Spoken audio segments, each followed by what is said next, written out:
Smith, journalist. By P. G. Wodehouse. Smith, journalist. Chapter 1. Cosy Moments. The man in the street would not have known it, but a great crisis was imminent in New York journalism.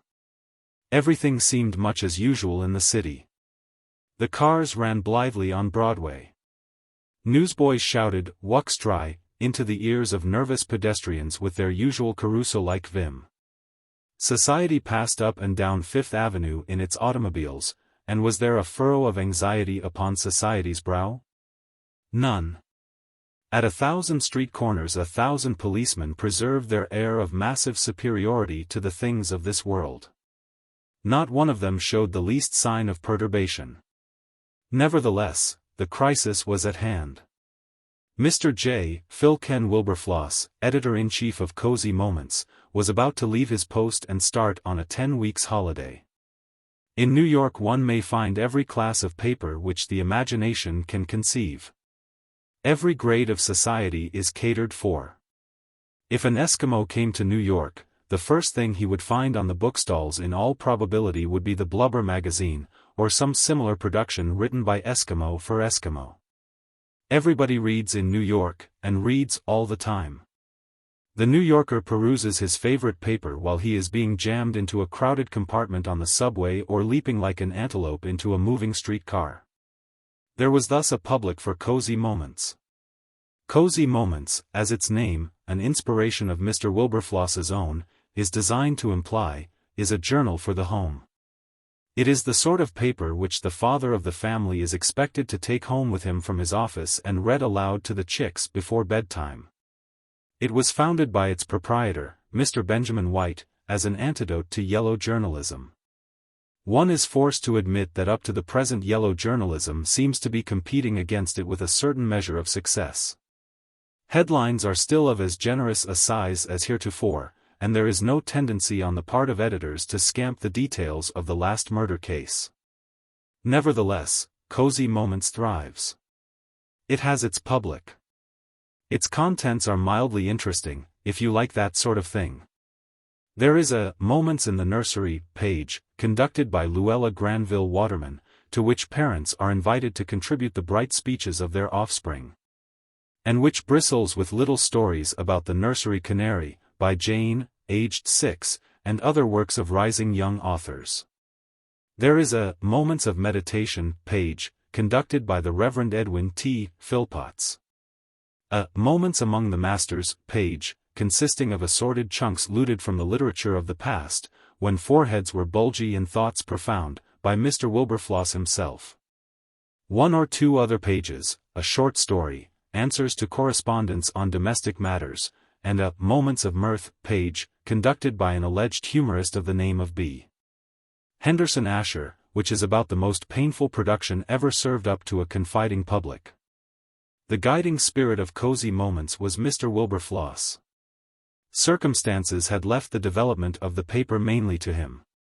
For the past 12 months the proprietor had been away in Europe, taking the waters at Carlsbad, and the sole control of Cosy Moments had passed into the hands of Mr. Wilberfloss. Nor had he proved unworthy of the trust or unequal to the duties. In that year Cosy Moments had reached the highest possible level of domesticity. Anything not calculated to appeal to the home had been rigidly excluded. And as a result the circulation had increased steadily. 2 extra pages had been added, Moments Among the Shoppers, and Moments with Society. And the advertisements had grown in volume. But the work had told upon the editor. Work of that sort carries its penalties with it. Success means absorption, and absorption spells softening of the brain. Whether it was the strain of digging into the literature of the past every week, or the effort of reading B. Henderson Asher's Moments of Mirth, is uncertain. At any rate, his duties, combined with the heat of a New York summer, had sapped Mr. Wilberfloss's health to such an extent that the doctor had ordered him 10 weeks' complete rest in the mountains. This Mr. Wilberfloss could, perhaps, have endured, if this had been all. There are worse places than the mountains of America in which to spend 10 weeks of the tail end of summer, when the sun has ceased to grill and the mosquitoes have relaxed their exertions. But it was not all. The doctor, a far-seeing man who went down to first causes, had absolutely declined to consent to Mr. Wilberfloss's suggestion that he should keep in touch with the paper during his vacation. He was adamant. He had seen copies of Cosy Moments once or twice, and he refused to permit a man in the editor's state of health to come in contact with Luella Granville Waterman's Moments in the Nursery and B. Henderson Asher's Moments of Mirth. The medicine man put his foot down firmly. "You must not see so much as the cover of the paper for 10 weeks, he said. "And I'm not so sure that it shouldn't be longer. You must forget that such a paper exists. You must dismiss the whole thing from your mind, live in the open, and develop a little flesh and muscle." To Mr. Wilberfloss the sentence was almost equivalent to penal servitude. It was with tears in his voice that he was giving his final instructions to his sub-editor, in whose charge the paper would be left during his absence. He had taken a long time doing this. For 2 days he had been fussing in and out of the office, to the discontent of its inmates, more especially Billy Windsor, the sub-editor, who was now listening moodily to the last harangue of the series, with the air of one whose heart is not in the subject. Billy Windsor was a tall, wiry, loose-jointed young man, with unkempt hair and the general demeanor of a caged eagle. Looking at him, one could picture him astride of a bronco, rounding up cattle, or cooking his dinner at a campfire. Somehow he did not seem to fit into the Cosy Moments atmosphere. "Well, I think that is all, Mr. Windsor," chirruped the editor. He was a little man with a long neck and large pince-nez, and he always chirruped. "You understand the general lines on which I think the paper should be conducted?" The sub-editor nodded. Mr. Wilberfloss made him tired. Sometimes he made him more tired than at other times. At the present moment he filled him with an aching weariness. The editor meant well, and was full of zeal, but he had a habit of covering and recovering the ground. He possessed the art of saying the same obvious thing in a number of different ways to a degree which is found usually only in politicians. If Mr. Wilberfloss had been a politician, he would have been one of those dealers in glittering generalities who used to be fashionable in American politics. "There is just one thing," he continued. "Mrs. Julia Burdett Parslow is a little inclined. I may have mentioned this before." "You did," said the sub-editor. Mr. Wilberfloss chirruped on, unchecked. "A little inclined to be late with her Moments with budding girlhood. If this should happen while I am away, just write her a letter, quite a pleasant letter, you understand, pointing out the necessity of being in good time. The machinery of a weekly paper, of course, cannot run smoothly unless contributors are in good time with their copy. She is a very sensible woman, and she will understand, I am sure, if you point it out to her." The sub-editor nodded. "And there is just one other thing. I wish you would correct a slight tendency I have noticed lately in Mr. Asher to be just a trifle, well, not precisely risky, but perhaps a shade broad in his humor." "His what?" said Billy Windsor. "Mr. Asher is a very sensible man, and he will be the first to acknowledge that his sense of humor has led him just a little beyond the bounds. You understand? Well, that is all, I think. Now I must really be going, or I shall miss my train. Goodbye, Mr. Windsor." "Goodbye," said the sub-editor thankfully. At the door Mr. Wilberfloss paused with the air of an exile bidding farewell to his native land, sighed, and trotted out. Billy Windsor put his feet upon the table, and with a deep scowl resumed his task of reading the proofs of Luella Granville Waterman's Moments in the Nursery. How do you find this book? Any thoughts about the book or the author? Any suggestion for improvement? Please take a moment to share your thoughts in a comment. If you like it, share it with your friends who might enjoy it as well. Subscribe to keep in touch. Visit CompleteAudiobooks.com for more quality content. Chapter 2. Billy Windsor. Billy Windsor had started life 25 years before this story opens on his father's ranch in Wyoming. From there he had gone to a local paper of the type whose society column consists of such items as, Pawnee Jim Williams was to town yesterday with a bunch of other cheapskates.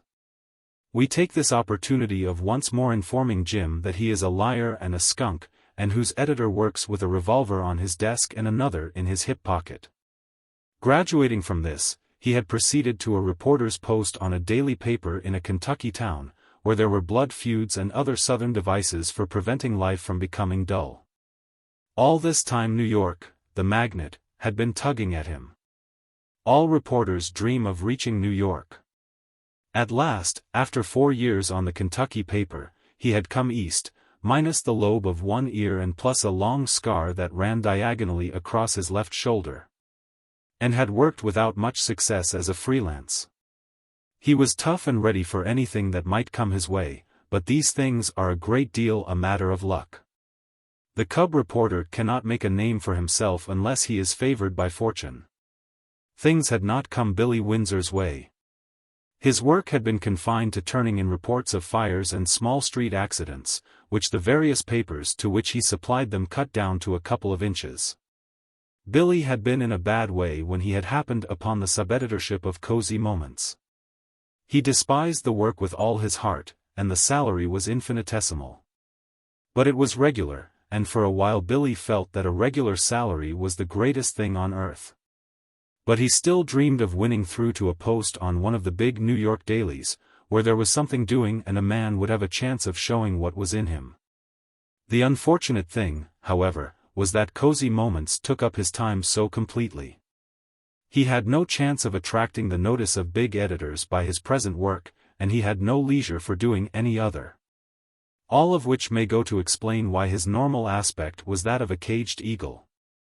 To him, brooding over the outpourings of Luella Granville Waterman, there entered Pugsy Maloney, the office boy, bearing a struggling cat. "Say," said Pugsy. He was a nonchalant youth, with a freckled, mask-like face, the expression of which never varied. He appeared unconscious of the cat. Its existence did not seem to occur to him. "Well?" said Billy, looking up. "Hello, what have you got there?" Master Maloney eyed the cat, as if he were seeing it for the first time. "It's a kitty what I got in the street," he said. "Don't hurt the poor brute. Put her down." Master Maloney obediently dropped the cat, which sprang nimbly on to an upper shelf of the bookcase. "I wasn't hoitin' her," he said, without emotion. "Dear was two fellers in the street sickin' a dog onto her. An' I comes up and says, 'Gwan. What do yous t'ink you're doin', fussin' de poor dumb animal?' An' one of de guys, he says, 'Gwan. Who do yous t'ink yous is?' An' I says, 'I'm de guy what's goin' to swat yous one on de coco if yous don't quit fussin' de poor dumb animal.' So wit dat he makes a break at swattin' me one, but I swats him one, an' I swats de odder feller one, an' den I swats dem both some more, an' I gets de kitty, an' I brings her in here. 'Cause I t'inks maybe youse'll look after her." And having finished this Homeric narrative, Master Maloney fixed an expressionless eye on the ceiling, and was silent. Billy Windsor, like most men of the plains, combined the toughest of muscle with the softest of hearts. He was always ready at any moment to become the champion of the oppressed on the slightest provocation. His alliance with Pugsy Maloney had begun on the occasion when he had rescued that youth from the clutches of a large Negro, who, probably from the soundest of motives, was endeavoring to slay him. Billy had not inquired into the rights and wrongs of the matter, he had merely sailed in and rescued the office boy. And Pugsy, though he had made no verbal comment on the affair, had shown in many ways that he was not ungrateful. "Bully for you, Pugsy," he cried. "You're a little sport. Here," he produced a $1 bill, "go out and get some milk for the poor brute. She's probably starving. Keep the change." "Sure thing," assented Master Maloney. He strolled slowly out, while Billy Windsor, mounting a chair, proceeded to chirrup and snap his fingers in the effort to establish the foundations of an entente cordiale with the rescued cat. By the time that Pugsy returned, carrying a 5-cent bottle of milk. The animal had vacated the bookshelf, and was sitting on the table, washing her face. The milk having been poured into the lid of a tobacco tin, in lieu of a saucer, she suspended her operations and adjourned for refreshments. Billy, business being business, turned again to Luella Granville Waterman, but Pugsy, having no immediate duties on hand, concentrated himself on the cat. "Say," he said. "Well? Dat kitty. What about her?" "Piped a leather collar she's wearing." Billy had noticed earlier in the proceedings that a narrow leather collar encircled the cat's neck. He had not paid any particular attention to it. "What about it?" he said. "Guess I know where dat kitty belongs. Dey all have dose collars. I guess she's one of Bat Jarvis's kitties. He's got a lot of dem for fair, and every one wid one of dem collars round der neck." "Who's Bat Jarvis? Do you mean the gang leader?" "Sure. He's a cousin of mine," said Master Maloney with pride. "Is he?" said Billy. "Nice sort of fellow to have in the family. So you think that's his cat?" "Sure. He's got 20 tieri of dem, and dey all has dose collars." "Are you on speaking terms with the gentleman?" "Huh. Do you know Bat Jarvis to speak to?" "Sure. He's me cousin." "Well, tell him I've got the cat, and that if he wants it he'd better come round to my place. You know where I live?" "Sure. Fancy you being a cousin of Bat's, Pugsy. Why did you never tell us? Are you going to join the gang someday?" "Nope. Nothin' doin'. I'm goin' to be a cowboy." "Good for you. Well, you tell him when you see him. And now, my lad, out you get, because if I'm interrupted any more I shan't get through tonight." "Sure," said Master Maloney, retiring.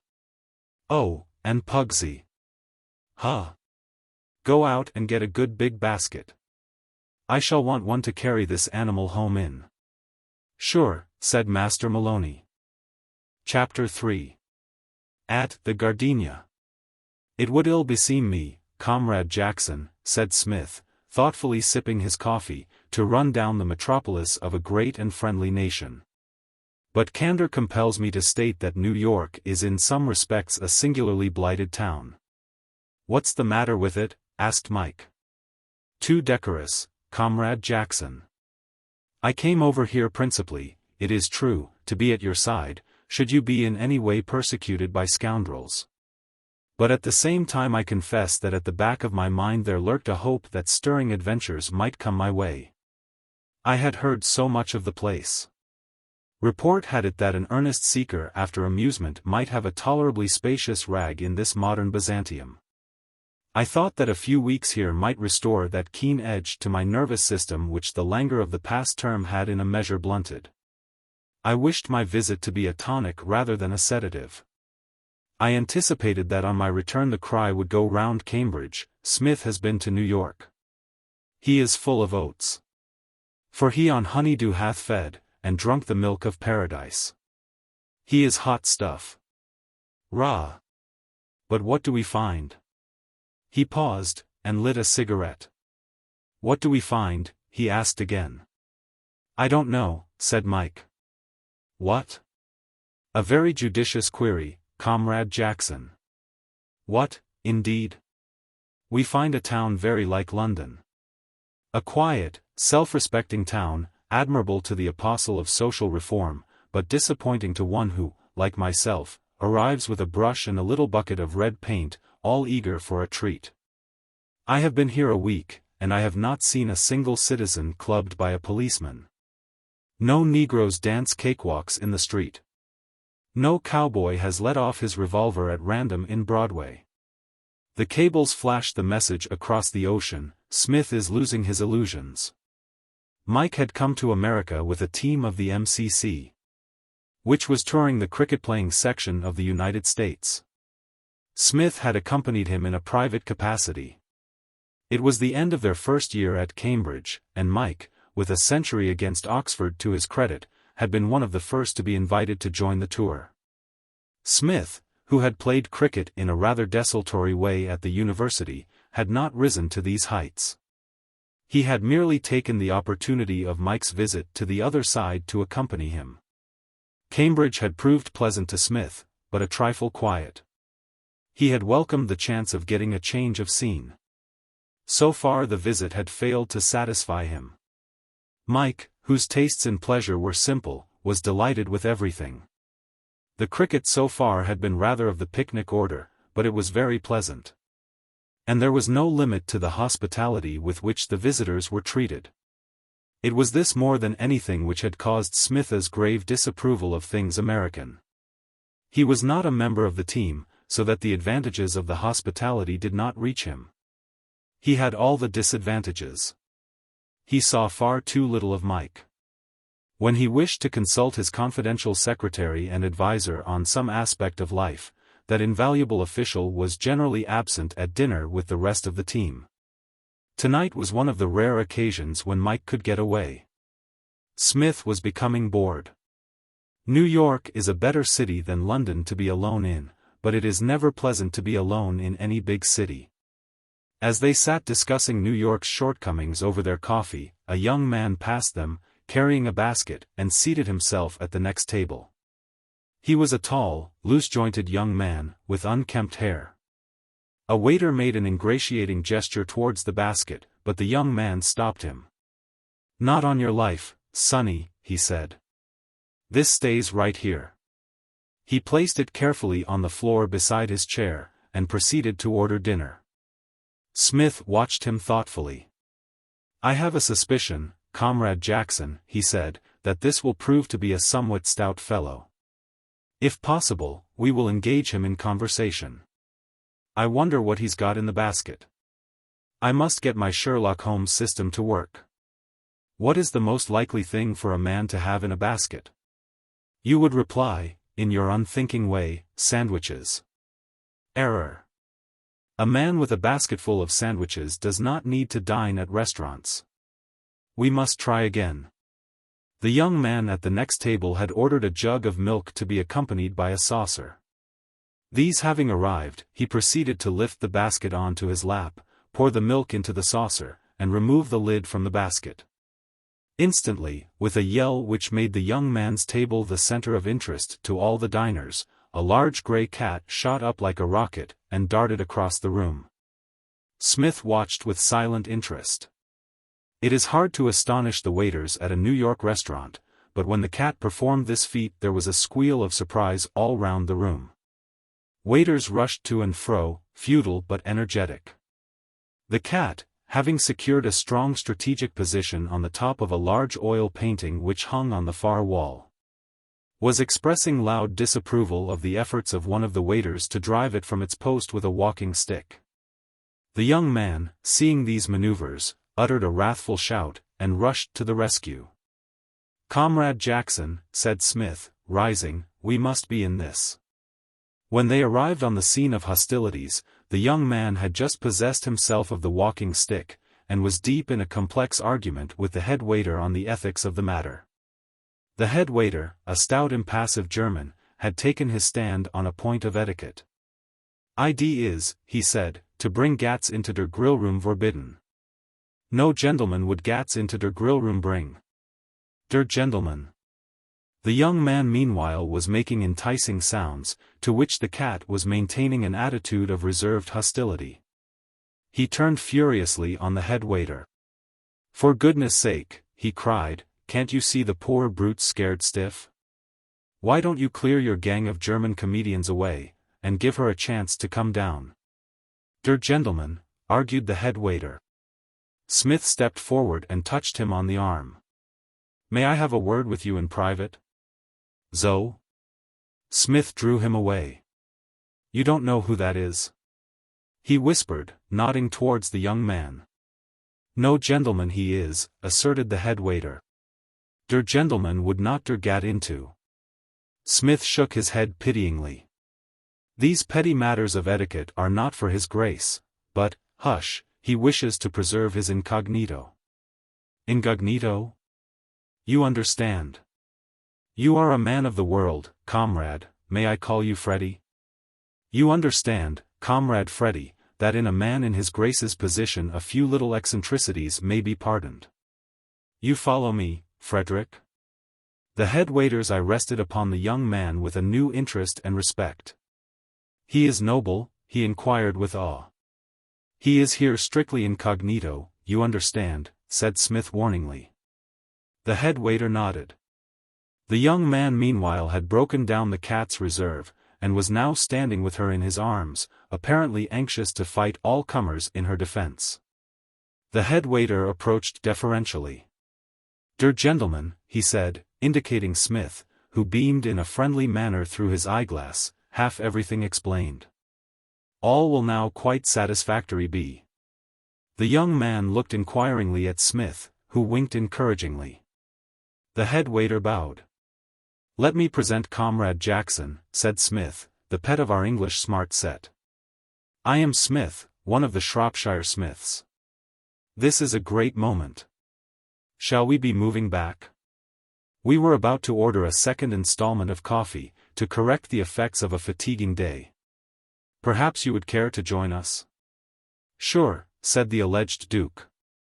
"This," said Smith, when they were seated, and the head waiter had ceased to hover, "is a great meeting. I was complaining with some acerbity to Comrade Jackson, before you introduced your very interesting performing animal speciality, that things in New York were too quiet, too decorous. I have an inkling, Comrade. Windsor's my name. I have an inkling, Comrade Windsor, that we see eye to eye on the subject. I guess that's right. I was raised in the plains, and I lived in Kentucky a while. There's more doing there in a day than there is here in a month. Say, how did you fix it with the old man? With Comrade Freddy? I have a certain amount of influence with him. He is content to order his movements in the main by my judgment. I assured him that all would be well, and he yielded." Smith gazed with interest at the cat, which was lapping milk from the saucer. "Are you training that animal for a show of some kind, Comrade Windsor, or is it a domestic pet?" "I've adopted her. The office boy on our paper got her away from a dog this morning, and gave her to me." "Your paper?" "Cosy Moments," said Billy Windsor, with a touch of shame. "Cosy Moments?" said Smith reflectively. "I regret that the bright little sheet has not come my way up to the present. I must seize an early opportunity of perusing it. Don't you do it. You've no paternal pride in the little journal?" "It's bad enough to hurt," said Billy Windsor disgustedly. "If you really want to see it, come along with me to my place, and I'll show you a copy."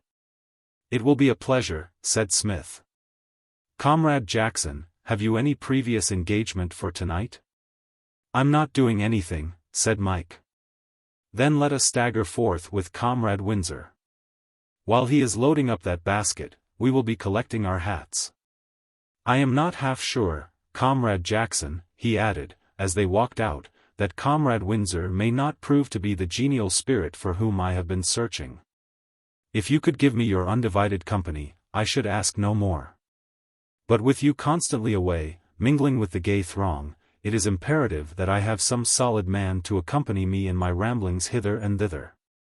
It is possible that Comrade Windsor may possess the qualifications necessary for the post.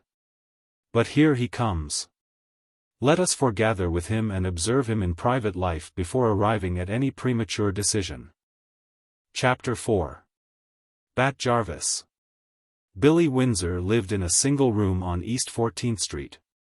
Space in New York is valuable, and the average bachelor's apartments consist of one room with a bathroom opening off it.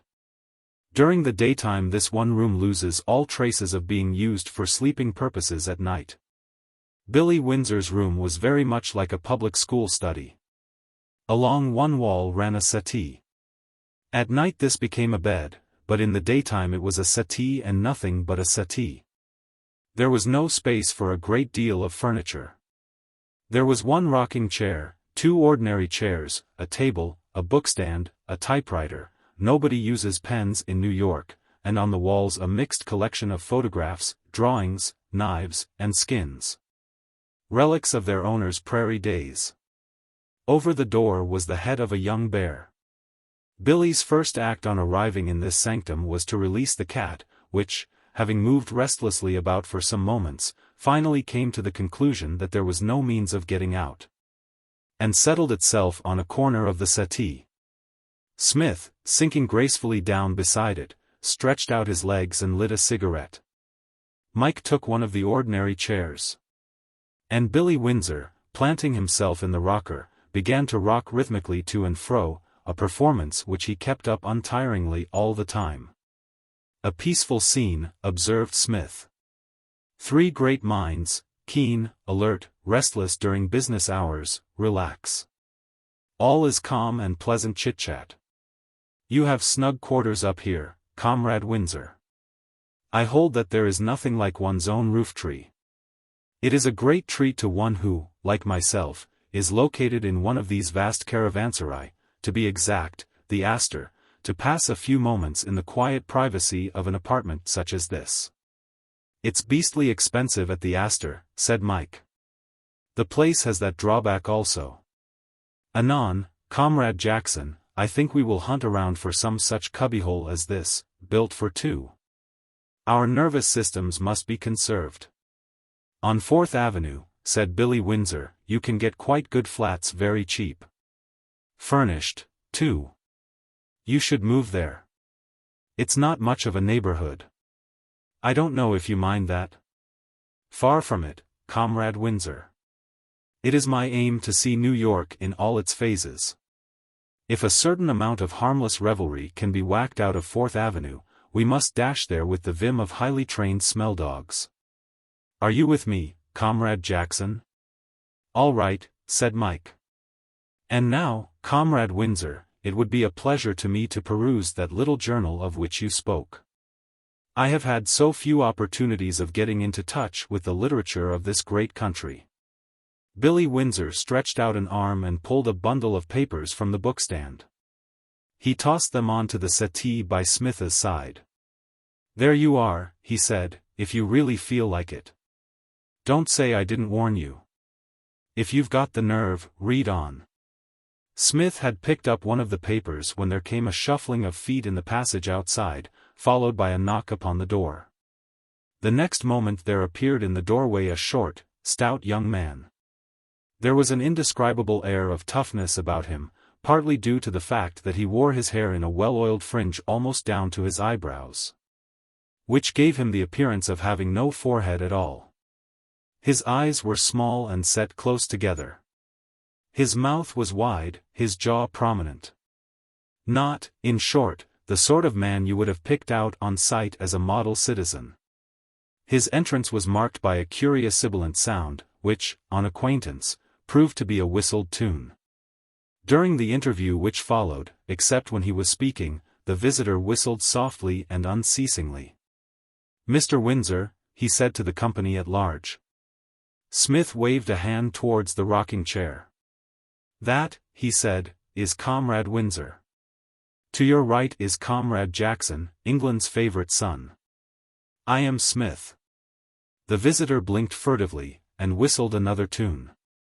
As he looked round the room, his eye fell on the cat.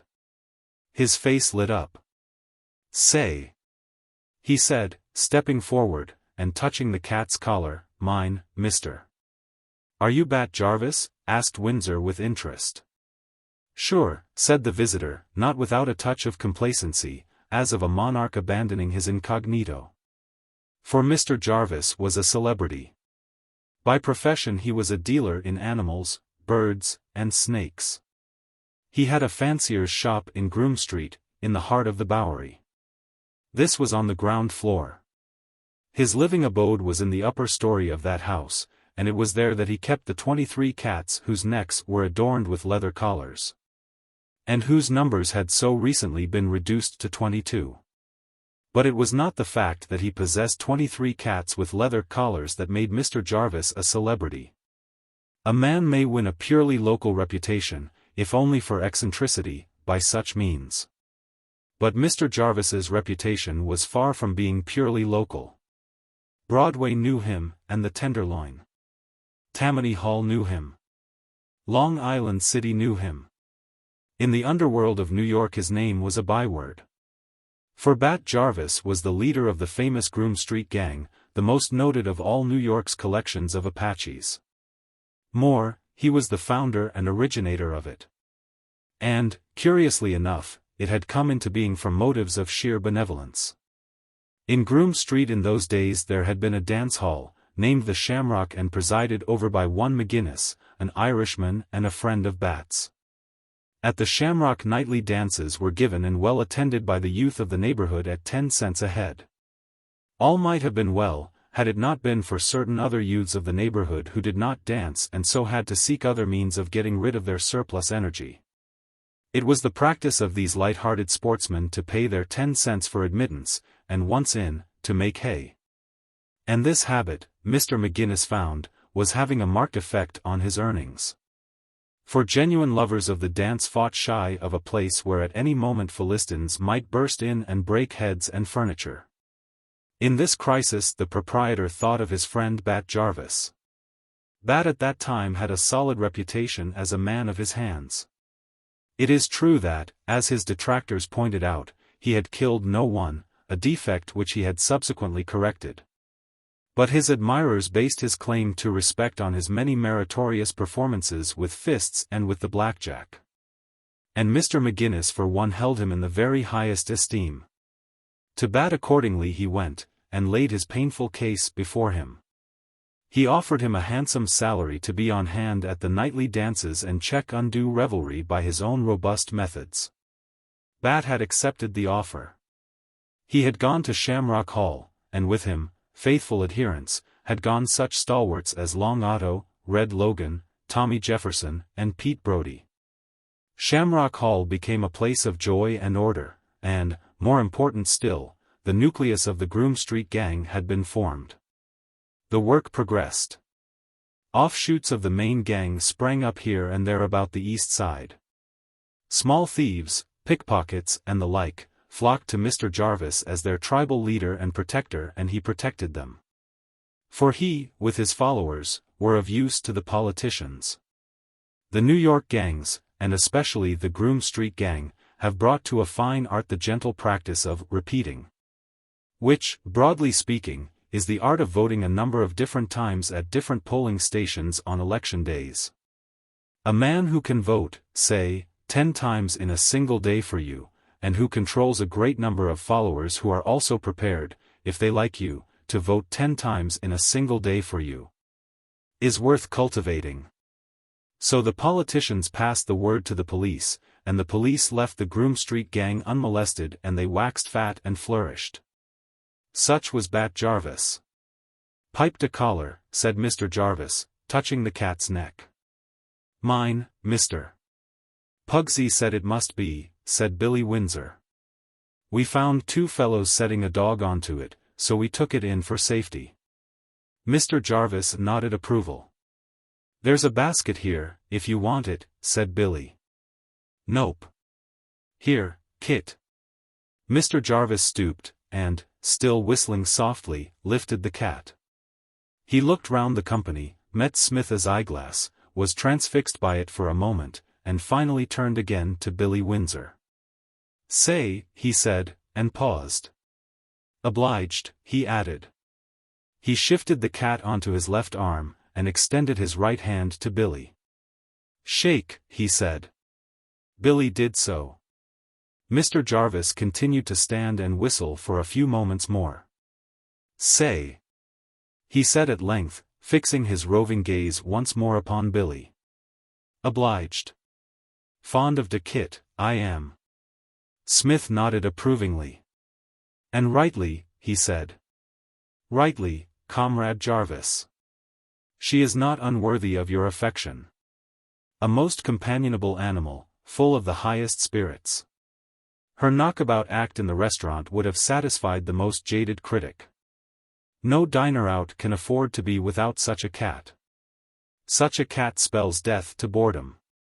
Mr. Jarvis eyed him fixedly, as if pondering over his remarks. Then he turned to Billy again. "Say," he said. "Any time you're in bad.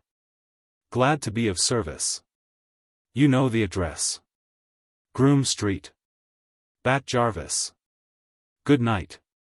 Obliged. He paused and whistled a few more bars, then nodded to Psmith and Mike, and left the room. They heard him shuffling downstairs. A blithe spirit, said Psmith. Not garrulous, perhaps, but what of that? I am a man of few words myself. Comrade Jarvis's massive silences appeal to me. He seems to have taken a fancy to you, Comrade Windsor. Billy Windsor laughed. I don't know that he's just the sort of side partner I'd go out of my way to choose, from what I've heard about him. Still, if one got mixed up with any of that East Side crowd, he would be a mighty useful friend to have.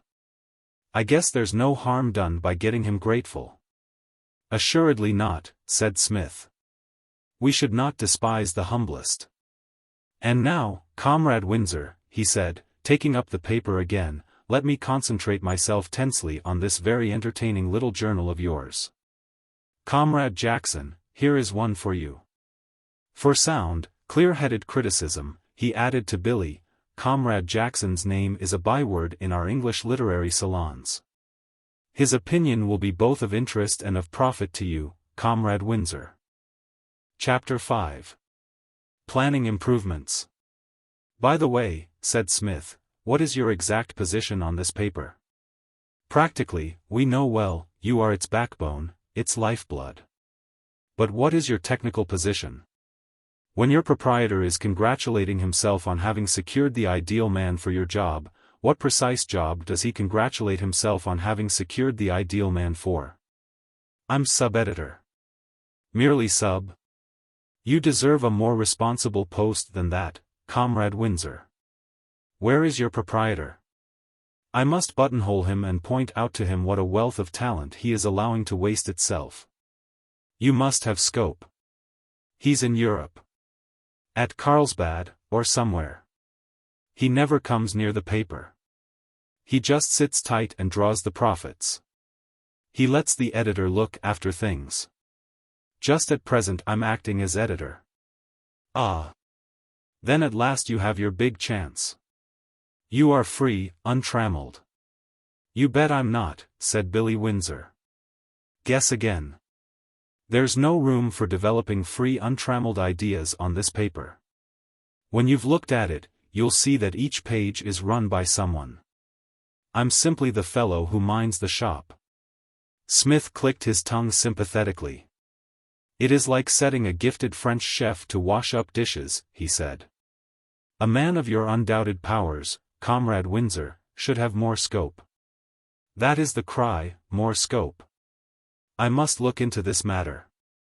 When I gaze at your broad, bulging forehead, when I see the clear light of intelligence in your eyes, and hear the gray matter splashing restlessly about in your cerebellum, I say to myself without hesitation, Comrade Windsor must have more scope. He looked at Mike, who was turning over the leaves of his copy of Cosy Moments in a sort of dull despair.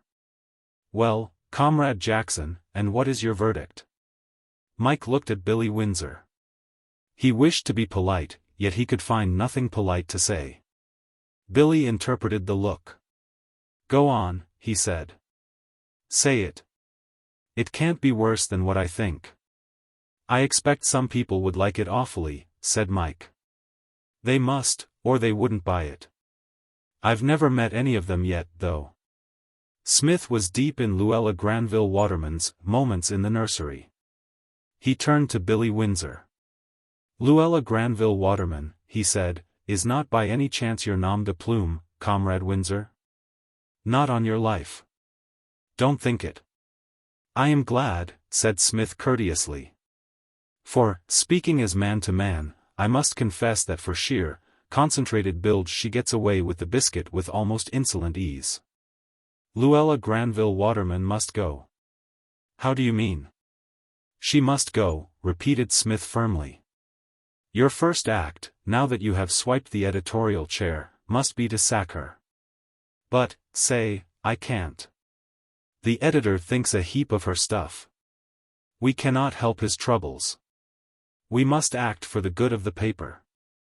Moreover, you said, I think, that he was away. So he is. But he'll come back. Sufficient unto the day, Comrade Windsor. I have a suspicion that he will be the first to approve your action. His holiday will have cleared his brain. Make a note of improvement number 1, the sacking of Luella Granville Waterman. I guess it'll be followed pretty quick by improvement number 2, the sacking of William Windsor. I can't go monkeying about with the paper that way. Smith reflected for a moment. Has this job of yours any special attractions for you, Comrade Windsor? I guess not. As I suspected. You yearn for scope. What exactly are your ambitions? I want to get a job on one of the big dailies. I don't see how I'm going to fix it, though, at the present rate. Smith rose, and tapped him earnestly on the chest. Comrade Windsor, you have touched the spot. You are wasting the golden hours of your youth. You must move. You must hustle. You must make Windsor of Cosy Moments a name to conjure with. You must boost this sheet up till New York rings with your exploits. On the present lines that is impossible.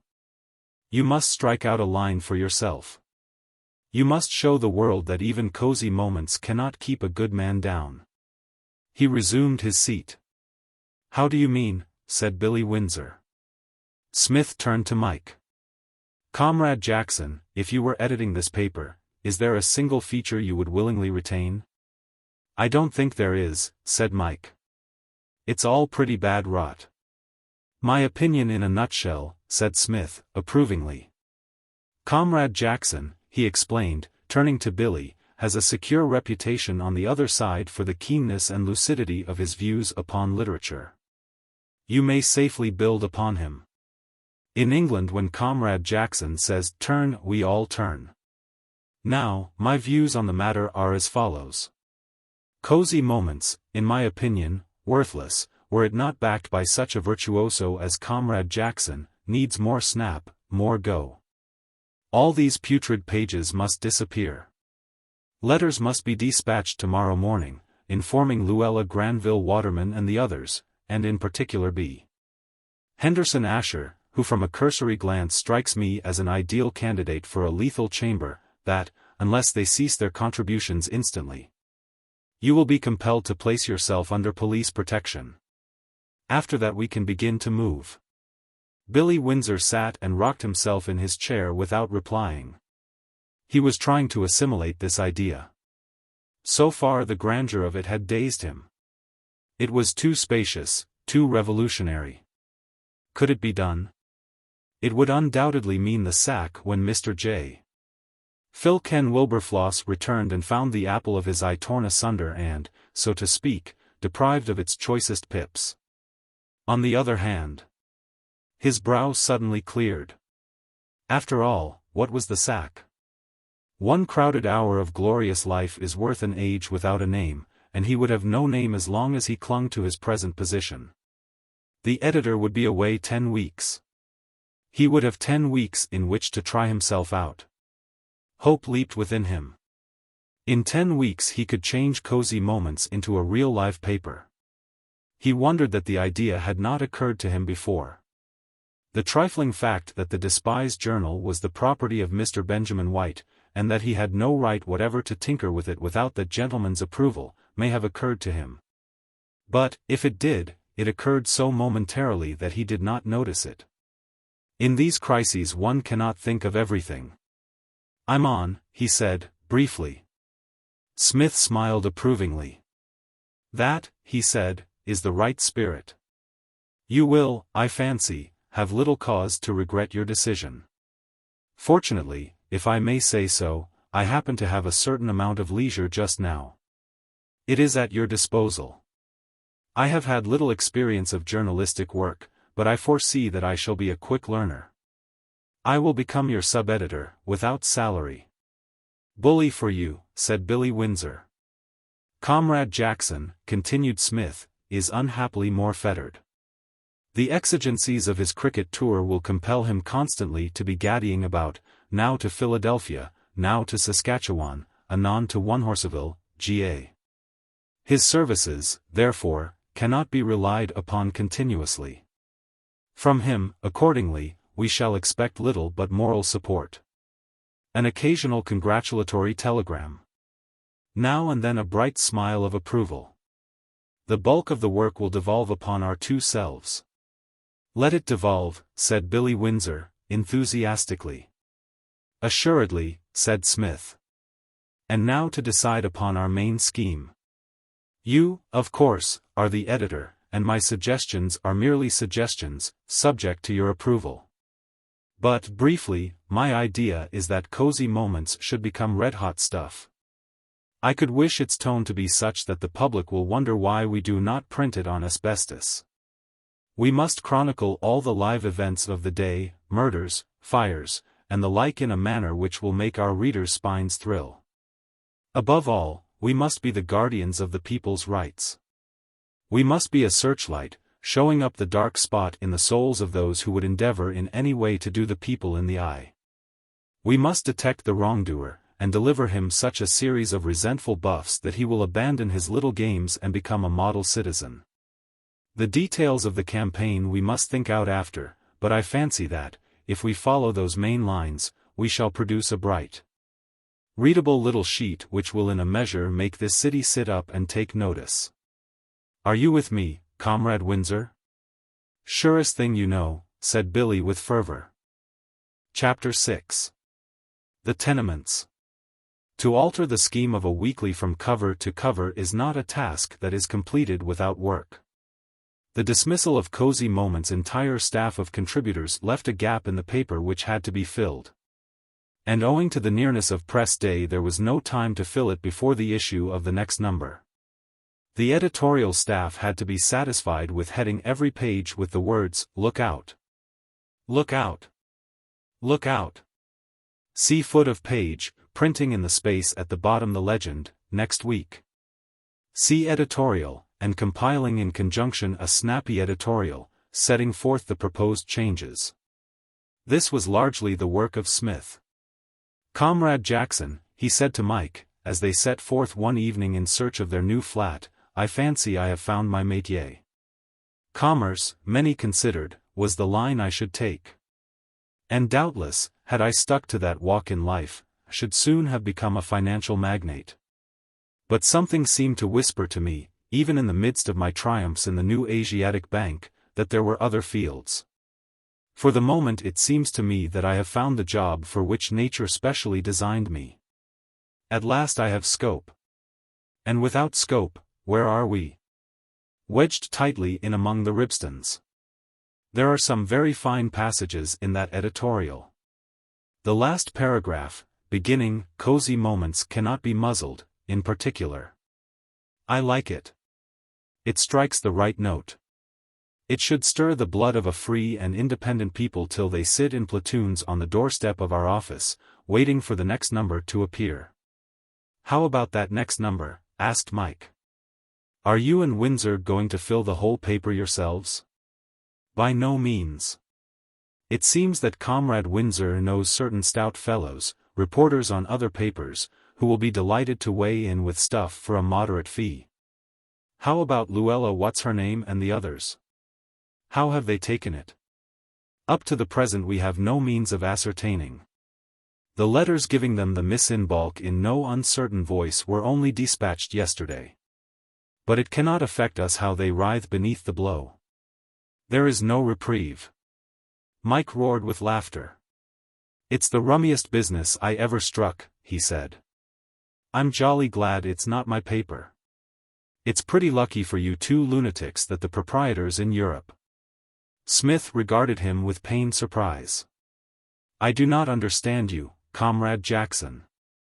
Do you insinuate that we are not acting in the proprietor's best interests? When he sees the receipts, after we have handled the paper for a while, he will go singing about his hotel. His beaming smile will be a byword in Carlsbad. Visitors will be shown it as one of the sights. His only doubt will be whether to send his money to the bank or keep it in tubs and roll in it. We are on to a big thing, Comrade Jackson. Wait till you see our first number. And how about the editor? I should think that first number would bring him back foaming at the mouth. I have ascertained from Comrade Windsor that there is nothing to fear from that quarter. By a singular stroke of good fortune Comrade Wilberfloss, his name is Wilberfloss, has been ordered complete rest during his holiday. The kindly medico, realizing the fearful strain inflicted by reading Cosy Moments in its old form, specifically mentioned that the paper was to be withheld from him until he returned. And when he does return, what are you going to do? By that time, doubtless, the paper will be in so flourishing a state that he will confess how wrong his own methods were and adopt ours without a murmur. In the meantime, Comrade Jackson, I would call your attention to the fact that we seem to have lost our way. In the exhilaration of this little chat, our footsteps have wandered. Where we are, goodness only knows. I can only say that I shouldn't care to have to live here. There's a name up on the other side of that lamppost. Let us wend in that direction. Ah, Pleasant Street? I fancy that the mastermind who chose that name must have had the rudiments of a sense of humor. It was indeed a repellent neighborhood in which they had arrived. The New York slum stands in a class of its own. It is unique. The height of the houses and the narrowness of the street seem to condense its unpleasantness. All the smells and noises, which are many and varied, are penned up in a sort of canyon, and gain in vehemence from the fact. The masses of dirty clothes hanging from the fire escapes increase the depression. Nowhere in the city does one realize so fully the disadvantages of a lack of space. New York, being an island, has had no room to spread. It is a town of human sardines. In the poorer quarters the congestion is unbelievable. Psmith and Mike picked their way through the groups of ragged children who covered the roadway. There seemed to be thousands of them. "Poor kids," said Mike. "It must be awful living in a hole like this." Psmith said nothing. He was looking thoughtful. He glanced up at the grimy buildings on each side. On the lower floors one could see into dark, bare rooms. These were the star apartments of the tenement houses, for they opened onto the street, and so got a little light and air. The imagination jibbed at the thought of the back rooms. "I wonder who owns these places," said Psmith. "It seems to me that there's what you might call room for improvement. It wouldn't be a scaly idea to turn that Cosy Moments searchlight we were talking about onto them." They walked on a few steps. "Look here," said Psmith, stopping. "This place makes me sick. I'm going in to have a look round. I expect some muscular householder will resent the intrusion and boot us out, but we'll risk it." Followed by Mike, he turned in at one of the doors. A group of men leaning against the opposite wall looked at them without curiosity. Probably they took them for reporters hunting for a story. Reporters were the only tolerably well-dressed visitors Pleasant Street ever entertained. It was almost pitch dark on the stairs. They had to feel their way up. Most of the doors were shut, but one on the second floor was ajar.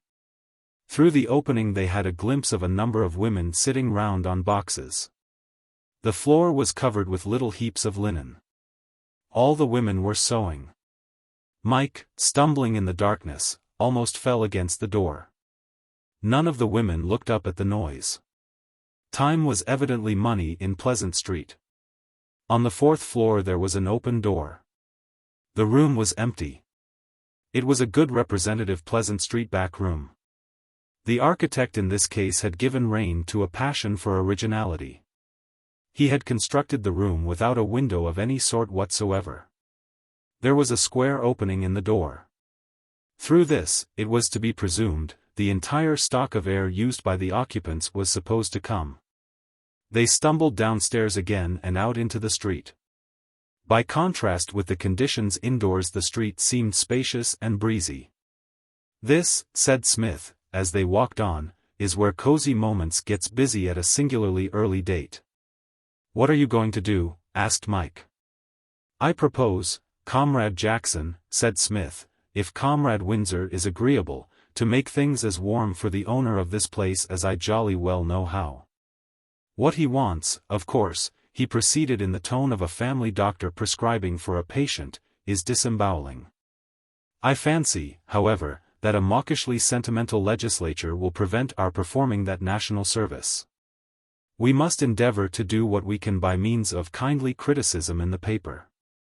And now, having settled that important point, let us try and get out of this place of wrath, and find Fourth Avenue. Chapter 7. Visitors at the office. On the following morning Mike had to leave with the team for Philadelphia. Smith came down to the ferry to see him off, and hung about moodily until the time of departure. "It is saddening me to a great extent, Comrade Jackson," he said, "this perpetual parting of the ways. When I think of the happy moments we have spent hand in hand across the seas, it fills me with a certain melancholy to have you flitting off in this manner without me. Yet there is another side to the picture. To me there is something singularly impressive in our unhesitating reply to the calls of duty. Your duty summons you to Philadelphia, to knock the cover off the local bowling. Mine retains me here, to play my part in the great work of making New York sit up.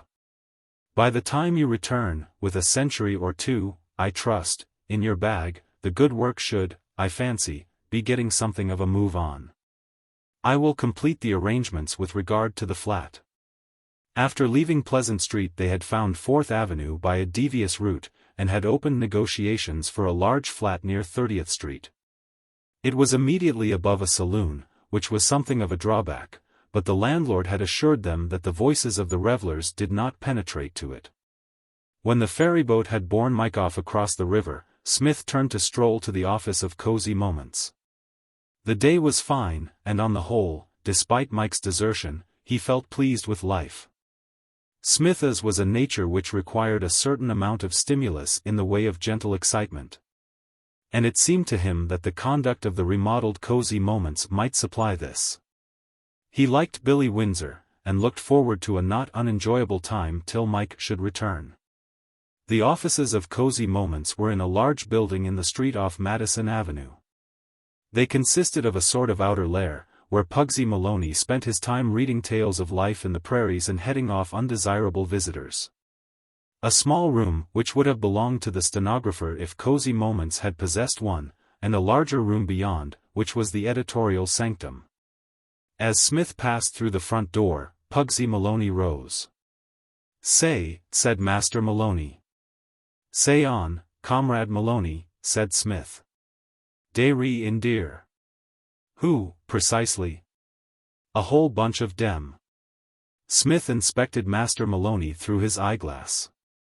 "Can you give me any particulars?" he asked patiently. "You are well-meaning, but vague, Comrade Maloney." "Who are in there?" "Da whole bunch of dem.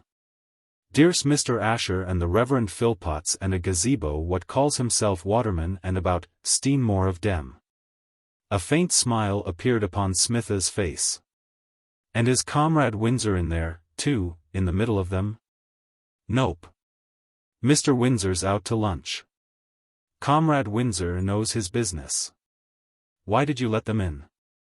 "Sure, dey just butted in," said Master Maloney complainingly. "I was sittin' here, readin' me book, when de foist of de guys blew in. 'Boy,' says he, 'is de editor in?' 'Nope,' I says. 'I'll go in and wait,' says he. 'Nuttin' doin', says I, 'nix on de goin' in act.' I might as well have saved me brait. In he butts, and he's in der now. Well, in about 3 minutes along comes another gazebo. 'Boy,' says he, 'is de editor in?' 'Nope,' I says. 'I'll wait,' says he lightin' out for de door. Wit dat I sees de propositions too fierce for ma. I can't keep dese big husky guys out if dey's for buttin' in. So when de rest of de bunch comes along, I don't try to give dem de tear rundown. I says, 'Well, gents,' I says, 'it's up to yous. De editor ain't in, but if yous wants to join de giddy tirone, push tiru inter de inner room. I can't be bothered.'" "And what more could you have said?" agreed Smith approvingly. "Tell me, Comrade Maloney, what was the general average aspect of these determined spirits?" "Huh? Did they seem to you to be gay, light-hearted? Did they carol snatches of song as they went? Or did they appear to be looking for someone with a hatchet? Dey was hoppin' mad, da whole bunch of dem. As I suspected. But we must not repine, Comrade Maloney. These trifling contretemps are the penalties we pay for our high journalistic aims. I will interview these merchants. I fancy that with the aid of the diplomatic smile and the honeyed word I may manage to pull through. It is as well, perhaps, that Comrade Windsor is out. The situation calls for the handling of a man of delicate culture and nice tact. Comrade Windsor would probably have endeavored to clear the room with a chair. If he should arrive during the séance, Comrade Maloney, be so good as to inform him of the state of affairs, and tell him not to come in. Give him my compliments, and tell him to go out and watch the snowdrops growing in Madison Square Garden. Sure, said Master Maloney. Then Smith, having smoothed the nap of his hat and flicked a speck of dust from his coat sleeve, walked to the door of the inner room and went in. Chapter 8. The Honeyed Word. Master Maloney's statement that about steam visitors had arrived in addition to Messrs. Asher, Waterman, and the Rev. Philpotts proved to have been due to a great extent to a somewhat feverish imagination. There were only 5 men in the room. As Smith entered, every eye was turned upon him. To an outside spectator he would have seemed rather like a very well-dressed Daniel introduced into a den of singularly irritable lions. 5 pairs of eyes were smoldering with a long-nursed resentment. 5 brows were corrugated with wrathful lines. Such, however, was the simple majesty of Smith's demeanor that for a moment there was dead silence. Not a word was spoken as he paced, wrapped in thought, to the editorial chair. Stillness brooded over the room as he carefully dusted that piece of furniture, and, having done so to his satisfaction, hitched up the knees of his trousers and sank gracefully into a sitting position. This accomplished, he looked up and started. He gazed round the room. "Ha! I am observed," he murmured. The words broke the spell. Instantly, the 5 visitors burst simultaneously into speech. "Are you the acting editor of this paper? I wish to have a word with you, sir." "Mr. Windsor, I presume?" "Pardon me. I should like a few moments' conversation." The start was good and even. But the gentleman who said, "Pardon me," necessarily finished first with the rest nowhere. Smith turned to him, bowed, and fixed him with a benevolent gaze through his eyeglass. "Are you Mr. Windsor, sir, may I ask?" inquired the favored one. The others paused for the reply. "Alas! No," said Smith with manly regret. "Then who are you?" "I am Smith." There was a pause. "Where is Mr. Windsor?" "He is, I fancy, champing about 40 cents worth of lunch at some neighboring hostelry." "When will he return?" "Anon." "But how much anon I fear I cannot say." The visitors looked at each other. "This is exceedingly annoying," said the man who had said, "Pardon me. I came for the express purpose of seeing Mr. Windsor." "So did I," chimed in the rest. "Same here." "So did I." Smith bowed courteously. "Comrade Windsor's loss is my gain. Is there anything I can do for you? Are you on the editorial staff of this paper?" "I am acting sub-editor." "The work is not light," added Smith gratuitously. Sometimes the cry goes round, can Smith get through it all? Will his strength support his unquenchable spirit? But I stagger on. I do not repine. "Then maybe you can tell me what all this means," said a small round gentleman who so far had done only chorus work. "If it is in my power to do so, it shall be done, comrade. I have not the pleasure of your name." "My name is Waterman, sir. I am here on behalf of my wife, whose name you doubtless know." "Correct me if I am wrong," said Smith, "but I should say it, also, was Waterman." "Luella Granville Waterman, sir," said the little man proudly. Smith removed his eyeglass, polished it, and replaced it in his eye. He felt that he must run no risk of not seeing clearly the husband of one who, in his opinion, stood alone in literary circles as a purveyor of sheer bilge. My wife, continued the little man, producing an envelope and handing it to Smith, has received this extraordinary communication from a man signing himself W. Windsor. We are both at a loss to make head or tail of it. Smith was reading the letter. It seems reasonably clear to me, he said. It is an outrage. My wife has been a contributor to this journal from its foundation. Her work has given every satisfaction to Mr. Wilberfloss. And now, without the slightest warning, comes this peremptory dismissal from W. Windsor. Who is W. Windsor? Where is Mr. Wilberfloss? The chorus burst forth. It seemed that was what they all wanted to know. Who was W. Windsor? Where was Mr. Wilberfloss? I am the Reverend Edwin T. Philpotts, sir, said a cadaverous-looking man with pale blue eyes and a melancholy face. I have contributed Moments of Meditation to this journal for a very considerable period of time. I have read your page with the keenest interest, said Smith. I may be wrong, but yours seems to me work which the world will not willingly let die. The Reverend Edwin's frosty face thawed into a bleak smile. And yet, continued Smith, I gather that Comrade Windsor, on the other hand, actually wishes to hurry on its decease. It is these strange contradictions, these clashings of personal taste, which make up what we call life.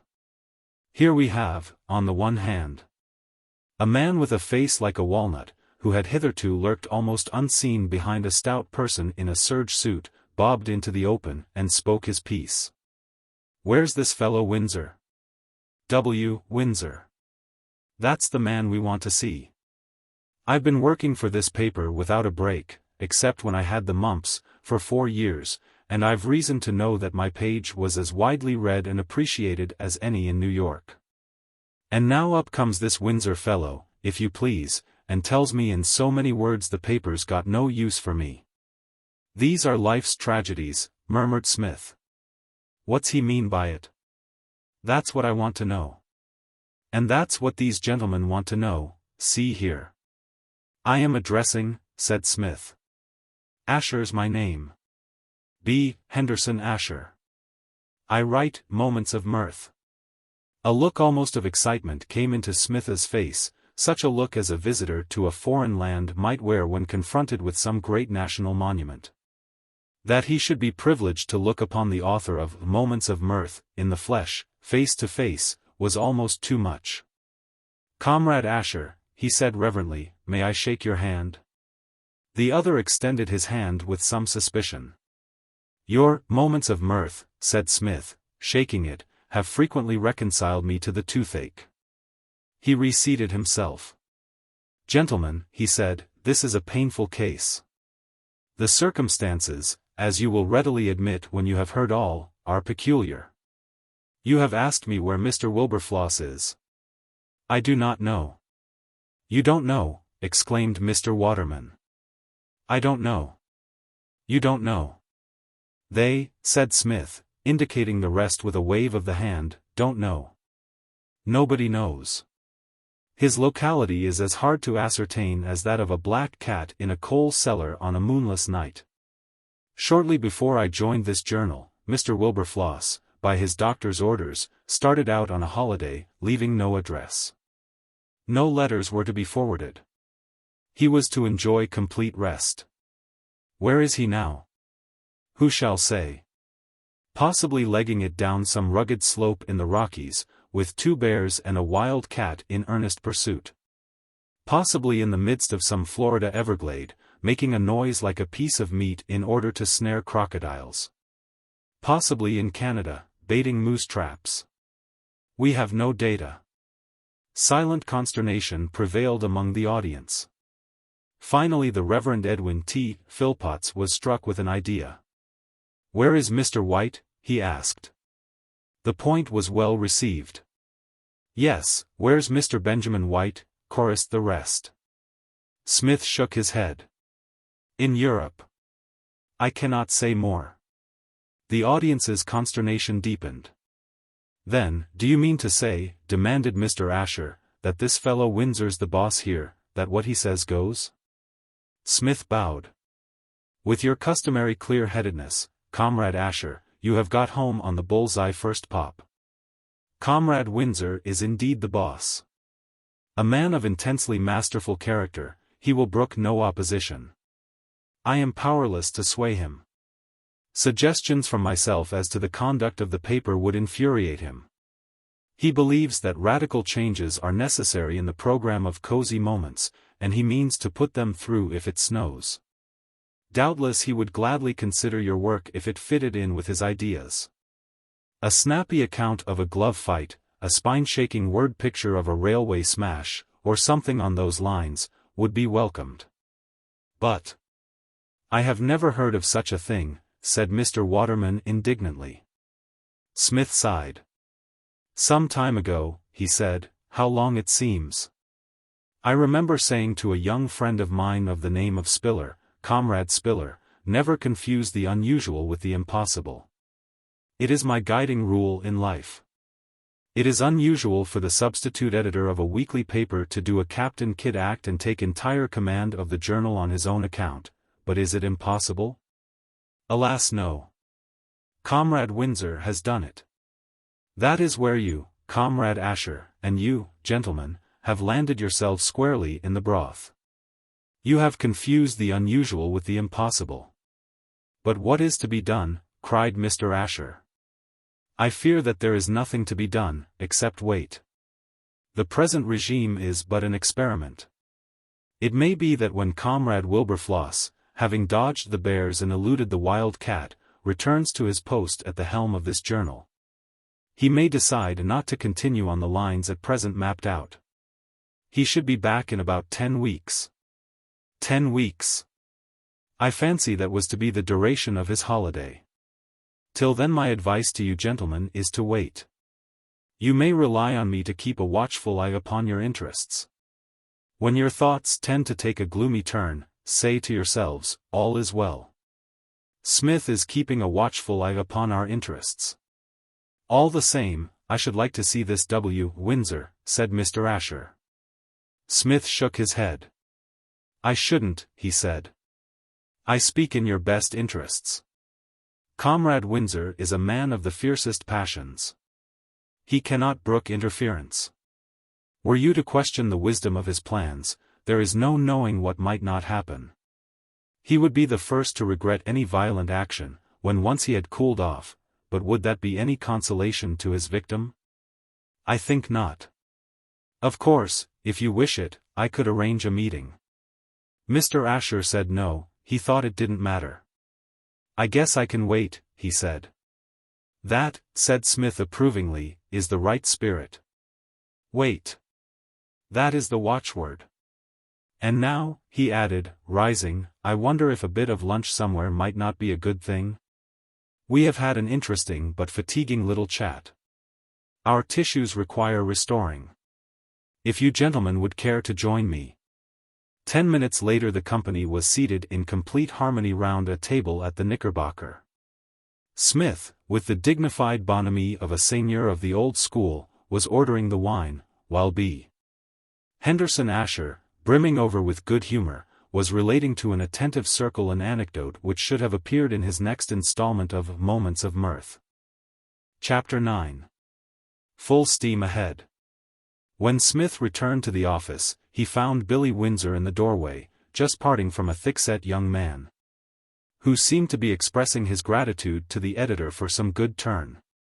He was shaking him warmly by the hand. Smith stood aside to let him pass. An old college chum, Comrade Windsor, he asked. That was Kid Brady. The name is unfamiliar to me. Another contributor? He's from my part of the country, Wyoming. He wants to fight anyone in the world at 133 pounds. We all have our hobbies. Comrade Brady appears to have selected a somewhat exciting one. He would find stamp collecting less exacting. It hasn't given him much excitement so far, poor chap, said Billy Windsor. He's in the championship class, and here he has been pottering about New York for a month without being able to get a fight. It's always the way in this rotten East, continued Billy, warming up as was his custom when discussing a case of oppression and injustice. It's all graft here. You've got to let half a dozen brutes dip into every dollar you earn, or you don't get a chance. If the kid had a manager, he'd get all the fights he wanted. And the manager would get nearly all the money. I've told him that we will back him up. You have hit it, Comrade Windsor, said Smith with enthusiasm. Cosy Moments shall be Comrade Brady's manager. We will give him a much-needed boost-up in our columns. A sporting section is what the paper requires more than anything. If things go on as they've started, what it will require still more will be a fighting editor. Pugsy tells me you had visitors while I was out. A few, said Smith. One or two very entertaining fellows. Comrades Astor, Philpotts, and others. I have just been giving them a bite of lunch at the Knickerbocker. Lunch. A most pleasant little lunch. We are now as brothers. I fear I have made you perhaps a shade unpopular with our late contributors, but these things must be. We must clench our teeth and face them manfully. If I were you, I think I should not drop in at the house of Comrade Astor and the rest to take potluck for some little time to come. In order to soothe the squad, I was compelled to curse you to some extent. Don't mind me. I think I may say I didn't. Say, look here, you must charge up the price of that lunch to the office. Necessary expenses, you know. I could not dream of doing such a thing, Comrade Windsor. The whole affair was a great treat to me. I have few pleasures.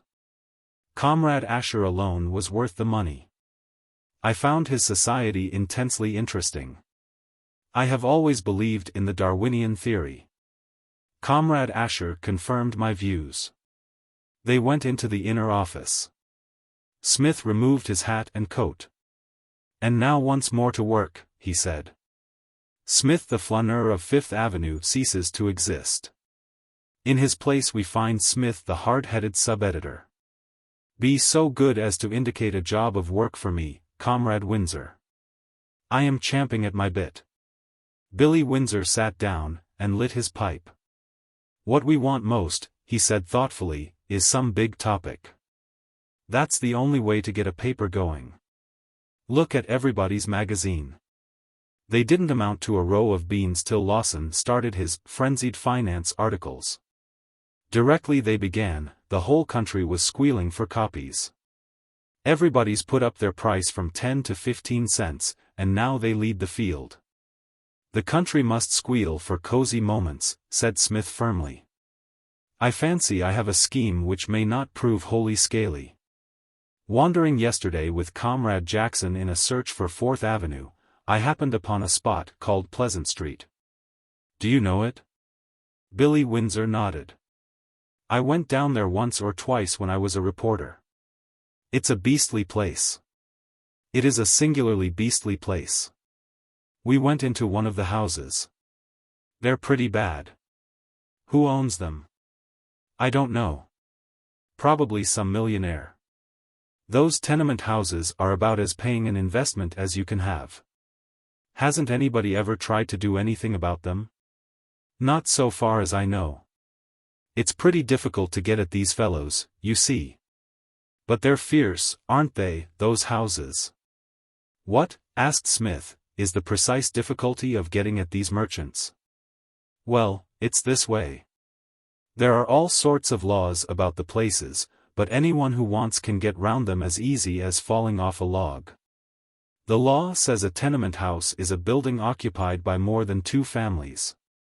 Well, when there's a fuss, all the man has to do is to clear out all the families but two. Then, when the inspector fellow comes along, and says, let's say, where's your running water on each floor? That's what the law says you've got to have, and here are these people having to go downstairs and out of doors to fetch their water supplies. The landlord simply replies, nothing doing. This isn't a tenement house at all. There are only two families here. And when the fuss has blown over, back come the rest of the crowd, and things go on the same as before. I see, said Smith. A very cheery scheme. Then there's another thing. You can't get hold of the man who's really responsible, unless you're prepared to spend thousands ferreting out evidence. The land belongs in the first place to some corporation or other. They lease it to a lessee. When there's a fuss, they say they aren't responsible, it's up to the lessee. And he lies so low that you can't find out who he is. It's all just like the East. Everything in the East is as crooked as Pearl Street. If you want a square deal, you've got to come out Wyoming way. The main problem, then, said Smith, appears to be the discovery of the lessee, lad. Surely a powerful organ like Cosy Moments, with its vast ramifications, could bring off a thing like that? I doubt it. We'll try, anyway. There's no knowing but what we may have luck. Precisely, said Smith. Full steam ahead, and trust to luck. The chances are that, if we go on long enough, we shall eventually arrive somewhere. After all, Columbus didn't know that America existed when he set out. All he knew was some highly interesting fact about an egg. What that was, I do not at the moment recall, but it bucked Columbus up like a tonic. It made him fizz ahead like a 2-year-old. The facts which will nerve us to effort are two. In the first place, we know that there must be someone at the bottom of the business. Secondly, as there appears to be no law of libel whatsoever in this great and free country, we shall be enabled to haul up our slacks with a considerable absence of restraint. Sure, said Billy Windsor. Which of us is going to write the first article? You may leave it to me, Comrade Windsor. I am no hardened old journalist, I fear, but I have certain qualifications for the post. A young man once called at the office of a certain newspaper, and asked for a job. Have you any special line? Asked the editor. Yes, said the bright lad, I am rather good at invective. Any special kind of invective? Queried the man up top. No, replied our hero, just general invective. Such is my own case, Comrade Windsor. I am a very fair purveyor of good, general invective. And as my visit to Pleasant Street is of such recent date, I am tolerably full of my subject.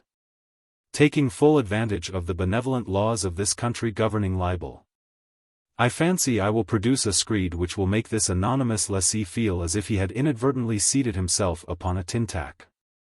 Give me pen and paper, Comrade Windsor. Instruct Comrade Maloney to suspend his whistling till such time as I am better able to listen to it, and I think we have got a success. Chapter 10. Going some. There was once an editor of a paper in the far west who was sitting at his desk, musing pleasantly of life, when a bullet crashed through the window and embedded itself in the wall at the back of his head. A happy smile lit up the editor's face. Ah, he said complacently, I knew that personal column of ours was going to be a success. What the bullet was to the Far West editor, the visit of Mr. Francis Parker to the offices of Cosy Moments was to Billy Windsor. It occurred in the third week of the new regime of the paper. Cosy Moments, under its new management, had bounded ahead like a motor car when the throttle is opened. Incessant work had been the order of the day. Billy Windsor's hair had become more disheveled than ever, and even Smith had at moments lost a certain amount of his dignified calm. Sandwiched in between the painful case of Kid Brady and the matter of the tenements, which formed the star items of the paper's contents, was a mass of bright reading dealing with the events of the day. Billy Windsor's newspaper friends had turned in some fine, snappy stuff in their best yellow journal manner, relating to the more stirring happenings in the city. Smith, who had constituted himself guardian of the literary and dramatic interests of the paper, had employed his gift of general invective to considerable effect. As was shown by a conversation between Master Maloney and a visitor one morning, heard through the open door. I wish to see the editor of this paper, said the visitor. Editor not in, said Master Maloney, untruthfully. Ha! Then when he returns I wish you to give him a message. Sure. I am Aubrey Bodkin, of the National Theatre. Give him my compliments, and tell him that Mr. Bodkin does not lightly forget. An unsolicited testimonial which caused Smith the keenest satisfaction.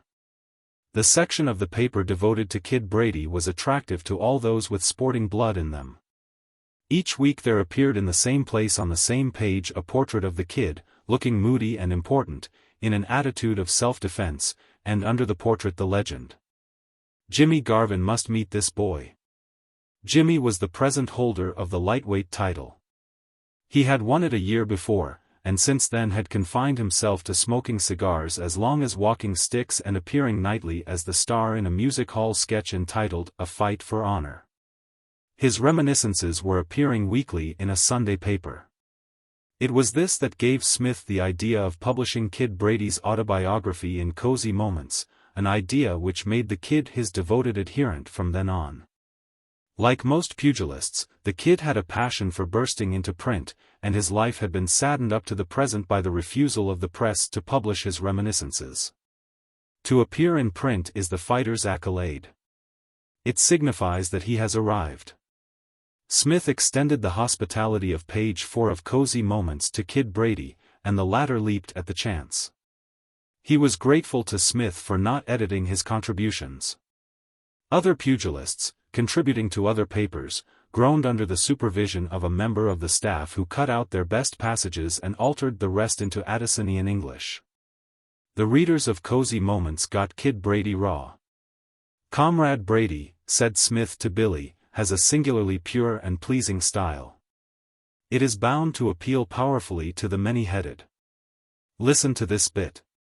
Our hero is fighting battling Jack Benson in that eminent artist's native town of Louisville, and the citizens have given their native son the approving hand, while receiving Comrade Brady with chilly silence. Here is the Kid on the subject: I looked around that house, and I seen I hadn't a friend in it. And then the gong goes, and I says to myself how I has one friend, my poor old mother way out in Wyoming, and I goes in and mixes it, and then I seen Benson losing his goat. So I ups with an awful half-scissor hook to the plexus, and in the next round I seen Benson has a chunk of yellow. And I gets in with a haymaker and I picks up another sleep producer from the floor and hands it him, and he takes the count all right. Crisp, lucid, and to the point. That is what the public wants. If this does not bring Comrade Garvin up to the scratch, nothing will." But the feature of the paper was the Tenement series. It was late summer now, and there was nothing much going on in New York. The public was consequently free to take notice. The sale of Cosy Moments proceeded briskly. As Smith had predicted, the change of policy had the effect of improving the sales to a marked extent. Letters of complaint from old subscribers poured into the office daily. But, as Billy Windsor complacently remarked, they had paid their subscriptions, so that the money was safe whether they read the paper or not. And, meanwhile, a large new public had sprung up and was growing every week. Advertisements came trooping in. Cosy Moments, in short, was passing through an era of prosperity undreamed of in its history. "Young blood," said Smith nonchalantly, "young blood. That is the secret. A paper must keep up to date, or it falls behind its competitors in the race."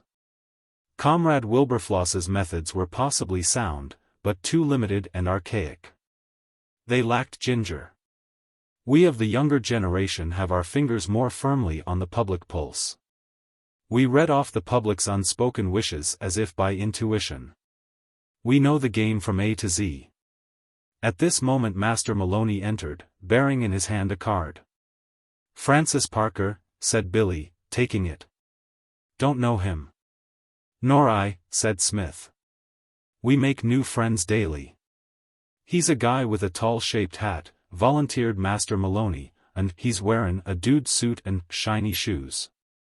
"Comrade Parker," said Smith approvingly, "has evidently not been blind to the importance of a visit to Cosy Moments. He has dressed himself in his best. He has felt, rightly, that this is no occasion for the old straw hat and the baggy flannels. I would not have it otherwise. It is the right spirit. Shall we give him audience, Comrade Windsor? I wonder what he wants." That, said Smith, we shall ascertain more clearly after a personal interview. Comrade Maloney, show the gentleman in. We can give him 3¼ minutes. Pugsy withdrew. Mr. Francis Parker proved to be a man who might have been any age between 25 and 35. He had a smooth, clean-shaven face, and a cat-like way of moving. As Pugsy had stated in effect, he wore a tailcoat, trousers with a crease which brought a smile of kindly approval to Smith's face, and patent leather boots of pronounced shininess. Gloves and a tall hat, which he carried, completed an impressive picture. He moved softly into the room. I wish to see the editor. Smith waved a hand towards Billy. The treat has not been denied you, he said. Before you is Comrade Windsor, the Wyoming crackerjack. He is our editor. I myself, I am Smith, though but a subordinate, may also claim the title in a measure. Technically, I am but a sub-editor.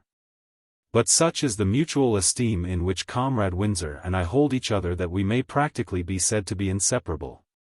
We have no secrets from each other.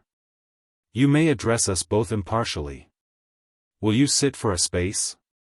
He pushed a chair towards the visitor, who seated himself with the care inspired by a perfect trouser crease. There was a momentary silence while he selected a spot on the table on which to place his hat. The style of the paper has changed greatly, has it not, during the past few weeks, he said. I have never been, shall I say, a constant reader of Cosy Moments, and I may be wrong. But is not its interest in current affairs a recent development? You are very right, responded Smith. Comrade Windsor, a man of alert and restless temperament, felt that a change was essential if Cosy Moments was to lead public thought. Comrade Wilberfloss's methods were good in their way. I have no quarrel with Comrade Wilberfloss. But he did not lead public thought. He catered exclusively for children with water on the brain, and men and women with solid ivory skulls. Comrade Windsor, with a broader view, feels that there are other and larger publics. He refuses to content himself with ladling out a weekly dole of mental predigested breakfast food. He provides meat. Then, excuse me, said Mr. Parker, turning to Billy, you, I take it, are responsible for this very vigorous attack on the tenement house owners? You can take it I am, said Billy. Smith interposed. We are both responsible, Comrade Parker. If any husky guy, as I fancy Master Maloney would phrase it, is anxious to aim a swift kick at the man behind those articles, he must distribute it evenly between Comrade Windsor and myself. I see. Mr. Parker paused. They are very outspoken articles, he added. Warm stuff, agreed Smith. Distinctly warm stuff. May I speak frankly, said Mr. Parker. Assuredly, Comrade Parker. There must be no secrets, no restraint between us. We would not have you go away and say to yourself, did I make my meaning clear? Was I too elusive? Say on. I am speaking in your best interests. Who would doubt it, Comrade Parker? Nothing has buoyed us up more strongly during the hours of doubt through which we have passed than the knowledge that you wish us well. Billy Windsor suddenly became militant. There was a feline smoothness about the visitor which had been jarring upon him ever since he first spoke. Billy was of the plains, the home of blunt speech, where you looked your man in the eye and said it quick. Mr. Parker was too bland for human consumption. He offended Billy's honest soul. See here, cried he, leaning forward, what's it all about? Let's have it. If you've anything to say about those articles, say it right out. Never mind our best interests. We can look after them. Let's have what's worrying you. Smith waved a deprecating hand. Do not let us be abrupt on this happy occasion. To me it is enough simply to sit and chat with Comrade Parker, irrespective of the trend of his conversation. Still, as time is money, and this is our busy day, possibly it might be as well, sir, if you unburdened yourself as soon as convenient. Have you come to point out some flaw in those articles? Do they fall short in any way of your standard for such work? Mr. Parker's smooth face did not change its expression, but he came to the point. I should not go on with them if I were you, he said. Why? Demanded Billy. There are reasons why you should not, said Mr. Parker. And there are reasons why we should. Less powerful ones. There proceeded from Billy a noise not describable in words. It was partly a snort, partly a growl. It resembled more than anything else the preliminary sniffing snarl a bulldog emits before he joins battle. Billy's cowboy blood was up. He was rapidly approaching the state of mind in which the men of the plains, finding speech unequal to the expression of their thoughts, reach for their guns. Smith intervened. We do not completely gather your meaning, Comrade Parker. I fear we must ask you to hand it to us with still more breezy frankness. Do you speak from purely friendly motives? Are you advising us to discontinue the articles merely because you fear that they will damage our literary reputation? Or are there other reasons why you feel that they should cease? Do you speak solely as a literary connoisseur? Is it the style or the subject matter of which you disapprove? Mr. Parker leaned forward. The gentleman whom I represent. Then this is no matter of your own personal taste? You are an emissary? These articles are causing a certain inconvenience to the gentleman whom I represent. Or, rather, he feels that, if continued, they may do so. You mean, broke in Billy explosively, that if we kick up enough fuss to make somebody start a commission to inquire into this rotten business. Your friend who owns the private Hades we're trying to get improved, will have to get busy and lose some of his money by making the houses fit to live in? Is that it? It is not so much the money, Mr. Windsor, though, of course, the expense would be considerable. My employer is a wealthy man. I bet he is, said Billy disgustedly. I've no doubt he makes a mighty good pile out of Pleasant Street. It is not so much the money, repeated Mr. Parker, as the publicity involved. I speak quite frankly. There are reasons why my employer would prefer not to come before the public just now as the owner of the Pleasant Street property. I need not go into those reasons. It is sufficient to say that they are strong ones. Well, he knows what to do, I guess. The moment he starts in to make those houses decent, the articles stop. It's up to him. Smith nodded. Comrade Windsor is correct. He has hit the mark and rung the bell. No conscientious judge would withhold from Comrade Windsor a cigar or a coconut, according as his private preference might dictate. That is the matter in a nutshell. Remove the reason for those very scholarly articles, and they cease. Mr. Parker shook his head. I fear that is not feasible. The expense of reconstructing the houses makes that impossible. Then there's no use in talking, said Billy. The articles will go on. Mr. Parker coughed.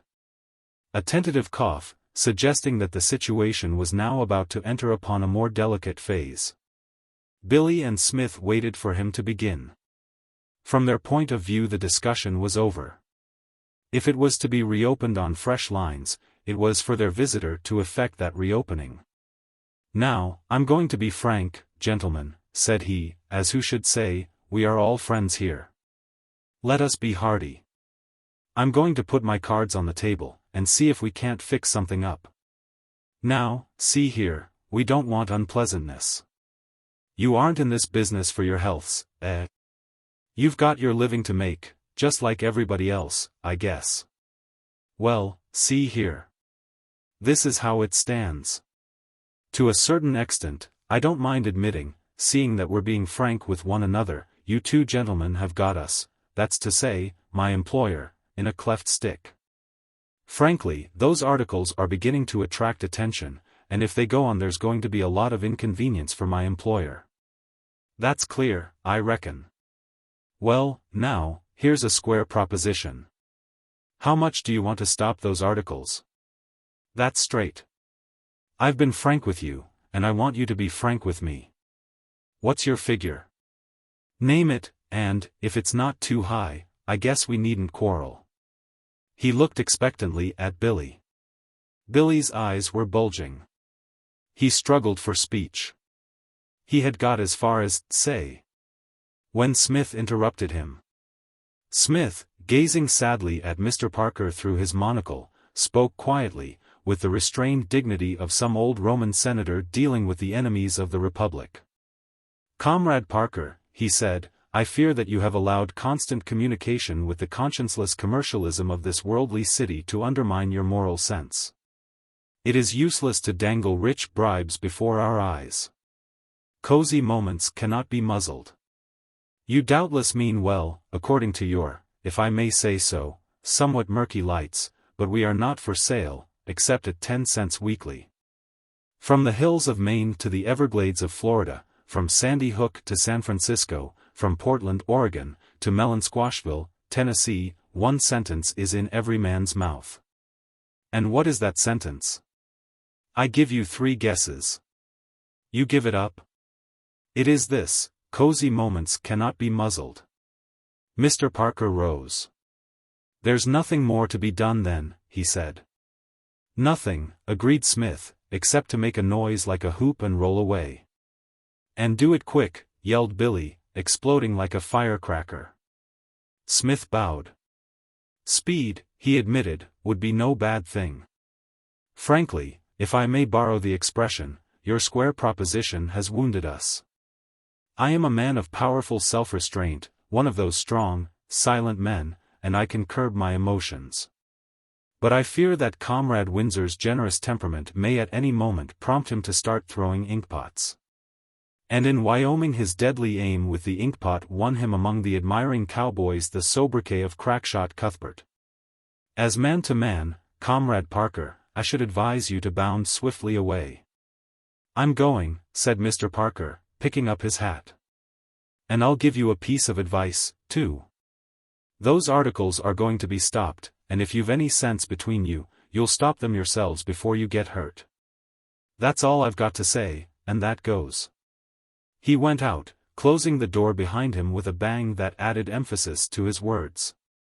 "To men of nicely poised nervous organization such as ourselves, Comrade Windsor," said Smith, smoothing his waistcoat thoughtfully, "these scenes are acutely painful. We wince before them. Our ganglions quiver like cinematographs. Gradually recovering command of ourselves, we review the situation. Did our visitor's final remarks convey anything definite to you? Were they the mere casual badinage of a parting guest, or was there something solid behind them?" Billy Windsor was looking serious. "I guess he meant it all right. He's evidently working for somebody pretty big, and that sort of man would have a pull with all kinds of thugs. We shall have to watch out. Now that they find we can't be bought, they'll try the other way. They mean business sure enough. But, by George, let 'em. We're up against a big thing, and I'm going to see it through if they put every gang in New York onto us." "Precisely, Comrade Windsor.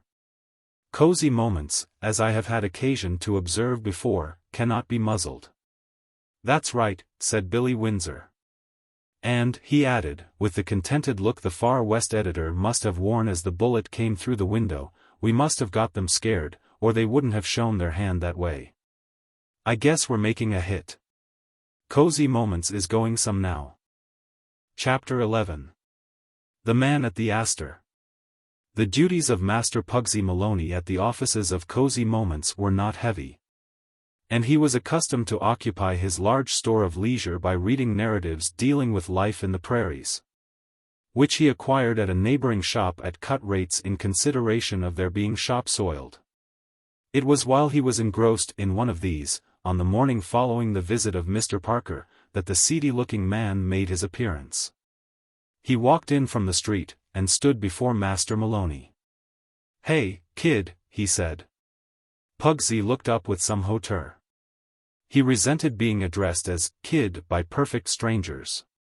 "Editor in, Tommy?" inquired the man.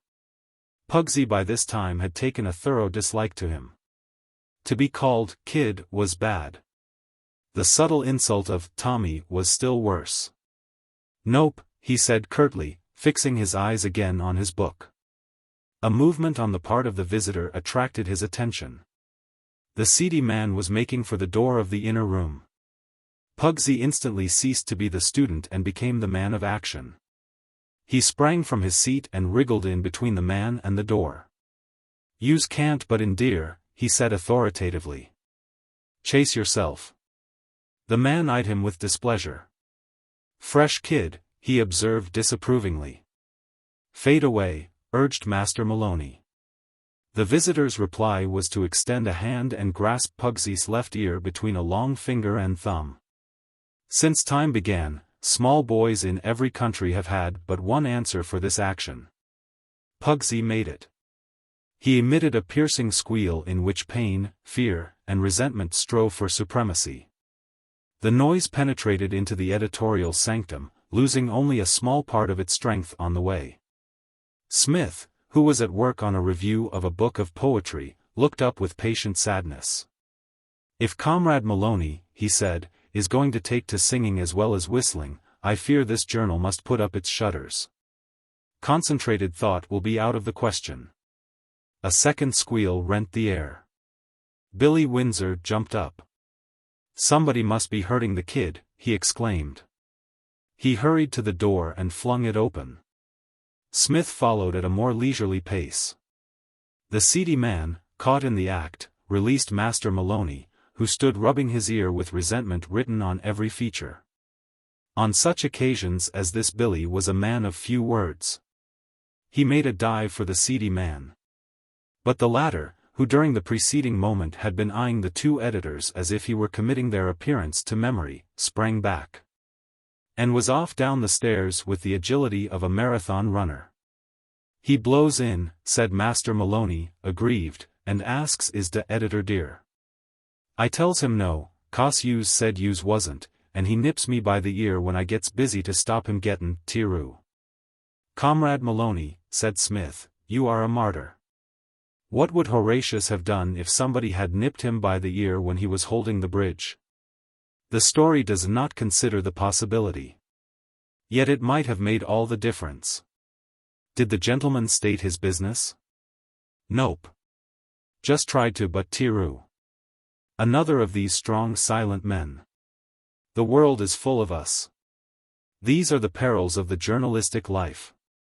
You will be safer and happier when you are rounding up cows on your Mustang." "I wonder what he wanted," said Billy, when they were back again in the inner room. "Who can say, Comrade Windsor? Possibly our autographs. Possibly 5 minutes chat on general subjects." "I don't like the look of him," said Billy. Whereas what Comrade Maloney objected to was the feel of him. "In what respect did his look jar upon you?" "His clothes were poorly cut, but such things, I know, leave you unmoved." "It seems to me," said Billy thoughtfully, "as if he came just to get a sight of us. And he got it. Ah, Providence is good to the poor. Whoever's behind those tenements isn't going to stick at any odd trifle. We must watch out. That man was probably sent to mark us down for one of the gangs. Now they'll know what we look like, and they can get after us.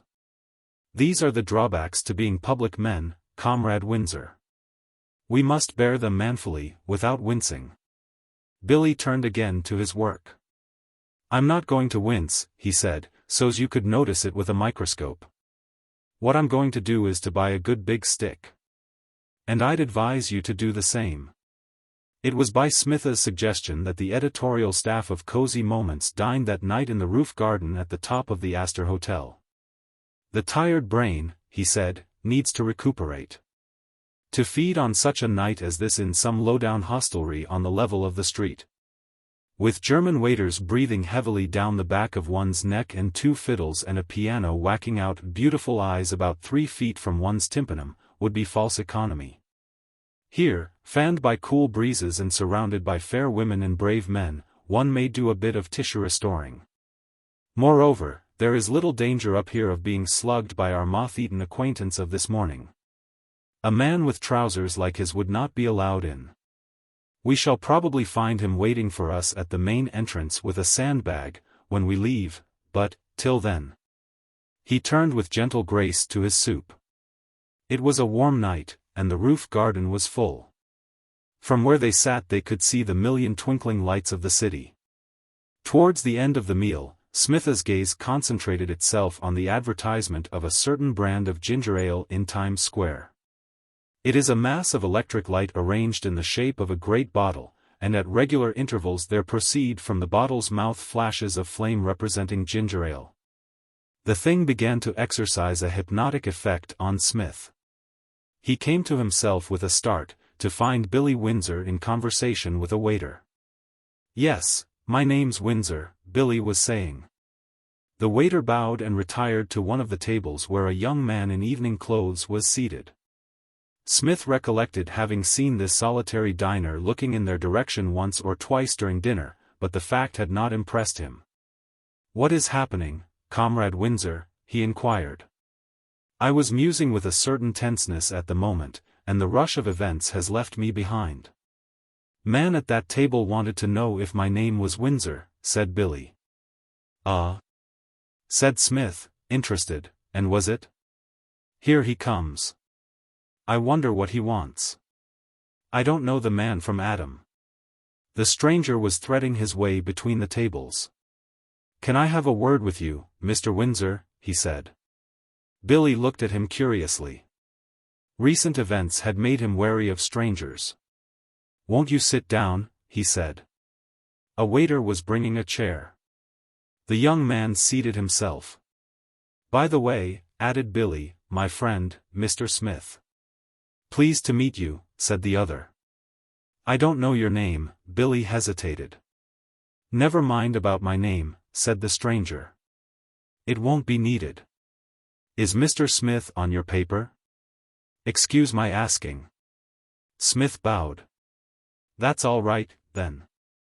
I can go ahead." He bent forward. "Neither of you gentlemen are hard of hearing, eh?" "In the old prairie days," said Smith, "Comrade Windsor was known to the Indians as Bullabonagash, which, as you doubtless know, signifies big chief who can hear a fly clear its throat. I too can hear as well as the next man." "Why? That's all right, then. I don't want to have to shout it. There's some things it's better not to yell." He turned to Billy, who had been looking at him all the while with a combination of interest and suspicion. The man might or might not be friendly. In the meantime, there was no harm in being on one's guard. Billy's experience as a cub reporter had given him the knowledge that is only given in its entirety to police and newspaper men, that there are two New Yorks. One is a modern, well-policed city, through which one may walk from end to end without encountering adventure. The other is a city as full of sinister intrigue, of whisperings and conspiracies, of battle, murder, and sudden death in dark byways, as any town of medieval Italy. Given certain conditions, anything may happen to anyone in New York. And Billy realized that these conditions now prevailed in his own case. He had come into conflict with New York's underworld. Circumstances had placed him below the surface, where only his wits could help him.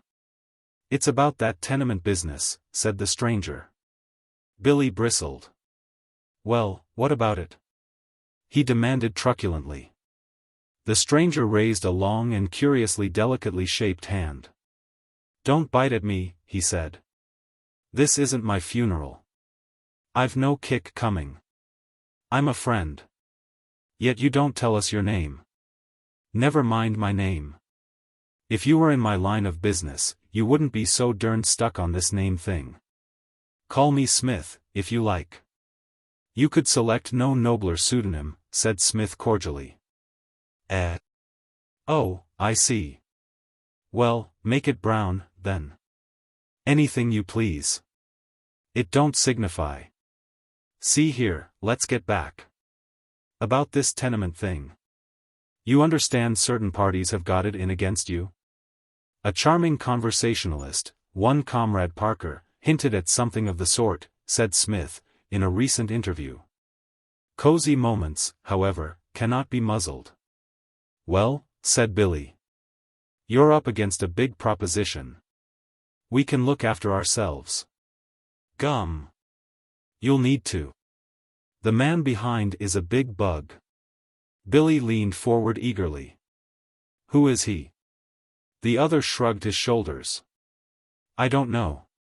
You wouldn't expect a man like that to give himself away. Then how do you know he's a big bug? Precisely, said Smith. On what system have you estimated the size of the gentleman's bughood?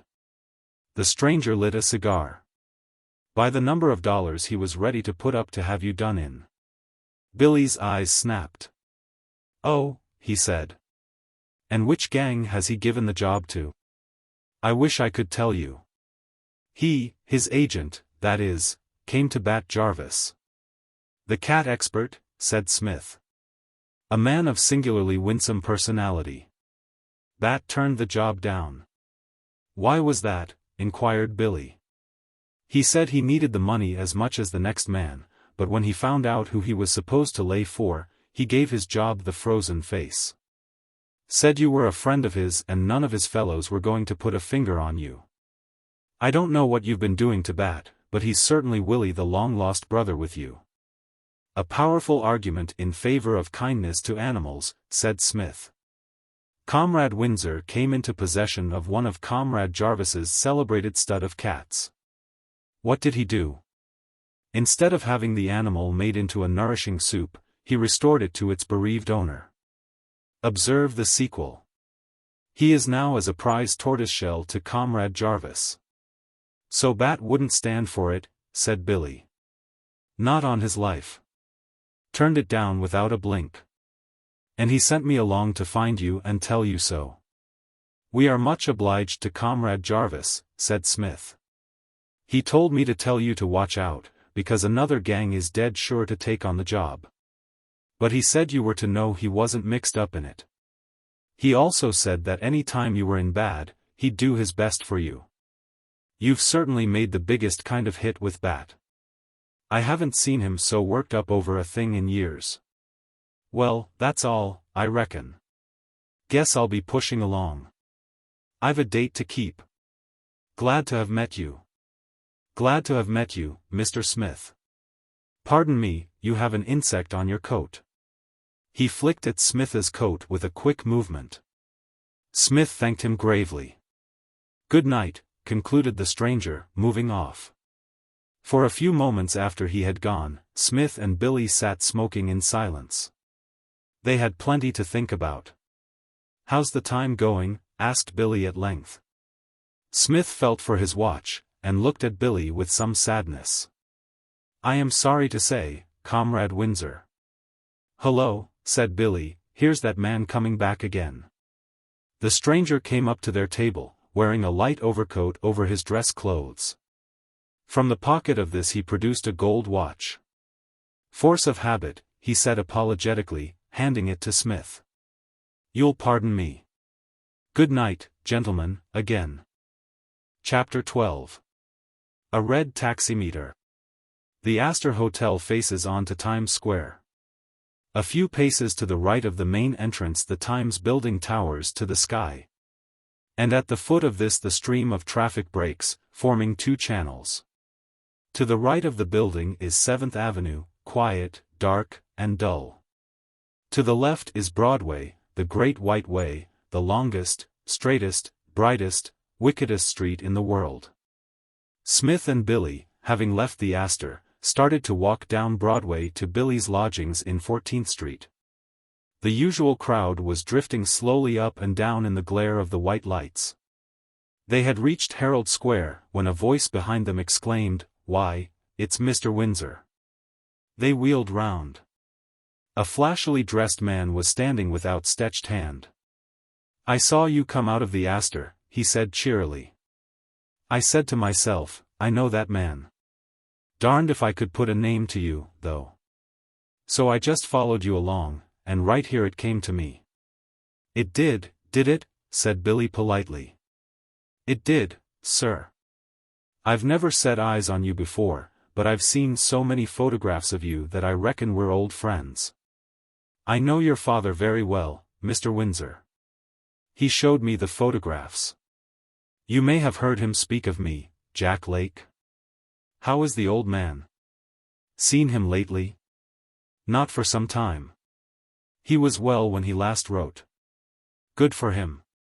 He would be tough as a plank, old Joe Windsor. We always called him Joe. You'd have known him down in Missouri, of course, said Billy. That's right.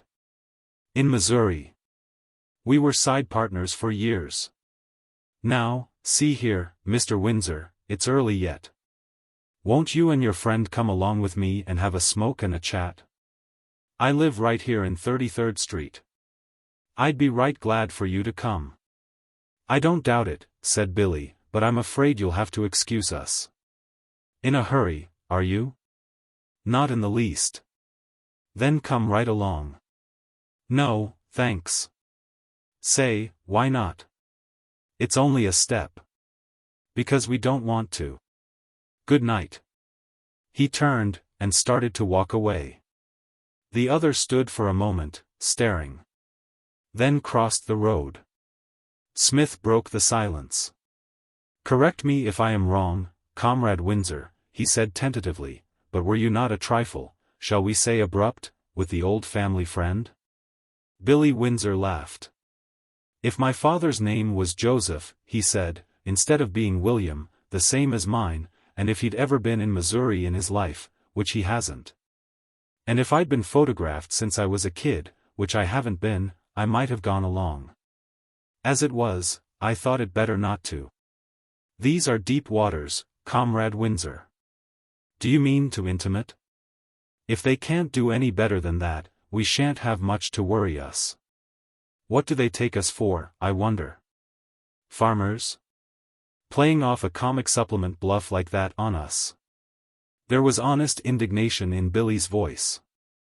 You think, then, that if we had accepted Comrade Lake's invitation, and gone along for a smoke and a chat, the chat would not have been of the pleasantest nature? We should have been put out of business. I have heard so much, said Smith, thoughtfully, of the lavish hospitality of the American. Taxi, sir? A red taximeter cab was crawling down the road at their side. Billy shook his head. Not that a taxi would be an unsound scheme, said Smith. Not that particular one, if you don't mind. Something about it that offends your aesthetic taste? Queried Smith sympathetically. Something about it makes my aesthetic taste kick like a mule, said Billy. Ah, we highly strung literary men do have these curious prejudices. We cannot help it. We are the slaves of our temperaments. Let us walk, then. After all, the night is fine, and we are young and strong. They had reached 23rd Street when Billy stopped. I don't know about walking, he said. Suppose we take the elevated? Anything you wish, Comrade Windsor. I am in your hands. They cut across into 6th Avenue, and walked up the stairs to the station of the elevated railway. A train was just coming in. Has it escaped your notice, Comrade Windsor, said Smith after a pause, that, so far from speeding to your lodgings, we are going in precisely the opposite direction? We are in an uptown train. I noticed it, said Billy briefly. Are we going anywhere in particular? This train goes as far as 110th Street. We'll go up to there. And then? And then we'll come back. And after that, I suppose, we'll make a trip to Philadelphia, or Chicago, or somewhere. Well, I am in your hands, Comrade Windsor. The night is yet young. Take me where you will. It is only 5 cents a go, and we have money in our purses. We are 2 young men out for reckless dissipation. By all means let us have it. At 110th Street they left the train, went down the stairs, and crossed the street. Halfway across Billy stopped. What now, Comrade Windsor? Inquired Smith patiently.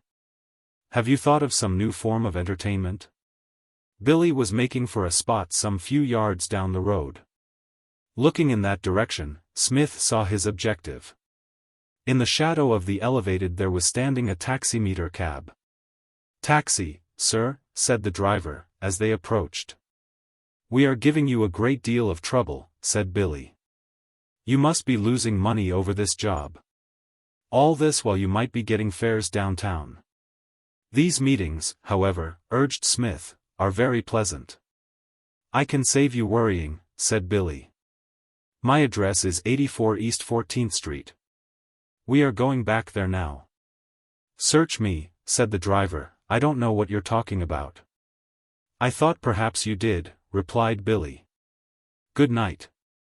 These things are very disturbing, said Smith, when they were in the train. Dignity is impossible when one is compelled to be the hunted fawn. When did you begin to suspect that yonder merchant was doing the sleuth-hound act? When I saw him in Broadway having a heart-to-heart talk with our friend from Missouri. He must be something of an expert at the game to have kept on our track. Not on your life. It's as easy as falling off a log. There are only certain places where you can get off an elevated train. All he'd got to do was to get there before the train, and wait. I didn't expect to dodge him by taking the elevated. I just wanted to make certain of his game. The train pulled up at the 14th Street station. In the roadway at the foot of the opposite staircase was a red taximeter cab. Chapter 13. Reviewing the situation. Arriving at the bed-sitting room, Billy proceeded to occupy the rocking chair, and, as was his wont, began to rock himself rhythmically to and fro. Smith seated himself gracefully on the couch bed. There was a silence. The events of the evening had been a revelation to Smith. He had not realized before the extent of the ramifications of New York's underworld. That members of the gangs should crop up in the Astor roof garden and in gorgeous raiment in the middle of Broadway was a surprise. When Billy Windsor had mentioned the gangs, he had formed a mental picture of low-browed hooligans, keeping carefully to their own quarter of the town. This picture had been correct, as far as it went, but it had not gone far enough. The bulk of the gangs of New York are of the hooligan class, and are rarely met with outside their natural boundaries. But each gang has its more prosperous members. Gentlemen, who, like the man of the Astor roof garden, support life by more delicate and genteel methods than the rest. The main body rely for their incomes, except at election time, on such primitive feats as robbing intoxicated pedestrians. The aristocracy of the gangs soar higher. It was a considerable time before Billy spoke. Say, he said, this thing wants talking over. By all means, Comrade Windsor. It's this way. There's no doubt now that we're up against a mighty big proposition. Something of the sort would seem to be the case. It's like this. I'm going to see this through. It isn't only that I want to do a bit of good to the poor cusses in those tenements, though I'd do it for that alone. But, as far as I'm concerned, there's something to it besides that. If we win out, I'm going to get a job out of one of the big dailies. It'll give me just the chance I need. See what I mean? Well, it's different with you. I don't see that it's up to you to run the risk of getting yourself put out of business with a blackjack, and maybe shot. Once you get mixed up with the gangs there's no saying what's going to be doing. Well, I don't see why you shouldn't quit. All this has got nothing to do with you. You're over here on a vacation. You haven't got to make a living this side. You want to go about and have a good time, instead of getting mixed up with. He broke off. Well, that's what I wanted to say, anyway, he concluded. Smith looked at him reproachfully. Are you trying to sack me, Comrade Windsor? How's that?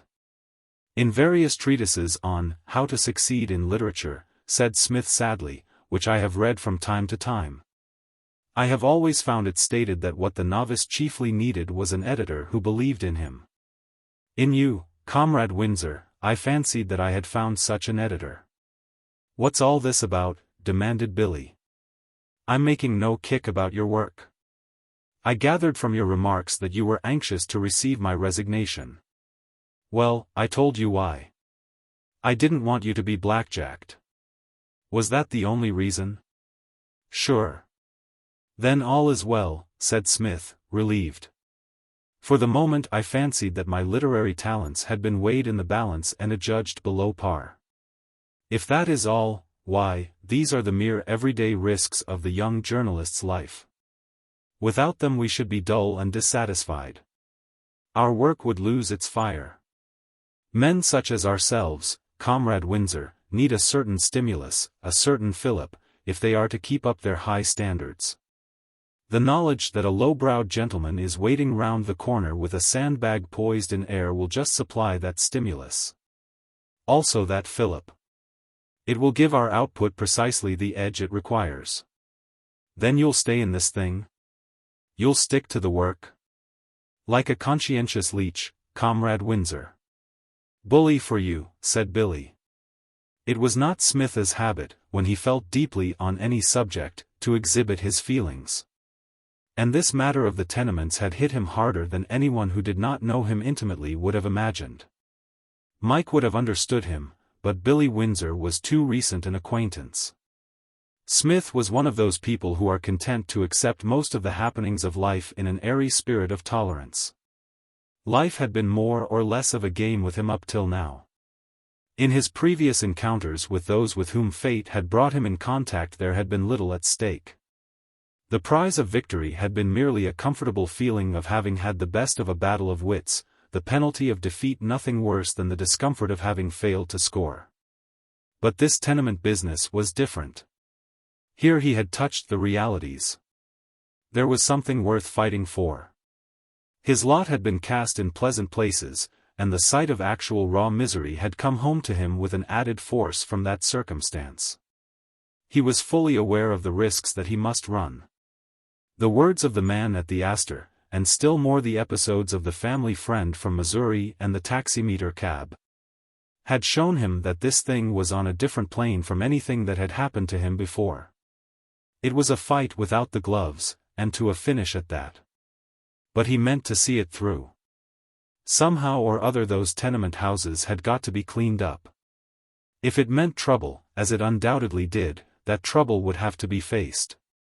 Now that Comrade Jarvis, he said, showing a spirit of forbearance which, I am bound to say, does him credit, has declined the congenial task of fracturing our occipits, who should you say? Comrade Windsor, would be the chosen substitute? Billy shook his head. Now that Bat has turned up the job, it might be any one of 3 gangs. There are 4 main gangs, you know. Bat's is the biggest. But the smallest of them's large enough to put us away, if we give them the chance. I don't quite grasp the nice points of this matter. Do you mean that we have an entire gang on our trail in one solid mass, or will it be merely a section? Well, a section, I guess, if it comes to that. Parker, or whoever fixed this thing up, would go to the main boss of the gang. If it was the 3 Points, he'd go to Spider Riley. If it was the Table Hill lot, he'd look up Dude Dawson. And so on. And what then? And then the boss would talk it over with his own special partners. Every gang leader has about a dozen of them. A sort of inner circle. They'd fix it up among themselves. The rest of the gang wouldn't know anything about it. The fewer in the game, you see, the fewer to split up the dollars. I see. Then things are not so black. All we have to do is to look out for about a dozen hooligans with a natural dignity in their bearing, the result of intimacy with the main boss. Carefully eluding these aristocrats, we shall win through.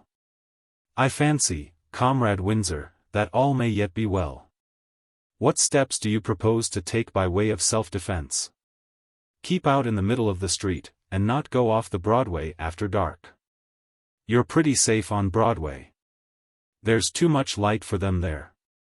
Now that our sleuthhound friend in the taximeter has ascertained your address, shall you change it? It wouldn't do any good. They'd soon find where I'd gone to. How about yours? I fancy I shall be tolerably all right. A particularly massive policeman is on duty at my very doors. So much for our private lives. But what of the daytime?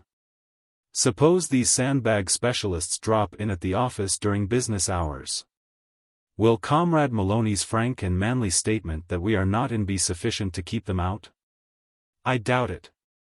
All unused to the nice conventions of polite society, these rugged persons will charge through. In such circumstances good work will be hard to achieve.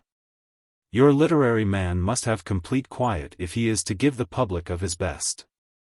But stay. An idea. Well? Comrade Brady. The peerless kid. The man Cosy Moments is running for the lightweight championship. We are his pugilistic sponsors. You may say that it is entirely owing to our efforts that he has obtained this match with, who exactly is the gentleman Comrade Brady fights at the Highfield Club on Friday night? Cyclone L. Woolman, isn't it? You are right. As I was saying, but for us the privilege of smiting Comrade Cyclone L. Woolman under the fifth rib on Friday night would almost certainly have been denied to him. It almost seemed as if he were right. From the moment the paper had taken up his cause, Kid Brady's star had undoubtedly been in the ascendant. People began to talk about him as a likely man. Edgren, in the Evening World, had a paragraph about his chances for the lightweight title. Tad, in the Journal, drew a picture of him. Finally, the management of the Highfield Club had signed him for a 10-round bout with Mr. Woolman. There were, therefore, reasons why Cosy Moments should feel a claim on the kid's services. He should, continued Smith, if equipped in any degree with finer feelings, be bubbling over with gratitude towards us. But for Cosy Moments, he should be saying to himself, where should I be? Among the also-rans. I imagine that he will do any little thing we care to ask of him. I suggest that we approach Comrade Brady, explain the facts of the case, and offer him at a comfortable salary the post of fighting editor of Cosy Moments. His duties will be to sit in the room opening out of ours, girded as to the loins and full of martial spirit. And apply some of those half-scissor hooks of his to the persons of any who overcome the opposition of Comrade Maloney. We, meanwhile, will enjoy that leisure and freedom from interruption which is so essential to the artist. It's not a bad idea, said Billy. It is about the soundest idea, said Smith, that has ever been struck. One of your newspaper friends shall supply us with tickets, and Friday night shall see us at the Highfield. Chapter 14. The Highfield. Far up at the other end of the island, on the banks of the Harlem River, there stands the old warehouse which modern progress has converted into the Highfield Athletic and Gymnastic Club. The imagination, stimulated by the title, conjures up a sort of national sporting club, with pictures on the walls, padding on the chairs, and a sea of white shirt fronts from roof to floor. But the Highfield differs in some respects from this fancy picture.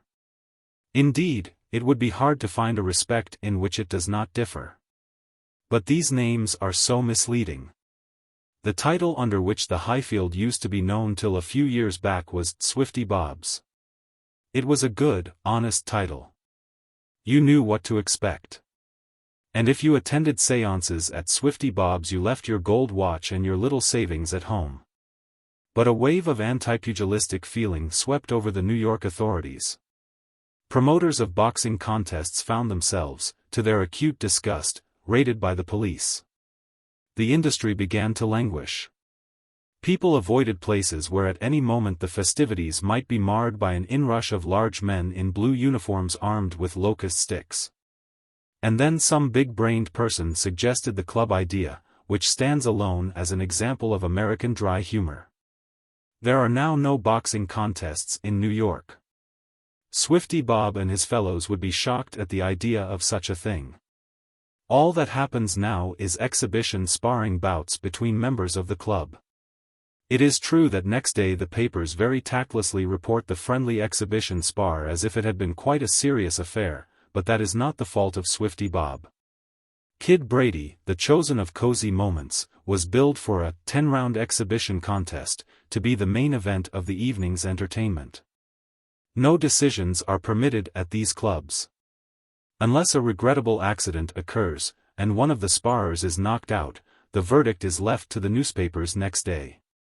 It is not uncommon to find a man win easily in the World, draw in the American, and be badly beaten in the Evening Mail. The system leads to a certain amount of confusion, but it has the merit of offering consolation to a much-smitten warrior. The best method of getting to the Highfield is by the subway. To see the subway in its most characteristic mood one must travel on it during the rush hour, when its patrons are packed into the carriages in one solid jam by muscular guards and policemen, shoving in a manner reminiscent of a rugby football scrum. When Smith and Billy entered it on the Friday evening, it was comparatively empty. All the seats were occupied, but only a few of the straps and hardly any of the space reserved by law for the conductor alone. Conversation on the subway is impossible. The ingenious gentleman who constructed it started with the object of making it noisy. Not ordinarily noisy, like a ton of coal falling onto a sheet of tin, but really noisy. So they fashioned the pillars of thin steel, and the sleepers of thin wood, and loosened all the nuts. And now a subway train in motion suggests a prolonged dynamite explosion blended with the voice of some great cataract. Smith, forced into temporary silence by this combination of noises, started to make up for lost time on arriving in the street once more. A thoroughly unpleasant neighborhood, he said, critically surveying the dark streets. I fear me, Comrade Windsor, that we have been somewhat rash in venturing as far into the Middle West as this. If ever there was a blighted locality where low-browed desperadoes might be expected to spring with whoops of joy from every corner, this blighted locality is that blighted locality. But we must carry on. In which direction, should you say, does this arena lie? It had begun to rain as they left Billy's lodgings. Smith turned up the collar of his Burberry. We suffer much in the cause of literature, he said. Let us inquire of this genial soul if he knows where the Highfield is. The pedestrian referred to proved to be going there himself. They went on together, Smith courteously offering views on the weather and forecasts of the success of Kid Brady in the approaching contest. Rattling on, he was alluding to the prominent part Cosy Moments had played in the affair, when a rough thrust from Windsor's elbow brought home to him his indiscretion. He stopped suddenly, wishing he had not said as much. Their connection with that militant journal was not a thing even to be suggested to casual acquaintances. Especially in such a particularly ill-lighted neighborhood as that through which they were now passing. Their companion, however, who seemed to be a man of small speech, made no comment. Smith deftly turned the conversation back to the subject of the weather, and was deep in a comparison of the respective climates of England and the United States. When they turned a corner and found themselves opposite a gloomy, barn-like building, over the door of which it was just possible to decipher in the darkness the words, Highfield Athletic and Gymnastic Club. The tickets which Billy Windsor had obtained from his newspaper friend were for one of the boxes. These proved to be sort of sheep pens of unpolished wood, each with 4 hard chairs in it. The interior of the Highfield Athletic and Gymnastic Club was severely free from anything in the shape of luxury and ornament. Along the 4 walls were raised benches in tiers. On these were seated as tough-looking a collection of citizens as one might wish to see. On chairs at the ringside were the reporters, with tickers at their sides, by means of which they tapped details of each round through to their downtown offices, where write-up reporters were waiting to read off and elaborate the messages. In the center of the room, brilliantly lighted by half a dozen electric chandeliers, was the ring. There were preliminary bouts before the main event. A burly gentleman in shirt-sleeves entered the ring, followed by 2 slim youths in fighting costume and a massive person in a red jersey, blue serge trousers, and yellow braces, who chewed gum with an abstracted air throughout the proceedings. The burly gentleman gave tongue in a voice that cleft the air like a cannonball.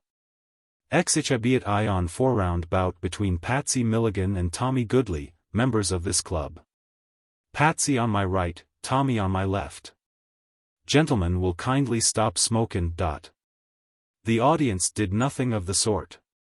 Possibly they did not apply the description to themselves. Possibly they considered the appeal a mere formula.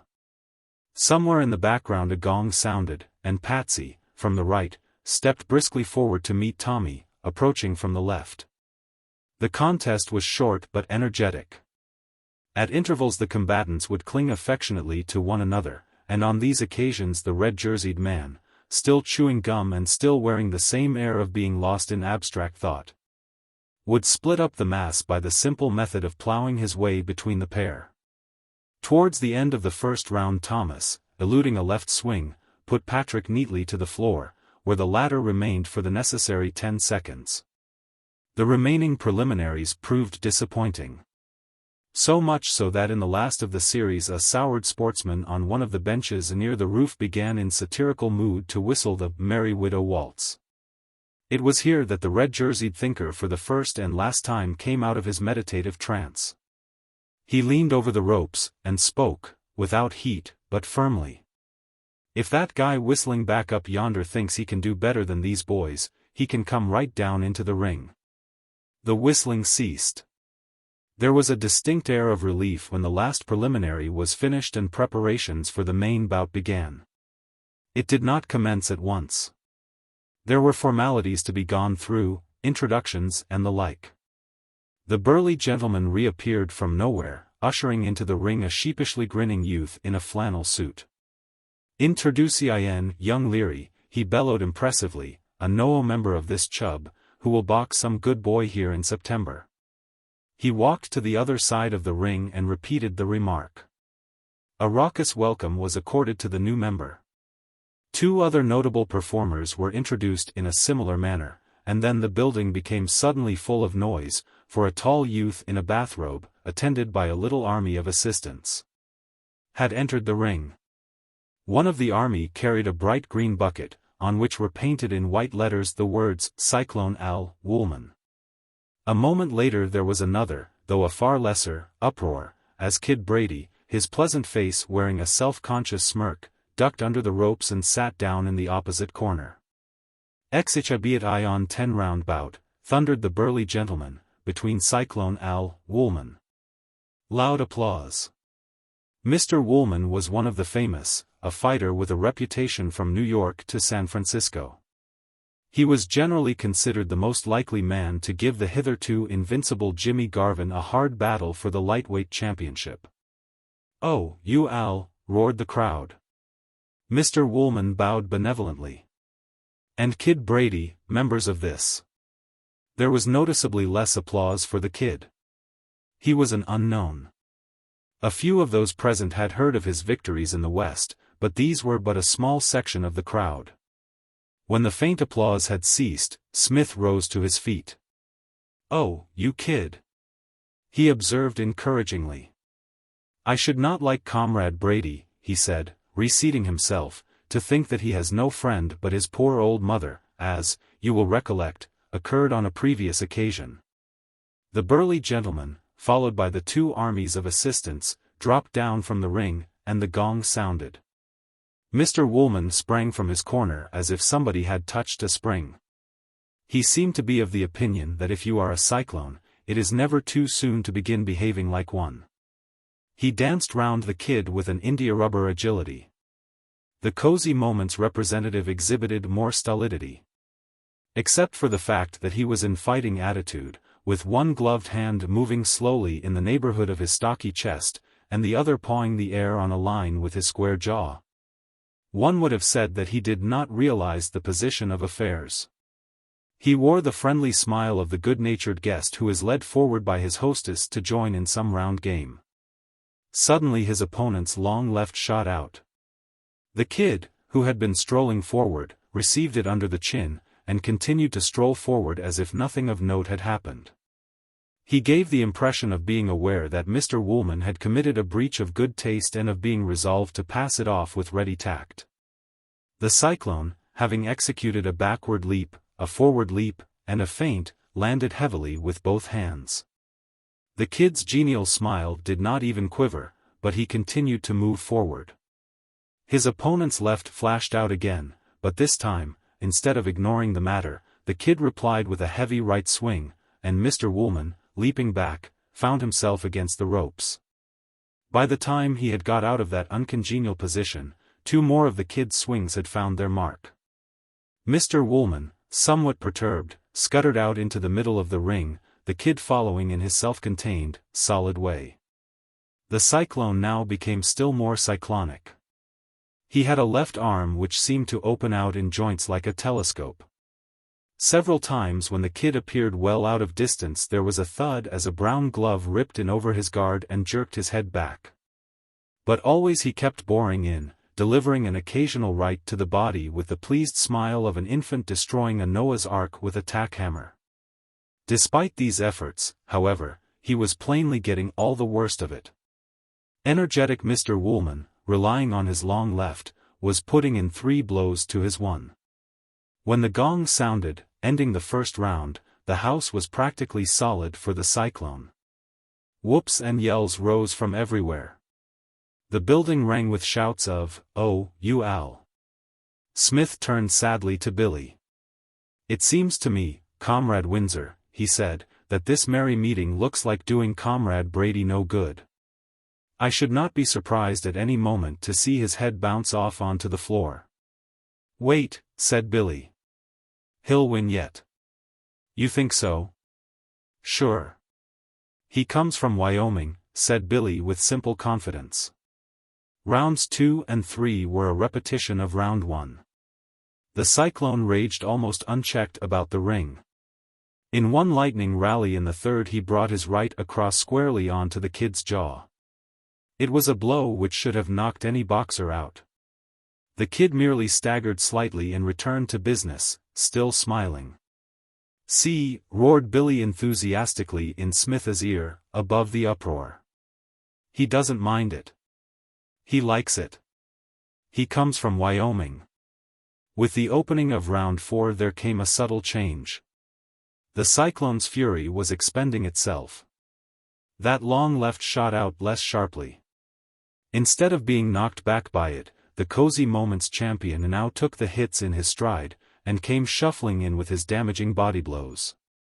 There were cheers and, "Oh, you Al," at the sound of the gong, but there was an appealing note in them this time. The gallant sportsman whose connection with boxing was confined to watching other men fight, and betting on what they considered a certainty. And who would have expired promptly if anyone had tapped them sharply on their well-filled waistcoats, were beginning to fear that they might lose their money after all. In the 5th round the thing became a certainty.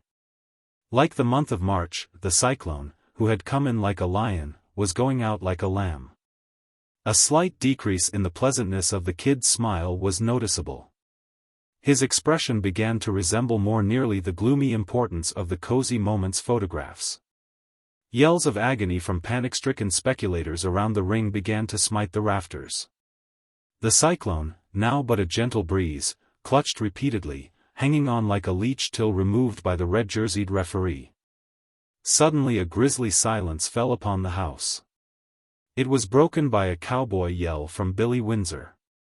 For the kid, battered, but obviously content, was standing in the middle of the ring, while on the ropes the cyclone, drooping like a wet sock, was sliding slowly to the floor.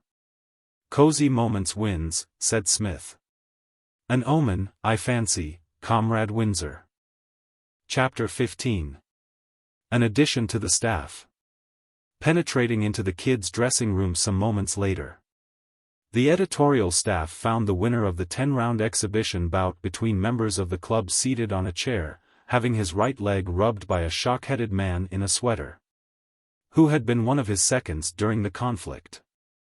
The kid beamed as they entered. "Gents," he said, "come right in. Mighty glad to see you." "It is a relief to me, Comrade Brady," said Smith, "to find that you can see us.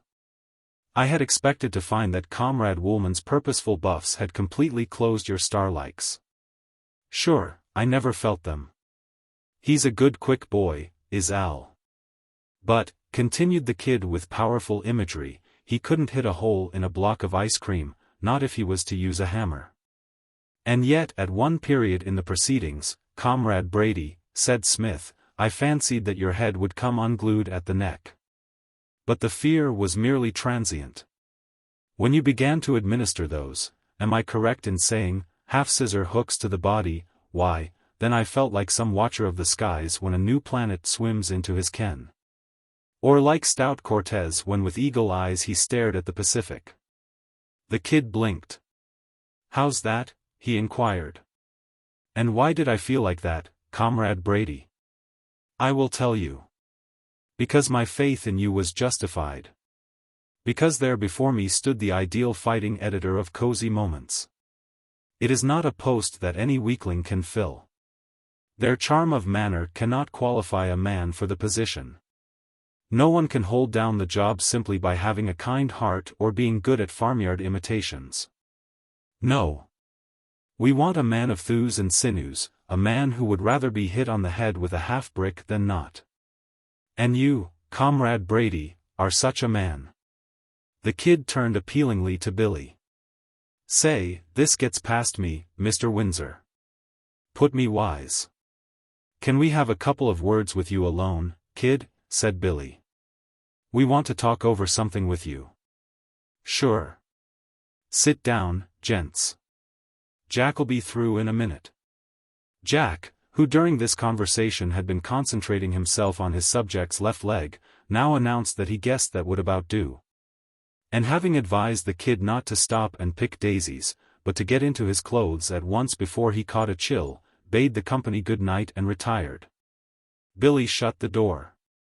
"Kid," he said, "you know those articles about the tenements we've been having in the paper?" "Sure. I read 'em. They're to the good." Smith bowed. "You stimulate us, Comrade Brady." This is praise from Sir Hubert Stanley. "It was about time some strong josher came and put it across to 'em," added the kid. "So we thought." Comrade Parker, however, totally disagreed with us. "Parker?" "That's what I'm coming to," said Billy. "The day before yesterday a man named Parker called at the office and tried to buy us off." Billy's voice grew indignant at the recollection. "You gave him the hook, I guess?" queried the interested kid. "To such an extent, Comrade Brady," said Smith, "that he left breathing threatenings and slaughter. And it is for that reason that we have ventured to call upon you." "It's this way," said Billy. "We're pretty sure by this time that whoever the man is this fellow Parker's working for has put one of the gangs on to us." "You don't say," exclaimed the kid. "Gum! Mr. Windsor, they're tough propositions, those gangs. We've been followed in the streets, and once they put up a bluff to get us where they could do us in. So we've come along to you. We can look after ourselves out of the office, you see, but what we want is someone to help in case they try to rush us there. In brief, a fighting editor," said Smith. "At all costs we must have privacy. No writer can prune and polish his sentences to his satisfaction if he is compelled constantly to break off in order to eject boisterous hooligans. We therefore offer you the job of sitting in the outer room and intercepting these bravos before they can reach us. The salary we leave to you. There are doubloons and to spare in the old oak chest.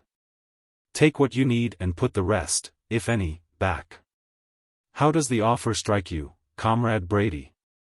"We don't want to get you in under false pretenses, kid," said Billy. "Of course, they may not come anywhere near the office. But still, if they did, there would be something doing. What do you feel about it?" "Gents," said the kid, "it's this way." He stepped into his coat, and resumed. "Now that I've made good by getting the decision over Al, they'll be giving me a chance of a big fight. Maybe with Jimmy Garvin. Well, if that happens, see what I mean? I'll have to be going away somewhere and getting into training. I shouldn't be able to come and sit with you. But, if you gents feel like it, I'd be mighty glad to come until I'm wanted to go into training camp." "Great," said Billy, "that would suit us all the way up. If you'd do that, kid, we'd be tickled to death." "And touching salary," put in Smith. "Shucks," said the kid with emphasis. "Nix on the salary thing. I wouldn't take a dime. If it hadn't been for you gents, I'd have been waiting still for a chance of lining up in the championship class.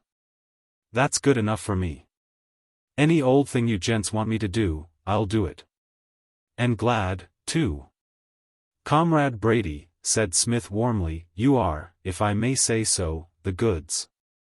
You are, beyond a doubt, supremely the stuff. We three, then, hand in hand, will face the foe. And if the foe has good, sound sense, he will keep right away. You appear to be ready. Shall we meander forth?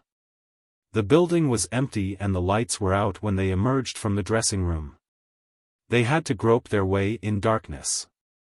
It was still raining when they reached the street, and the only signs of life were a moist policeman and the distant glare of public house lights down the road. They turned off to the left, and, after walking some 100 yards, found themselves in a blind alley. "Hello," said Billy. "Where have we come to?" Smith sighed. "In my trusting way," he said, "I had imagined that either you or Comrade Brady was in charge of this expedition and taking me by a known route to the nearest subway station. I did not think to ask. I placed myself, without hesitation, wholly in your hands." "I thought the kid knew the way," said Billy. "I was just tagged in, along with you gents," protested the lightweight. "I thought you was taking me right. This is the first time I been up here." "Next time we three go on a little jaunt anywhere," said Smith resignedly, "it would be as well to take a map and a corps of guides with us. Otherwise we shall start for Broadway and finish up at Minneapolis." They emerged from the blind alley and stood in the dark street, looking doubtfully up and down it. "Aha!" said Smith suddenly, "I perceive a native. Several natives, in fact. Quite a little covey of them. We will put our case before them, concealing nothing, and rely on their advice to take us to our goal." A little knot of men was approaching from the left. In the darkness it was impossible to say how many of them there were. Smith stepped forward, the kid at his side. "Excuse me, sir," he said to the leader, "but if you can spare me a moment of your valuable time." There was a sudden shuffle of feet on the pavement, a quick movement on the part of the kid. A chunky sound as of wood striking wood, and the man Smith had been addressing fell to the ground in a heap. As he fell, something dropped from his hand onto the pavement with a bump and a rattle. Stooping swiftly, the kid picked it up, and handed it to Smith. His fingers closed upon it. It was a short, wicked-looking little bludgeon, the blackjack of the New York tough. "Get busy," advised the kid briefly. Chapter 16. The First Battle. The promptitude and dispatch with which the kid had attended to the gentleman with the blackjack had not been without its effect on the followers of the stricken one. Physical courage is not an outstanding quality of the New York hooligan. His personal preference is for retreat when it is a question of unpleasantness with a stranger. And, in any case, even when warring among themselves, the gangs exhibit a lively distaste for the hard knocks of hand-to-hand fighting. Their chosen method of battling is to lie down on the ground and shoot. This is more suited to their physique, which is rarely great. The gang's man, as a rule, is stunted and slight of build. The kid's rapid work on the present occasion created a good deal of confusion. There was no doubt that much had been hoped for from speedy attack. Also, the generalship of the expedition had been in the hands of the fallen warrior. His removal from the sphere of active influence had left the party without a head. And, to add to their discomfiture, they could not account for the kid. Smith they knew, and Billy Windsor they knew, but who was this stranger with the square shoulders and the uppercut that landed like a cannonball? Something approaching a panic prevailed among the gang. It was not lessened by the behavior of the intended victims. Billy Windsor, armed with the big stick which he had bought after the visit of Mr. Parker, was the first to join issue. He had been a few paces behind the others during the blackjack incident. But, dark as it was, he had seen enough to show him that the occasion was, as Smith would have said, one for the shrewd blow rather than the prolonged parley. With a whoop of the purest Wyoming brand, he sprang forward into the confused mass of the enemy. A moment later Smith and the kid followed, and there raged over the body of the fallen leader a battle of Homeric type. It was not a long affair. The rules and conditions governing the encounter offended the delicate sensibilities of the gang. Like artists who feel themselves trammeled by distasteful conventions, they were damped and could not do themselves justice. Their forte was long-range fighting with pistols. With that they felt en rapport. But this vulgar brawling in the darkness with muscular opponents who hit hard and often with sticks and hands was distasteful to them. They could not develop any enthusiasm for it. They carried pistols, but it was too dark and the combatants were too entangled to allow them to use these. Besides, this was not the dear, homely old Bowery, where a gentleman may fire a pistol without exciting vulgar comment. It was uptown, where curious crowds might collect at the first shot. There was but one thing to be done. Reluctant as they might be to abandon their fallen leader, they must tear themselves away. Already they were suffering grievously from the stick, the blackjack, and the lightning blows of the kid. For a moment they hung, wavering. Then stampeded in half a dozen different directions, melting into the night whence they had come. Billy, full of zeal, pursued one fugitive some 50 yards down the street, but his quarry, exhibiting a rare turn of speed, easily outstripped him. He came back, panting, to find Smith and the kid examining the fallen leader of the departed ones with the aid of a match, which went out just as Billy arrived. "It is our friend of the earlier part of the evening, Comrade Windsor," said Smith. "The merchant with whom we hobnobbed on our way to the Highfield." In a moment of imprudence I mentioned Cosy Moments. I fancy that this was his first intimation that we were in the offing. His visit to the Highfield was paid, I think, purely from sport-loving motives. He was not on our trail. He came merely to see if Comrade Brady was proficient with his hands. Subsequent events must have justified our fighting editor in his eyes. It seems to be a moot point whether he will ever recover consciousness. "Mighty good thing if he doesn't," said Billy uncharitably. "From one point of view, Comrade Windsor, yes. Such an event would undoubtedly be an excellent thing for the public good. But from our point of view, it would be as well if he were to sit up and take notice. We could ascertain from him who he is and which particular collection of horny-handeds he represents. Light another match, Comrade Brady." The kid did so. The head of it fell off and dropped upon the upturned face. The hooligan stirred, shook himself, sat up, and began to mutter something in a foggy voice. "He's still woozy," said the kid. "Still, what exactly, Comrade Brady?" "In the air," explained the kid. "Bats in the belfry. Dizzy. See what I mean? It's often like that when a feller puts one in with a bit of weight behind it just where that one landed. Gum. I remember when I fought Martin Kelly, I was only starting to learn the game then. Martin and me was mixing it good and hard all over the ring, when suddenly he puts over a stiff one right on the point. What do you think I done? Fall down and take the count? Not on your life. I just turns round and walks straight out of the ring to my dressing room. Willie Harvey, who was seconding me, comes tearing in after me, and finds me getting into my clothes. "What's doing, kid?" he asks. "I'm going fishin', Willie," I says. "It's a lovely day." "You've lost the fight," he says. "Fight?" says I. "What fight?" "See what I mean?" I hadn't a notion of what had happened. It was a half an hour and more before I could remember a thing. During this reminiscence, the man on the ground had contrived to clear his mind of the mistiness induced by the kid's uppercut.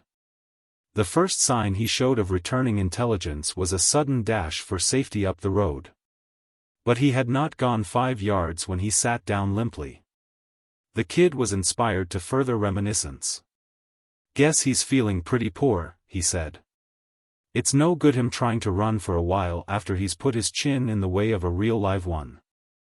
I remember when Joe Peterson put me out, way back when I was new to the game, it was the same year I fought Martin Kelly. He had an awful punch, had old Joe, and he put me down and out in the 8th round. After the fight they found me on the fire escape outside my dressing room. 'Come in, kid,' says they. 'It's all right, chaps,' I says, 'I'm dying.' Like that. "It's all right, chaps, I'm dying. Same with this guy. See what I mean?" They formed a group about the fallen blackjack expert. "Pardon us," said Smith courteously, "for breaking in upon your reverie, but, if you could spare us a moment of your valuable time, there are one or two things which we should like to know." "Sure thing," agreed the Kid. "In the first place," continued Smith, "would it be betraying professional secrets if you told us which particular bevy of energetic sandbaggers it is to which you are attached?" "Gent," explained the Kid, "wants to know what's your gang." The man on the ground muttered something that to Smith and Billy was unintelligible. "It would be a charity," said the former, "if some philanthropist would give this blighter elocution lessons." "Can you interpret, Comrade Brady?" "Says it's the 3 points," said the Kid. "The 3 points? Let me see, is that dude Dawson, Comrade Windsor, or the other gentleman?" "It's Spider Riley. Dude Dawson runs the Table Hill crowd." "Perhaps this is Spider Riley?" "Nope," said the Kid.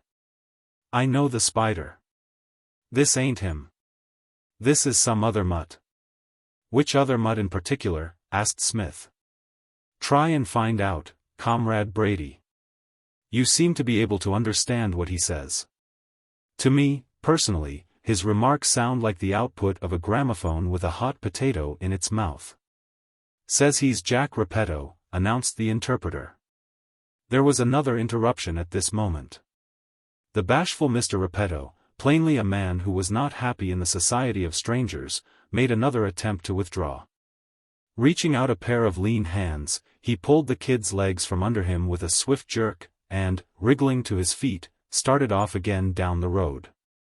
Once more, however, desire outran performance. He got as far as the nearest street lamp, but no farther.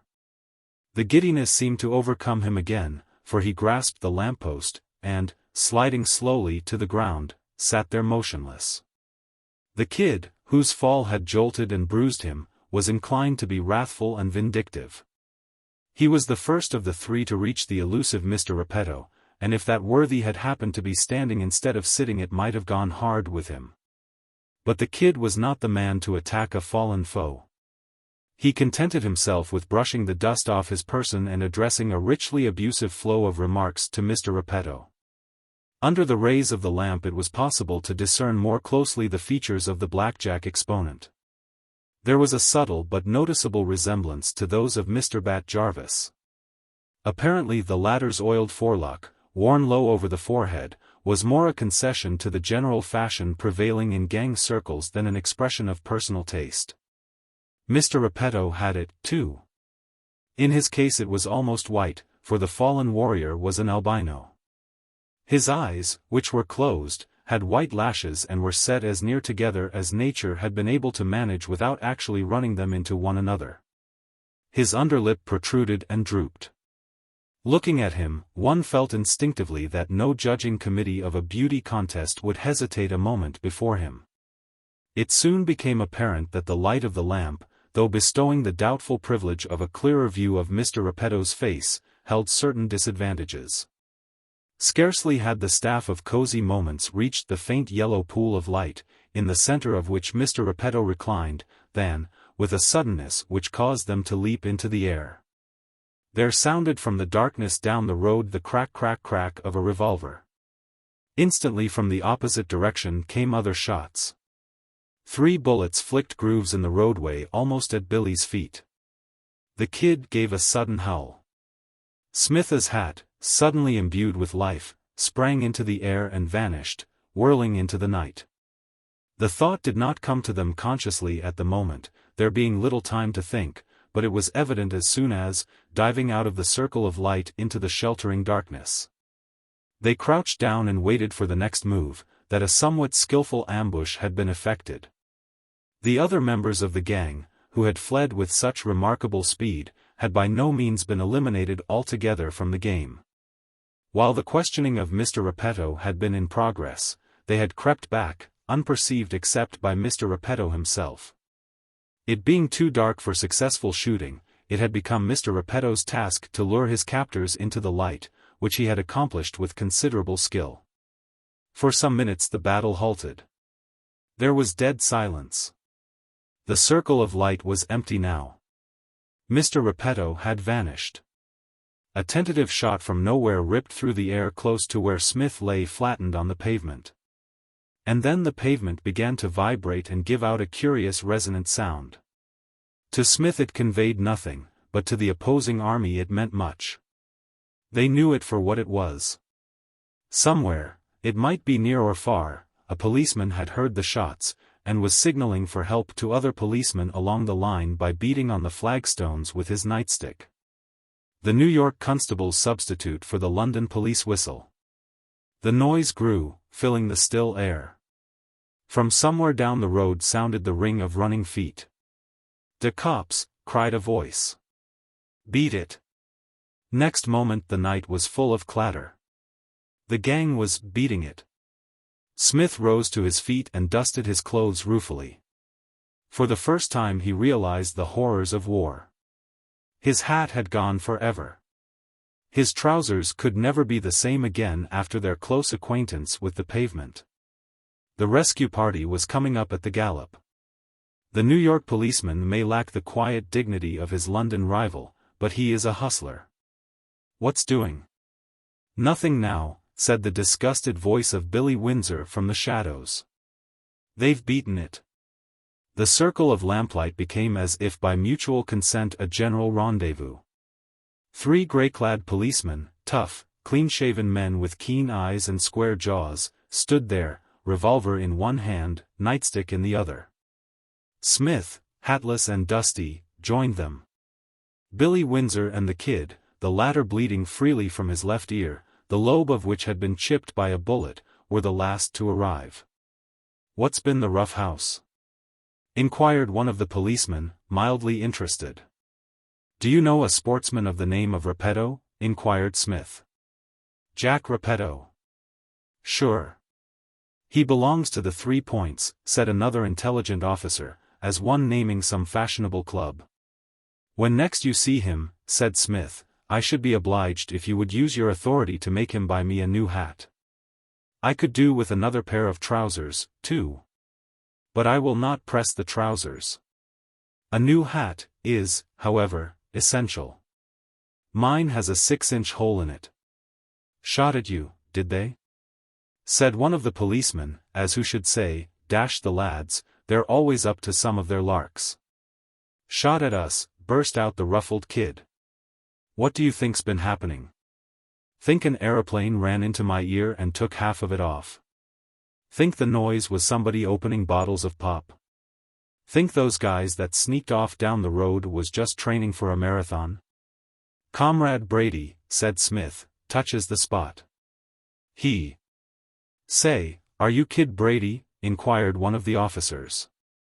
For the first time the constabulary had begun to display any real animation. "Reckoned I'd seen you somewhere," said another. "You licked Cyclone Al, all right, Kid, I hear." "And who but a bonehead thought he wouldn't?" demanded the third warmly. "He could whip a dozen Cyclone Al's in the same evening with his eyes shut."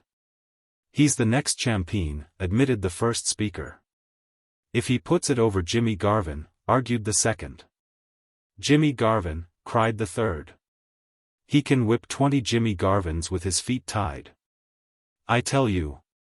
"I am loath," observed Smith, "to interrupt this very impressive brain barbecue, but, trivial as it may seem to you, to me there is a certain interest in this other little matter of my ruined hat.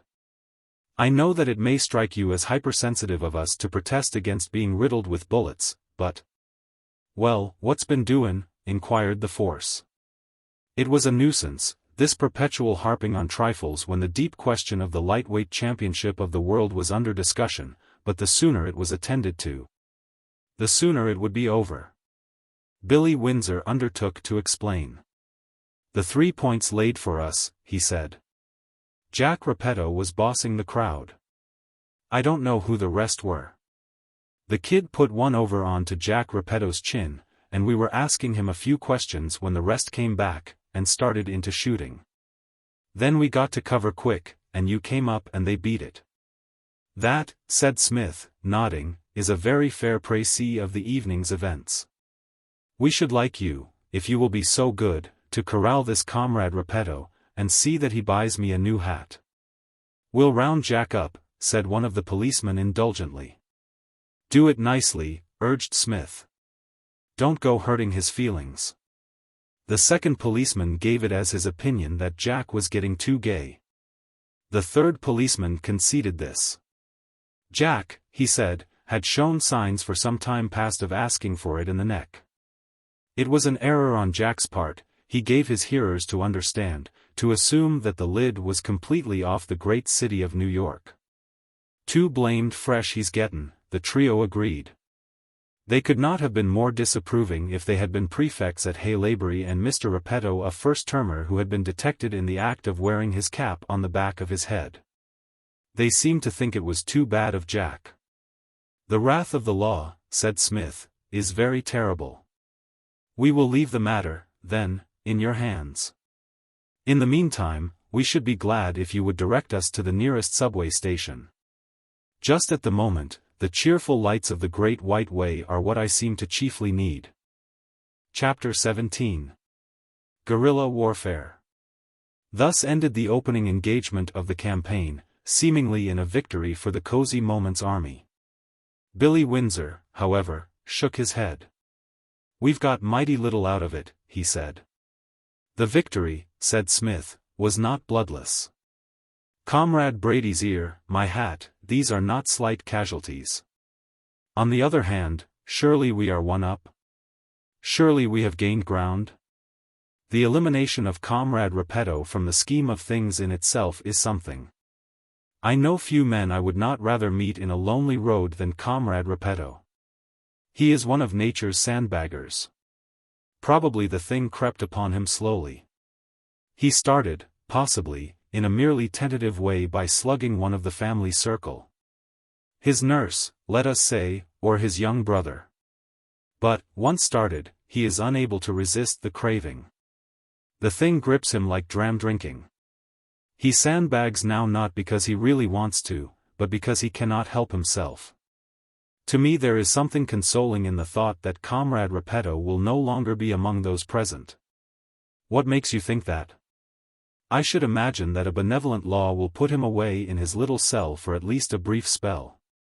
Not on your life, said Billy. He'll prove an alibi. Smith's eyeglass dropped out of his eye. He replaced it, and gazed, astonished, at Billy. An alibi? When 3 keen-eyed men actually caught him at it. He can find 30 toughs to swear he was 5 miles away. And get the court to believe it, said Smith. Sure, said Billy disgustedly. You don't catch them hurting a gangsman unless they're pushed against the wall. The politicians don't want the gangs in jail, especially as the aldermanic elections will be on in a few weeks. Did you ever hear of Monk Eastman? I fancy not, Comrade Windsor. If I did, the name has escaped me. Who was this cleric? He was the first boss of the East Side gang, before Kid Twist took it on. Yes? He was arrested dozens of times, but he always got off. Do you know what he said once, when they pulled him for thugging a fellow out in New Jersey? I fear not, Comrade Windsor. Tell me all. He said, you're arresting me, huh? Say, you want to look where you're goin', I cut some ice in this town. I made half the big politicians in New York. That was what he said. His small talk, said Smith, seems to have been bright and well expressed. What happened then? Was he restored to his friends and his relations? Sure, he was. What do you think? Well, Jack Repetto isn't Monk Eastman, but he's in with Spider Riley, and the Spider's in with the men behind. Jack'll get off. It looks to me, Comrade Windsor, said Smith thoughtfully, as if my stay in this great city were going to cost me a small fortune in hats. Billy's prophecy proved absolutely correct. The police were as good as their word. In due season they rounded up the impulsive Mr. Repetto, and he was haled before a magistrate. And then, What a beautiful exhibition of brotherly love and auld lang syne camaraderie was witnessed. One by one, smirking sheepishly, but giving out their evidence with unshaken earnestness, 11 greasy, wandering-eyed youths mounted the witness stand and affirmed on oath that at the time mentioned dear old Jack had been making merry in their company in a genial and law-abiding fashion, many blocks below the scene of the regrettable assault. The magistrate discharged the prisoner, and the prisoner, meeting Billy and Smith in the street outside, leered triumphantly at them. Billy stepped up to him. "You may have wriggled out of this," he said furiously, "but if you don't get a move on and quit looking at me like that, I'll knock you over the Singer building. Hump yourself." Mr. Repetto humped himself. So was victory turned into defeat, and Billy's jaw became squarer and his eye more full of the light of battle than ever. And there was need of a square jaw and a battle-lit eye, for now began a period of guerrilla warfare such as no New York paper had ever had to fight against. It was Wheeler, the gaunt manager of the business side of the journal, who first brought it to the notice of the editorial staff. Wheeler was a man for whom in business hours nothing existed but his job, and his job was to look after the distribution of the paper. As to the contents of the paper he was absolutely ignorant. He had been with Cosy Moments from its start, but he had never read a line of it. He handled it as if it were so much soap. The scholarly writings of Mr. Wilberfloss, the mirth-provoking sallies of Mr. B. Henderson Asher, the tender outpourings of Luella Granville Waterman, all these were things outside his ken. He was a distributor, and he distributed. A few days after the restoration of Mr. Repetto to East Side society, Mr. Wheeler came into the editorial room with information and desire for information. He endeavored to satisfy the latter first. "What's doing, anyway?" he asked. He then proceeded to his information. "Someone's got it in against the paper, sure," he said. "I don't know what it's all about. I hain't never read the thing. Don't see what anyone could have against a paper with a name like Cosy Moments, anyway. The way things have been going last few days, seems it might be the organ of a blamed mining camp what the boys have took a dislike to." "What's been happening?" asked Billy with gleaming eyes. "Why, nothing in the world to fuss about, only our carriers can't go out without being beaten up by gangs of toughs. Pat Harrigan's in the hospital now. Just been looking in on him. Pat's a feller who likes to fight. Rather fight he would than see a ball game. But this was too much for him. Know what happened? Why, see here, just like this it was. Pat goes out with his cart. Passing through a low-down street on his way uptown he's held up by a bunch of toughs. He shows fight. Half a dozen of them attend to him, while the rest gets clean away with every copy of the paper there was in the cart. When the cop comes along, there's Pat in pieces on the ground and nobody in sight but a dago chewing gum. Cop asks the dago what's been doing, and the dago says he's only just come round the corner and hain't seen nothing of anybody. What I want to know is, what's it all about? Who's got it in for us and why?" Mr. Wheeler leaned back in his chair, while Billy, his hair rumpled more than ever and his eyes glowing, explained the situation. Mr. Wheeler listened absolutely unmoved, and, when the narrative had come to an end, gave it as his opinion that the editorial staff had sand. That was his sole comment. "It's up to you," he said, rising. "You know your business. Say, though, someone had better get busy right quick and do something to stop these guys roughhousing like this. If we get a few more carriers beat up the way Pat was, there'll be a strike. It's not as if they were all Irishmen. The most of them are dagos and such, and they don't want any more fight than they can get by beating their wives and kicking kids off the sidewalk. I'll do my best to get this paper distributed right, and it's a shame if it ain't, because it's going big just now, but it's up to you. Good day, gents." He went out. Smith looked at Billy. "As Comrade Wheeler remarks," he said, "it is up to us. What do you propose to do about it? This is a move of the enemy which I have not anticipated. I had fancied that their operations would be confined exclusively to our two selves. If they are going to strew the street with our carriers, we are somewhat in the soup." Billy said nothing. He was chewing the stem of an unlighted pipe. Smith went on. "It means, of course, that we must buck up to a certain extent. If the campaign is to be a long one, they have us where the hair is crisp. We cannot stand the strain. Cosy Moments cannot be muzzled, but it can undoubtedly be choked. What we want to do is to find out the name of the man behind the Tenements as soon as ever we can and publish it, and, then, if we perish, fall yelling the name." Billy admitted the soundness of this scheme, but wished to know how it was to be done. "Comrade Windsor," said Smith, "I have been thinking this thing over, and it seems to me that we are on the wrong track, or rather we aren't on any track at all, we are simply marking time. What we want to do is to go out and hustle round till we stir up something. Our line up to the present has been to sit at home and scream vigorously in the hope of some stout fellow hearing and rushing to help.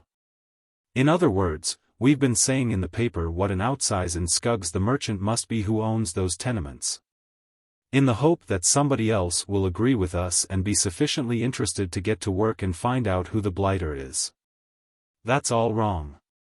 What we must do now, Comrade Windsor, is put on our hats, such hats as Comrade Repetto has left us, and sally forth as sleuth-hounds on our own account." "Yes, but how?" demanded Billy. "That's all right in theory, but how's it going to work in practice? The only thing that can corner the man is a commission."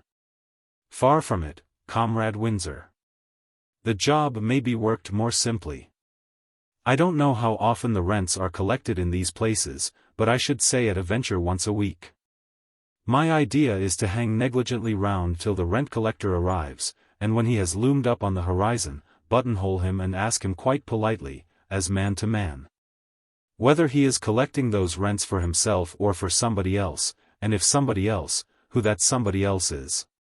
Simple, I fancy. Yet brainy. Do you take me, Comrade Windsor?" Billy sat up, excited. "I believe you've hit it." Smith shot his cuffs modestly. Chapter 18. An episode by the way. It was Pugsy Maloney who, on the following morning, brought to the office the gist of what is related in this chapter. Pugsy's version was, however, brief and unadorned, as was the way with his narratives. Such things as first causes and piquant details he avoided, as tending to prolong the telling excessively, thus keeping him from perusal of his cowboy stories. The way Pugsy put it was as follows. He gave the thing out merely as an item of general interest, a bubble on the surface of the life of a great city. He did not know how nearly interested were his employers in any matter touching that gang which is known as the 3 Points. Pugsy said, "Dear's trouble down where I live. Dude Dawson's mad at Spider Riley, and now de Table Hills are layin' for de 3 Points. Sure." He had then retired to his outer fastness, yielding further details jerkily and with the distrait air of one whose mind is elsewhere. Skillfully extracted and pieced together, these details formed themselves into the following typical narrative of East Side life in New York. The really important gangs of New York are 4. There are other less important institutions, but these are little more than mere friendly gatherings of old boyhood chums for purposes of mutual companionship.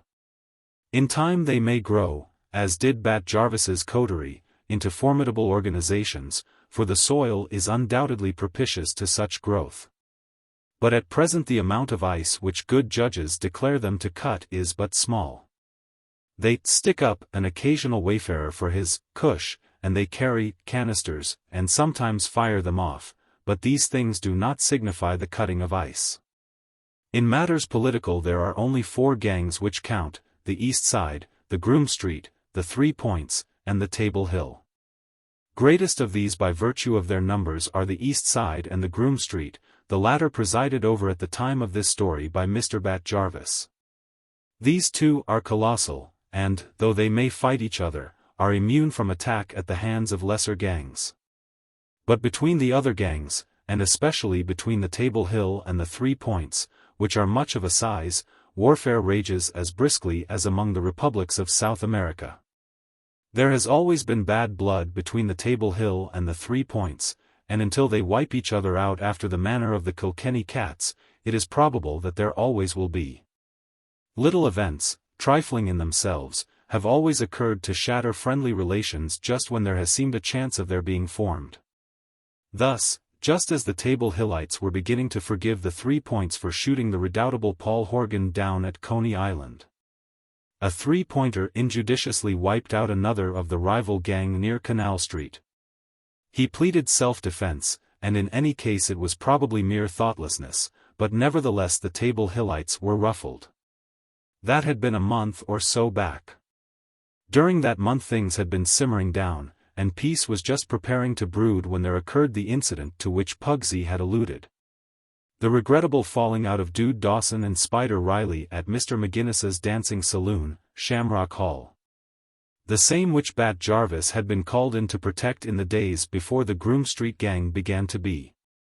Shamrock Hall, being under the eyes of the great Bat, was, of course, forbidden ground, and it was with no intention of spoiling the harmony of the evening that Mr. Dawson had looked in. He was there in a purely private and peaceful character. As he sat smoking, sipping, and observing the revels, there settled at the next table Mr. Robert, Nigger, Coston, an eminent member of the 3 Points. There being temporary peace between the two gangs, the great men exchanged a not unfriendly nod and, after a short pause, a word or two. Mr. Coston, alluding to an Italian who had just pirouetted past, remarked that there sure was some class to the way that wop hit it up. Mr. Dawson said yup, there sure was. You would have said that all nature smiled. Alas! The next moment the sky was covered with black clouds and the storm broke. For Mr. Dawson, continuing in this vein of criticism, rather injudiciously gave it as his opinion that one of the lady dancers had 2 left feet. For a moment Mr. Coston did not see which lady was alluded to. "De Goyle in de pink skoit," said Mr. Dawson, facilitating the other's search by pointing with a much-chewed cigarette. It was at this moment that nature's smile was shut off as if by a tap. For the lady in the pink skirt had been in receipt of Mr. Coston's respectful devotion for the past 8 days. From this point onwards the march of events was rapid. Mr. Coston, rising, asked Mr. Dawson who he thought Mr. Dawson, was. Mr. Dawson, extinguishing his cigarette and placing it behind his ear, replied that he was the fellow who could bite Mr. Coston's, head off. Mr. Coston said, "Huh?" Mr. Dawson said, "Sure." Mr. Coston called Mr. Dawson a pie-faced rubber-necked four-flusher. Mr. Dawson called Mr. Coston a coon. And that was where the trouble really started. It was secretly a great grief to Mr. Coston that his skin was of so swarthy a hue. To be permitted to address Mr. Coston face to face by his nickname was a sign of the closest friendship, to which only Spider Riley, Jack Repetto, and 1 or 2 more of the gang could aspire. Others spoke of him as Nigger, or, more briefly, Nig, strictly behind his back. For Mr. Coston had a wide reputation as a fighter, and his particular mode of battling was to descend on his antagonist and bite him. Into this action he flung himself with the passionate abandonment of the artist. When he bit he bit. He did not nibble. If a friend had called Mr. Coston Nig, he would have been running grave risks. A stranger, and a leader of a rival gang, who addressed him as Coon, was more than asking for trouble. He was pleading for it. Great men seldom waste time. Mr. Coston, leaning towards Mr. Dawson, promptly bit him on the cheek. Mr. Dawson bounded from his seat. Such was the excitement of the moment that, instead of drawing his canister, he forgot that he had one on his person, and, seizing a mug which had held beer, bounced it vigorously on Mr. Coston's skull, which, being of solid wood, merely gave out a resonant note and remained unbroken. So far the honors were comparatively even, with perhaps a slight balance in favor of Mr. Coston. But now occurred an incident which turned the scale, and made war between the gangs inevitable. In the far corner of the room, surrounded by a crowd of admiring friends, sat Spider Riley, monarch of the 3 Points. He had noticed that there was a slight disturbance at the other side of the hall, but had given it little attention till, the dancing ceasing suddenly and the floor emptying itself of its crowd. He had a plain view of Mr. Dawson and Mr. Coston squaring up at each other for the second round. We must assume that Mr. Riley was not thinking what he did, for his action was contrary to all rules of gang etiquette. In the street it would have been perfectly legitimate, even praiseworthy, but in a dance hall belonging to a neutral power it was unpardonable. What he did was to produce his canister, and pick off the unsuspecting Mr. Dawson just as that exquisite was preparing to get in some more good work with the beer mug. The leader of the Table Hillites fell with a crash, shot through the leg. And Spider Riley, together with Mr. Coston and others of the 3 Points, sped through the doorway for safety, fearing the wrath of Bat Jarvis, who, it was known, would countenance no such episodes at the dance hall which he had undertaken to protect. Mr. Dawson, meanwhile, was attended to and helped home. Willing informants gave him the name of his aggressor, and before morning the Table Hill camp was in ferment. Shooting broke out in 3 places, though there were no casualties. When the day dawned there existed between the 2 gangs a state of war more bitter than any in their record. For this time it was no question of obscure nonentities. Chieftain had assaulted chieftain, royal blood had been spilt. "Comrade Windsor," said Smith, when Master Maloney had spoken his last word, "we must take careful note of this little matter. I rather fancy that sooner or later we may be able to turn it to our profit. I am sorry for Dude Dawson, anyhow. Though I have never met him, I have a sort of instinctive respect for him. A man such as he would feel a bullet through his trouser leg more than one of common clay who cared little how his clothes looked." Chapter 19. In Pleasant Street. Careful inquiries, conducted incognito by Master Maloney among the denizens of Pleasant Street, brought the information that rents in the tenements were collected not weekly but monthly, a fact which must undoubtedly cause a troublesome hitch in the campaign. "Rent day," announced Pugsy, fell on the last day of the month. "I rubbered around," he said, "and did de slut act, and I finds teings out. Dere's a feller comes round 'bout supper time dat day, and den it's up to de famlies what lives in de tenements to dig down into dere jeans fair de stuff, or out dey goes dat same night." "Evidently a hustler, our nameless friend," said Smith. "I got dat from a kid what knows anudder kid what lives dere," explained Master Maloney. "Say," he proceeded confidentially, "dat kid's in bad, sure he is. Dat second kid, de one what lives dere. He's a wop kid, un." "A what, Comrade Maloney?" "A wop.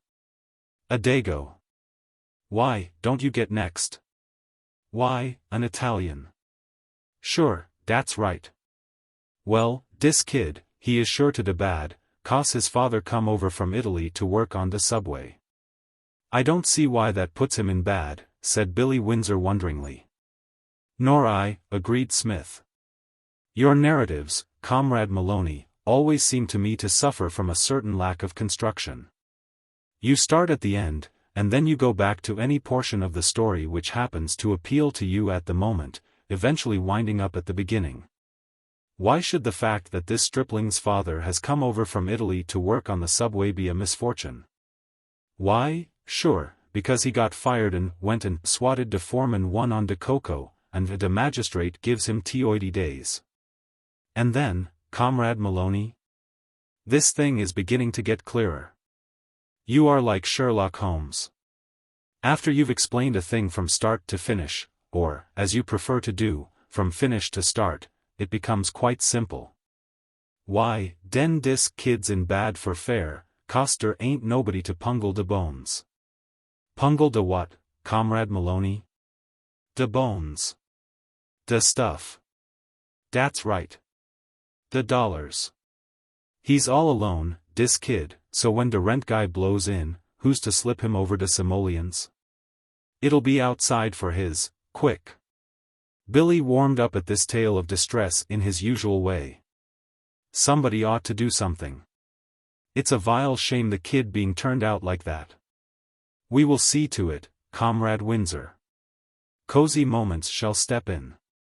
We will combine business with pleasure, paying the stripling's rent and corralling the rent collector at the same time.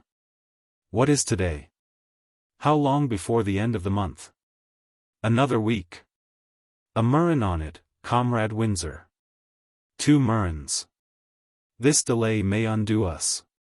But the days went by without any further movement on the part of the enemy. A strange quiet seemed to be brooding over the other camp. As a matter of fact, the sudden outbreak of active hostilities with the Table Hill contingent had had the effect of taking the minds of Spider Riley and his warriors off Cosy Moments and its affairs. Much as the unexpected appearance of a mad bull would make a man forget that he had come out butterfly hunting. Smith and Billy could wait, they were not likely to take the offensive, but the Table Hillites demanded instant attention. War had broken out, as was usual between the gangs, in a somewhat tentative fashion at first sight. There had been sniping and skirmishes by the wayside, but as yet no pitched battle. The two armies were sparring for an opening. The end of the week arrived, and Smith and Billy, conducted by Master Maloney, made their way to Pleasant Street.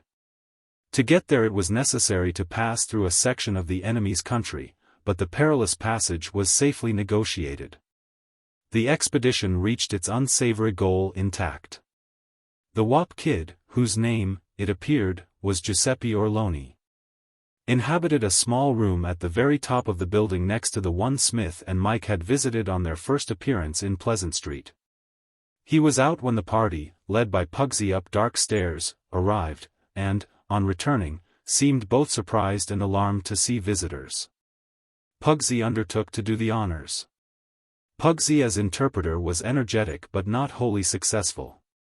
He appeared to have a fixed idea that the Italian language was one easily mastered by the simple method of saying "the" instead of "the", and tacking on a final "a" to any word that seemed to him to need one. "Say, kid," he began, "has de rentaman come yet, eh?" The black eyes of the Wop Kid clouded. He gesticulated, and said something in his native language. "He hasn't got next," reported Master Maloney. "He can't get on to me curves. Dese Wop Kids is all boneheads. Say, kid, look here." He walked out of the room and closed the door. Then, rapping on it smartly from the outside, re-entered and, assuming a look of extreme ferocity, stretched out his hand and thundered, "Unbelt a. Slip a me de stuff." The Wop Kid's puzzlement became pathetic. "This," said Smith, deeply interested, "is getting about as tense as anything I ever struck. Don't give in, Comrade Maloney. Who knows but that you may yet win through? I fancy the trouble is that your too perfect Italian accent is making the youth homesick. Once more to the breach, Comrade Maloney." Master Maloney made a gesture of disgust. "I'm tirou. Dese Dagos makes me tired. Dey don't know enough to go upstairs to take de elevated. Beat it, you mutt," he observed with moody displeasure to the Wop Kid, accompanying the words with a gesture which conveyed its own meaning. The Wop Kid, plainly glad to get away, slipped out of the door like a shadow. Pugsy shrugged his shoulders. "Gents," he said resignedly, "it's up to yous." "I fancy," said Smith, "that this is one of those moments when it is necessary for me to unlimber my Sherlock Holmes system. As thus. If the rent collector had been here, it is certain, I think, that Comrade Spaghetti, or whatever you said his name was, wouldn't have been. That is to say, if the rent collector had called and found no money waiting for him, surely Comrade Spaghetti would have been out in the cold night instead of under his own roof tree. Do you follow me, Comrade Maloney?" "That's right," said Billy Windsor. "Of course. Elementary, my dear Watson, elementary," murmured Smith. "So all we have to do is to sit here and wait." "All?" said Smith sadly. "Surely it is enough. For of all the scaly localities I have struck this seems to me the scaliest. The architect of this stately home of America seems to have had a positive hatred for windows. His idea of ventilation was to leave a hole in the wall about the size of a lima bean and let the thing go at that. If our friend does not arrive shortly, I shall pull down the roof. Why, gadzooks. Not to mention stab my vitals. Isn't that a trapdoor up there? Make a long arm, Comrade Windsor. Billy got on a chair and pulled the bolt.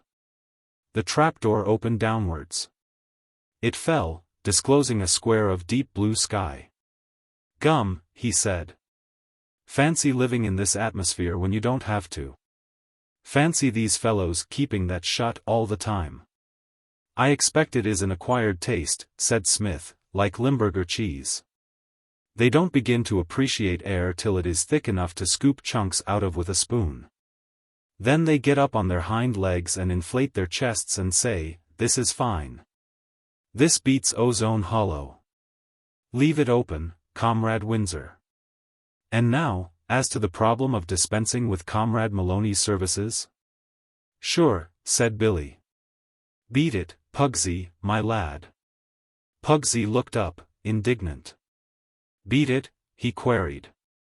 While your shoe leather's good, said Billy. This is no place for a minister's son. There may be a rough house in here any minute, and you would be in the way. I want to stop and pipe de fun, objected Master Maloney. Never mind. Cut off. We'll tell you all about it tomorrow. Master Maloney prepared reluctantly to depart. As he did so there was a sound of a well-shod foot on the stairs, and a man in a snuff-colored suit, wearing a brown Homburg hat and carrying a small notebook in one hand, walked briskly into the room. It was not necessary for Smith to get his Sherlock Holmes system to work. His whole appearance proclaimed the newcomer to be the long-expected collector of rents. Chapter 20. Cornered. He stood in the doorway looking with some surprise at the group inside. He was a smallish, pale-faced man with protruding eyes and teeth which gave him a certain resemblance to a rabbit. "Hello," he said. "Welcome to New York," said Smith. Master Maloney, who had taken advantage of the interruption to edge farther into the room, now appeared to consider the question of his departure permanently shelved. He sidled to a corner and sat down on an empty soapbox with the air of a dramatic critic at the opening night of a new play. The scene looked good to him. It promised interesting developments. Master Maloney was an earnest student of the drama, as exhibited in the theaters of the East Side, and few had ever applauded the hero of Escaped from Sing Sing, or hissed the villain of Nellie, the beautiful cloak model, with more fervor than he. He liked his drama to have plenty of action, and to his practiced eye this one promised well. Smith he looked upon as a quite amiable lunatic, from whom little was to be expected. But there was a set expression on Billy Windsor's face which suggested great things. His pleasure was abruptly quenched. Billy Windsor, placing a firm hand on his collar, led him to the door and pushed him out, closing the door behind him. The rent collector watched these things with a puzzled eye. He now turned to Smith. "Say, seen anything of the wops that live here?" he inquired. "I am addressing," said Smith courteously. "My name's Gooch." Smith bowed. "Touching these wops, Comrade Gooch," he said, "I fear there is little chance of your seeing them tonight, unless you wait some considerable time. With one of them, the son and heir of the family, I should say, we have just been having a highly interesting and informative chat. Comrade Maloney, who has just left us, acted as interpreter. The father, I am told, is in the dungeon below the castle moat for a brief spell for punching his foreman in the eye. The result? The rent is not forthcoming." "Then it's outside for theirs," said Mr. Gooch definitely. "It's a big shame," broke in Billy, turning the kid out. "Where's he to go?" "That's up to him. Nothing to do with me. I'm only acting under orders from up top." "Whose orders, Comrade Gooch?" inquired Smith. "The gent who owns this joint." "Who is he?" said Billy. Suspicion crept into the protruding eyes of the rent collector. He waxed wroth. "Say," he demanded. "Who are you two guys, anyway, and what do you think you're doing here? That's what I'd like to know." What do you want with the name of the owner of this place? What business is it of yours? The fact is, Comrade Gooch, we are newspaper men. I guessed you were, said Mr. Gooch with triumph. You can't bluff me. Well, it's no good, boys. I've nothing for you. You'd better chase off and try something else. He became more friendly. Say, though, he said, I just guessed you were from some paper. I wish I could give you a story, but I can't. I guess it's this Cosy Moments business that's been and put your editor onto this joint, ain't it? Say, though, that's a queer thing, that paper. Why, only a few weeks ago it used to be a sort of take-home and read to the kids affair. A friend of mine used to buy it regular. And then suddenly it comes out with a regular whoop, and started knocking these tenements and boosting Kid Brady, and all that. I can't understand it. All I know is that it's begun to get this place talked about. Why, you see for yourselves how it is. Here is your editor sending you down to get a story about it. But, say, those Cosy Moments guys are taking big risks. I tell you straight they are, and that goes. I happen to know a thing or two about what's going on the other side, and I tell you there's going to be something doing if they don't cut it out quick. He stopped and chuckled, Mr. Jones isn't the man to sit still and smile. He's going to get busy. Say, what paper do you boys come from? Cosy Moments, Comrade Gooch, Smith replied. Immediately behind you, between you and the door, is Comrade Windsor, our editor. I am Smith. I sub-edit. For a moment the inwardness of the information did not seem to come home to Mr. Gooch. Then it hit him. He spun round. Billy Windsor was standing with his back against the door and a more than nasty look on his face. What's all this? Demanded Mr. Gooch. I will explain all, said Smith soothingly. In the first place, however, this matter of Comrade Spaghetti's rent. Sooner than see that friend of my boyhood slung out to do the wandering child in the snow act, I will brass up for him. Confound his rent. Let me out. Business before pleasure. How much is it? $12? For the privilege of suffocating in this compact little black hole? By my halidom, Comrade Gooch, that gentleman whose name you are so shortly to tell us has a very fair idea of how to charge. But who am I that I should criticize? Here are the simoleons, as our young friend, Comrade Maloney, would call them. Push me over a receipt. Let me out. Anon, gossip, anon, Shakespeare. First, the receipt. Mr. Gooch scribbled a few words in his notebook and tore out the page. Smith thanked him. I will see that it reaches Comrade Spaghetti, he said. And now to a more important matter. Don't put away that notebook. Turn to a clean page, moisten your pencil, and write as follows. Are you ready? By the way, what is your Christian name? Gooch, this is no way to speak. Well, if you are sensitive on the point, we will waive the Christian name. It is my duty to tell you, however, that I suspect it to be Percy. Let us push on. Are you ready, once more? Pencil moistened? Very well, then. I, being of sound mind and body, and a bright little chap altogether, why, you're not writing. Let me out, bellowed Mr. Gooch. I'll summon you for assault and battery. Playing a fool game like this. Get away from that door. There has been no assault and battery yet, Comrade Gooch, but who shall predict how long so happy a state of things will last? Do not be deceived by our gay and smiling faces, Comrade Gooch. We mean business. Let me put the whole position of affairs before you, and I am sure a man of your perception will see that there is only one thing to be done. He dusted the only chair in the room with infinite care and sat down. Billy Windsor, who had not spoken a word or moved an inch since the beginning of the interview, continued to stand and be silent. Mr. Gooch shuffled restlessly in the middle of the room. As you justly observed a moment ago, said Smith, the staff of Cosy Moments is taking big risks. We do not rely on your unsupported word for that.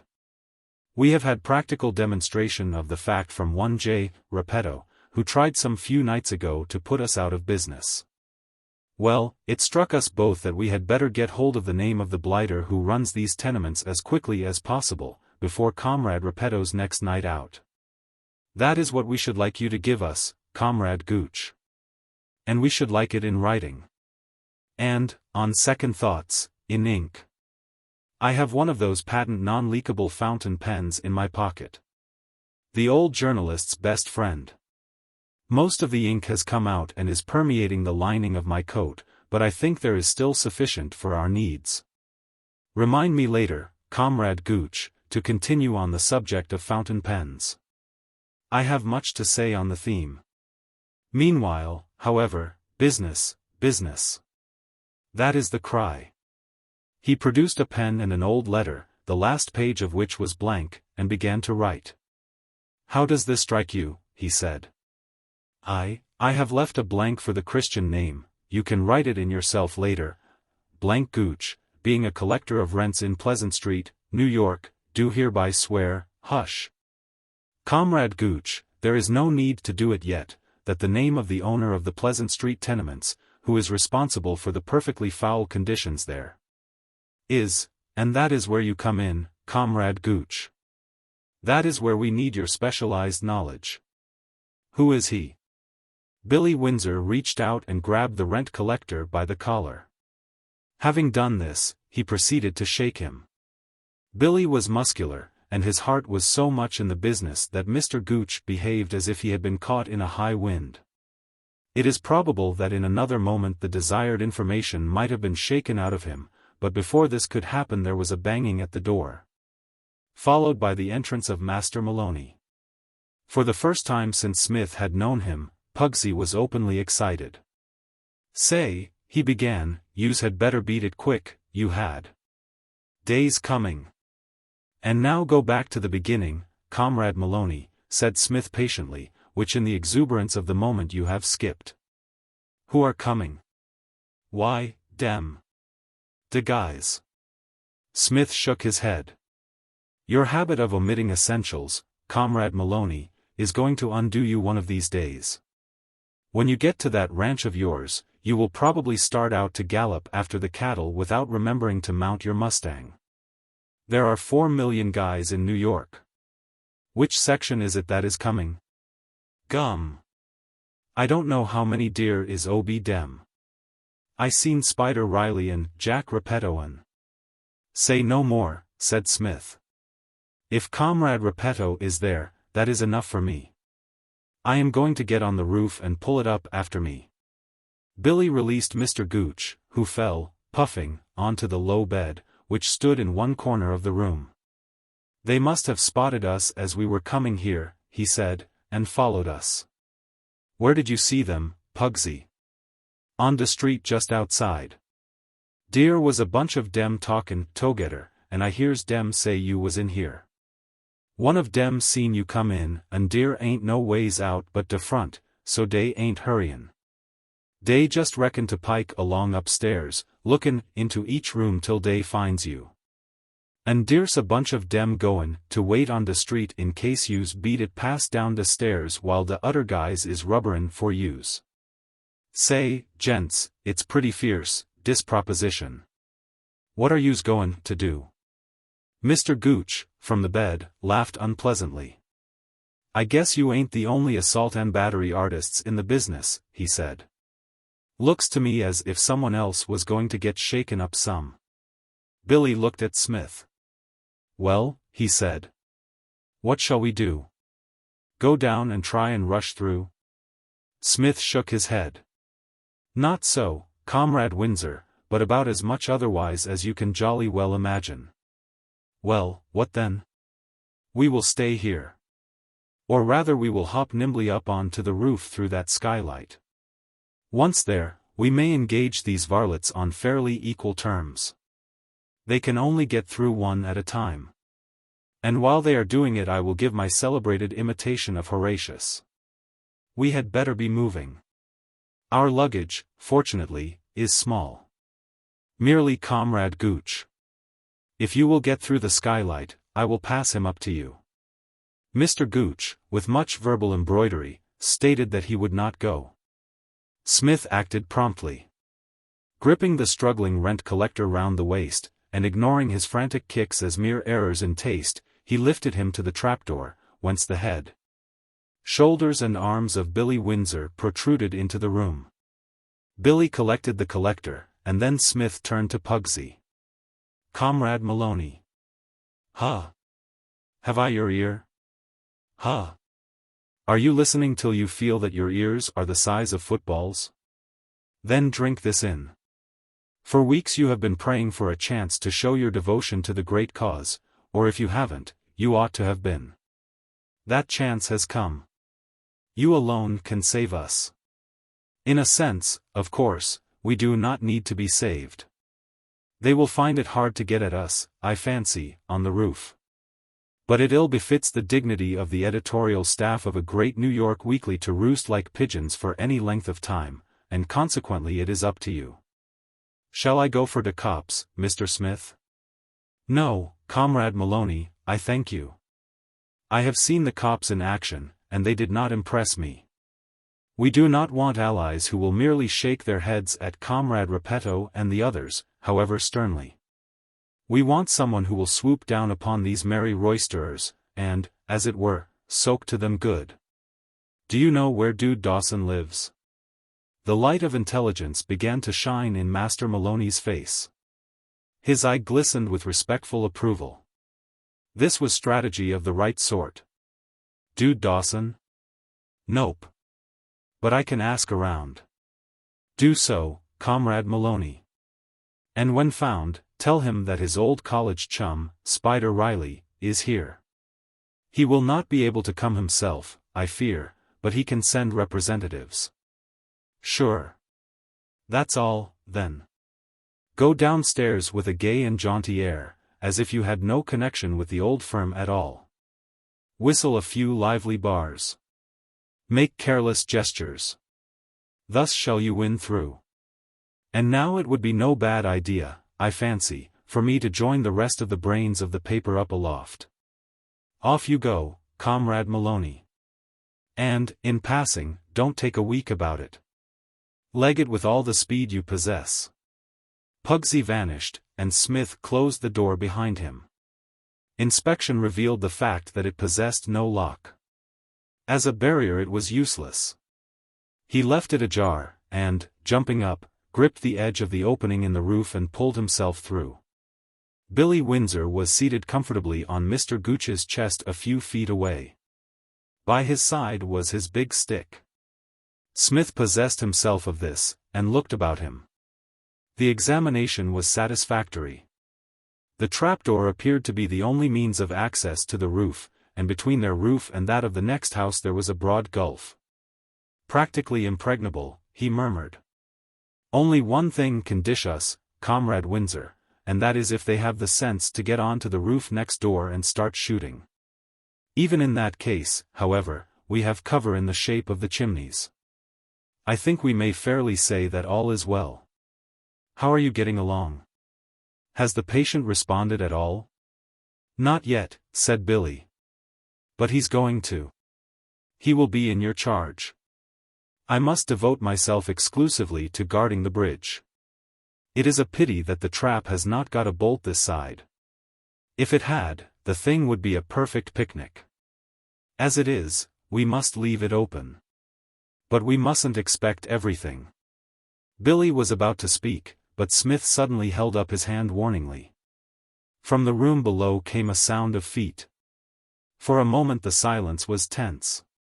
Then from Mr. Gooch's lips there escaped a screech. "This way. They're up." The words were cut short as Billy banged his hand over the speaker's mouth. But the thing was done. "On top de roof," cried a voice. Davy beaten it for de roof. The chair rasped over the floor. Feet shuffled. And then, like a jack-in-the-box, there popped through the opening a head and shoulders. Chapter 21. The Battle of Pleasant Street. The new arrival was a young man with a shock of red hair, an ingrowing Roman nose, and a mouth from which force or the passage of time had removed 3 front teeth. He held on to the edges of the trap with his hands, and stared in a glassy manner into Smith's face, which was within a foot of his own.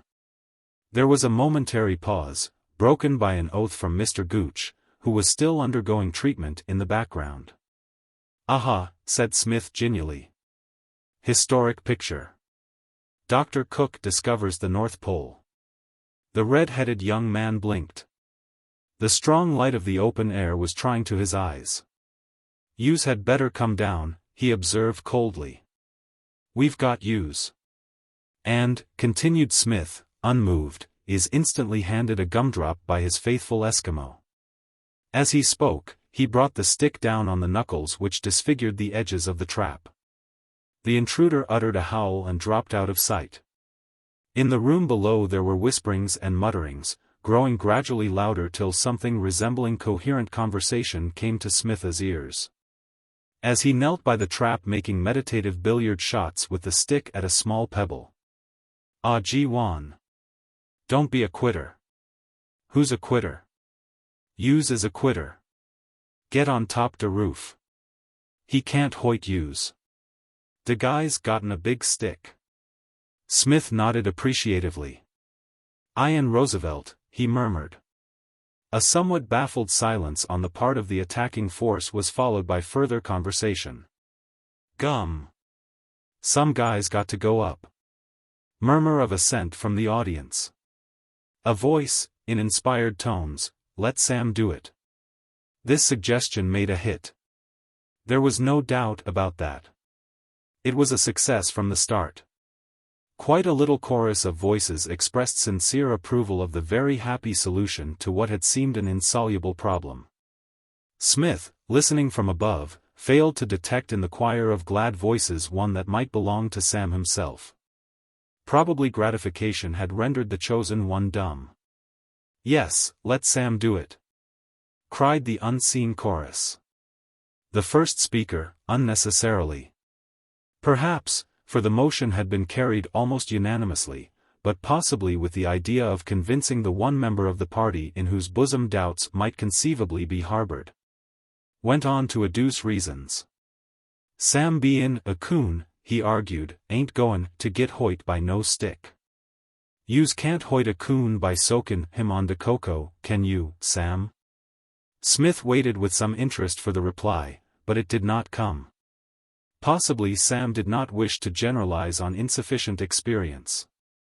"Solvitur ambulando," said Smith softly, turning the stick round in his fingers. "Comrade Windsor. Hello?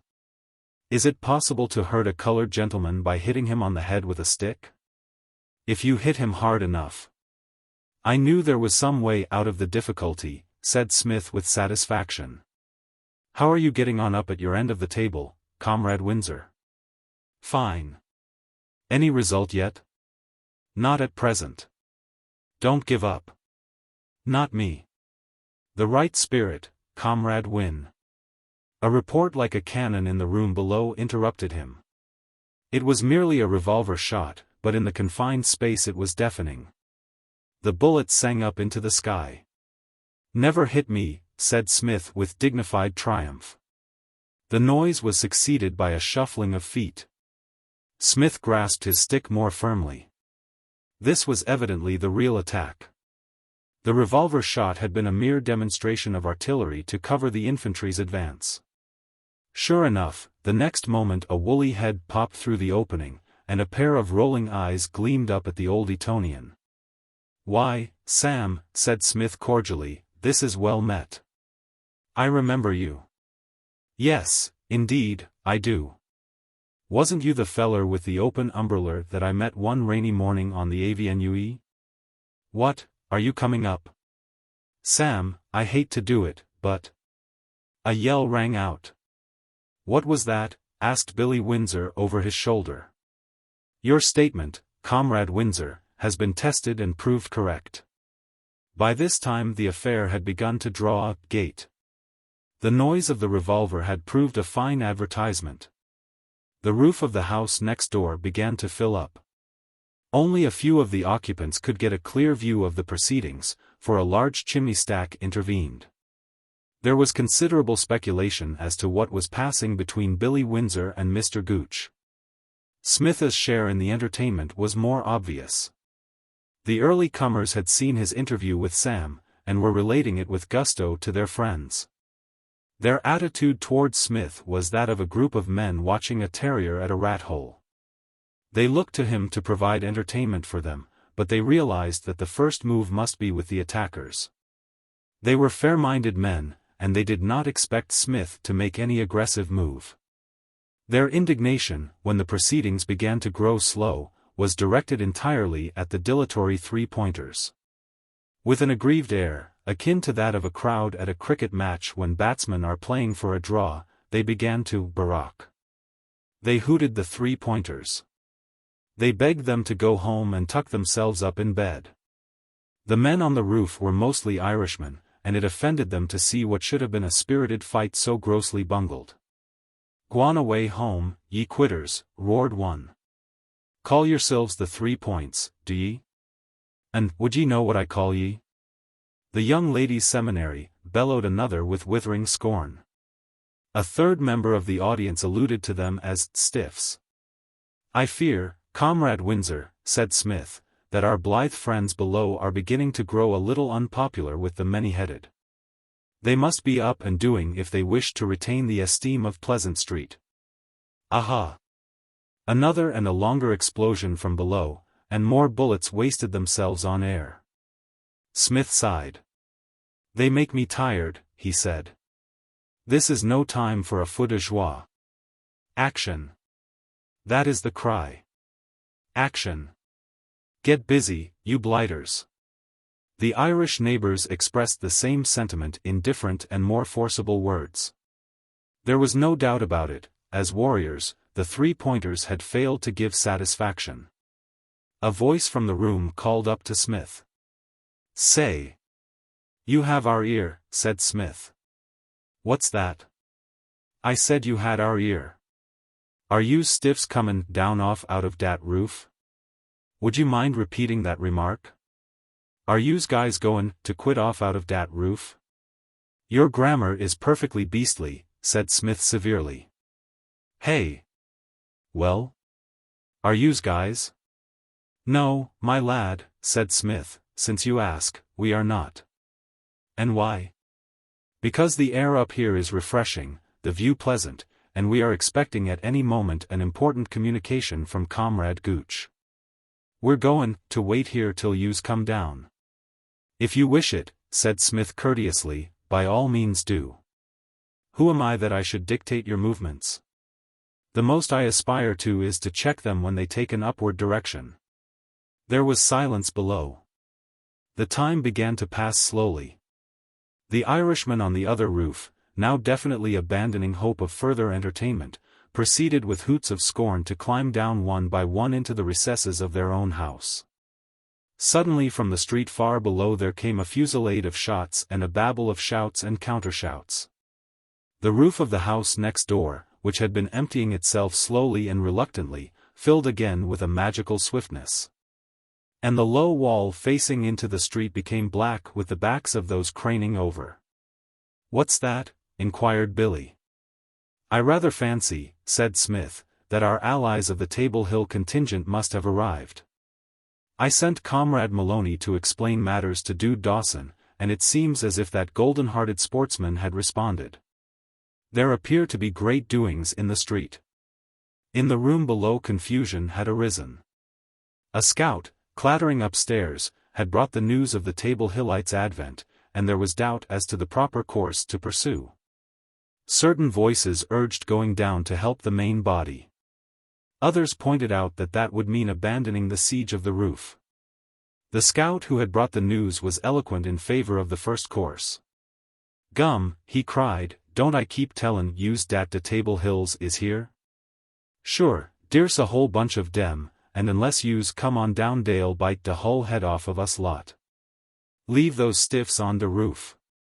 Let Sam wait here with his canister, and den dey can't get down, cos Samuel pump dem full of lead while de re beaten, it tiru de trapdoor. Sure. Smith nodded reflectively. There is certainly something in what the bright boy says, he murmured.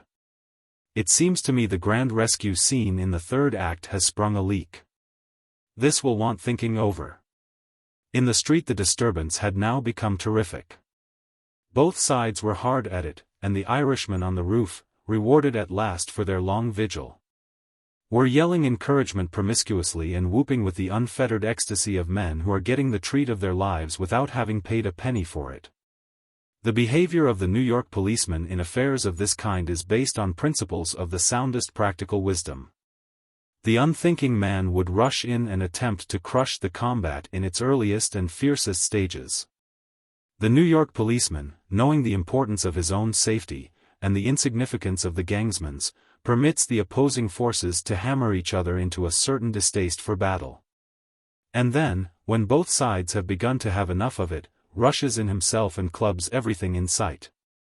It is an admirable process in its results, but it is sure rather than swift. Proceedings in the affair below had not yet reached the police interference stage. The noise, what with the shots and yells from the street and the ear-piercing approval of the roof audience, was just working up to a climax. Smith rose. He was tired of kneeling by the trap, and there was no likelihood of Sam making another attempt to climb through. He walked towards Billy. As he did so, Billy got up and turned to him. His eyes were gleaming with excitement. His whole attitude was triumphant. In his hand he waved a strip of paper. "I've got it," he cried. "Excellent, Comrade Windsor," said Smith. "Surely we must win through now. All we have to do is to get off this roof, and fate cannot touch us. Are two mammoth minds such as ours unequal to such a feat? It can hardly be. Let us ponder. Why not go down through the trap? They've all gone to the street." Smith shook his head. "All," he replied, "save Sam.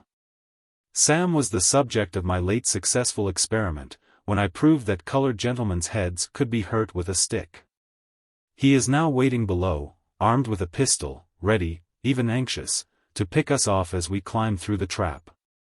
How would it be to drop Comrade Gooch through first, and so draw his fire? Comrade Gooch, I am sure, would be delighted to do a little thing like that for old friends of our standing but what's that? What's the matter? Is that a ladder that I see before me, its handle to my hand? It is.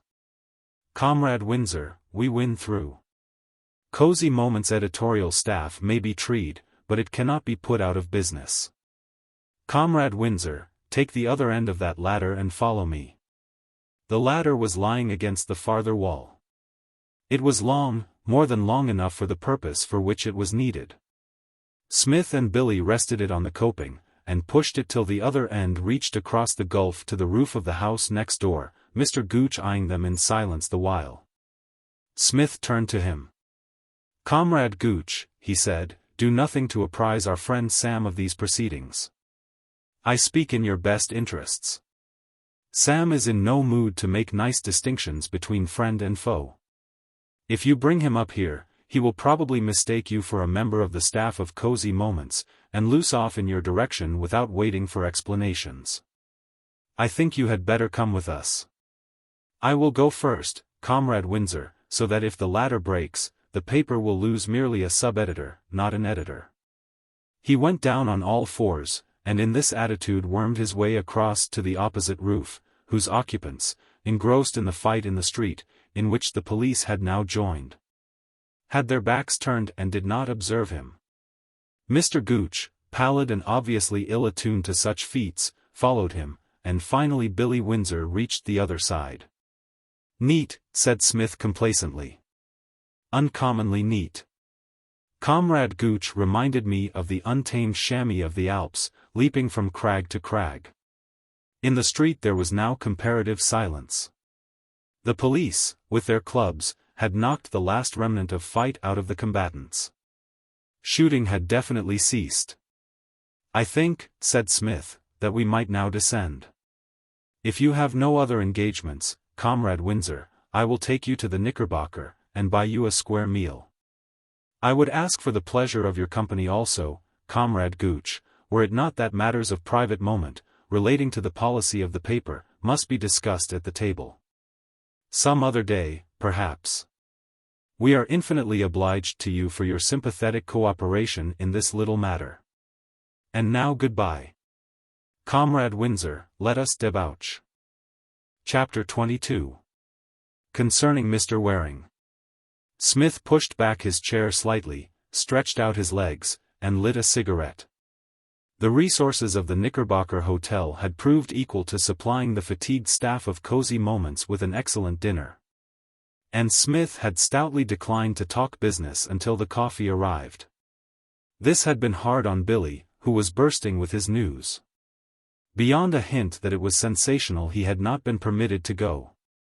More bright young careers than I care to think of, said Smith, have been ruined by the fatal practice of talking shop at dinner.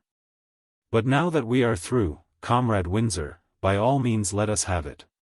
What's the name which Comrade Gooch so eagerly divulged?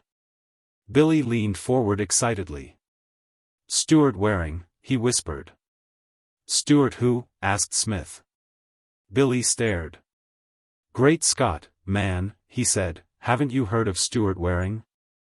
The name seems vaguely familiar, like isinglass or post toasties.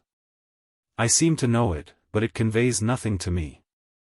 Don't you ever read the papers?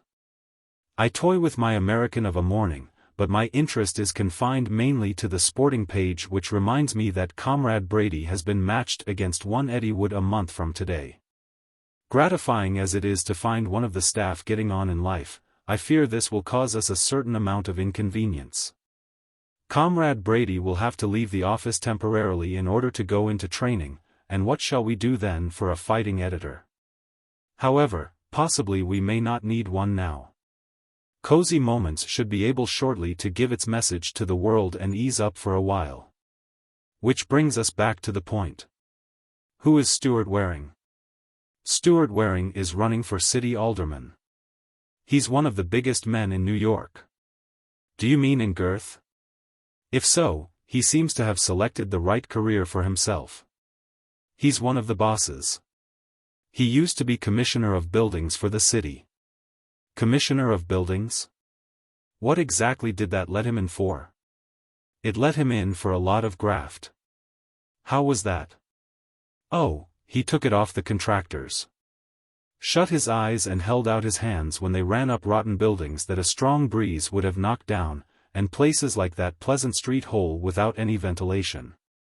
Why did he throw up the job? Inquired Smith. It seems to me that it was among the world's softest. Certain drawbacks to it, perhaps, to the man with the hair-trigger conscience. But I gather that Comrade Waring did not line up in that class. What was his trouble? His trouble, said Billy, was that he stood in with a contractor who was putting up a music hall, and the contractor put it up with material about as strong as a heap of meringues. And it collapsed on the third night and killed half the audience. And then? The papers raised a howl, and they got after the contractor, and the contractor gave Waring away. It killed him for the time being. I should have thought it would have had that excellent result permanently, said Smith thoughtfully. Do you mean to say he got back again after that? He had to quit being commissioner, of course, and leave the town for a time, but affairs move so fast here that a thing like that blows over. He made a bit of a pile out of the job, and could afford to lie low for a year or two. How long ago was that? 5 years.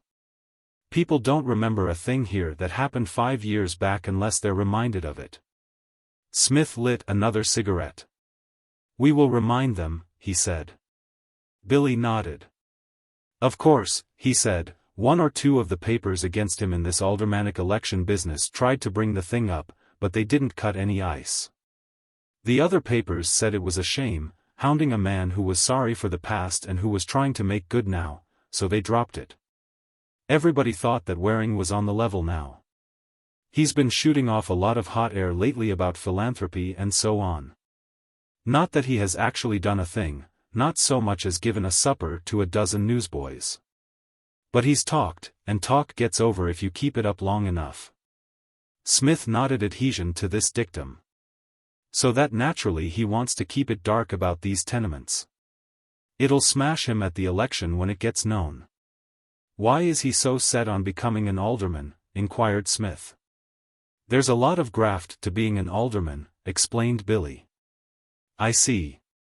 No wonder the poor gentleman was so energetic in his methods. What is our move now, Comrade Windsor? Billy stared. Why, publish the name, of course. But before then? How are we going to ensure the safety of our evidence? We stand or fall entirely by that slip of paper, because we've got the beggar's name in the writing of his own collector, and that's proof positive. That's all right, said Billy, patting his breast pocket. Nobody's going to get it from me. Smith dipped his hand into his trouser pocket. Comrade Windsor, he said, producing a piece of paper, how do we go? He leaned back in his chair, surveying Billy blandly through his eyeglass. Billy's eyes were goggling. He looked from Smith to the paper and from the paper to Smith. What the, he stammered. Why, it's it. Smith nodded. How on earth did you get it? Smith knocked the ash off his cigarette. Comrade Windsor, he said, I do not wish to cavil or carp or rub it in any way. I will merely remark that you pretty nearly landed us in the soup, and pass on to more congenial topics. Didn't you know we were followed to this place? Followed.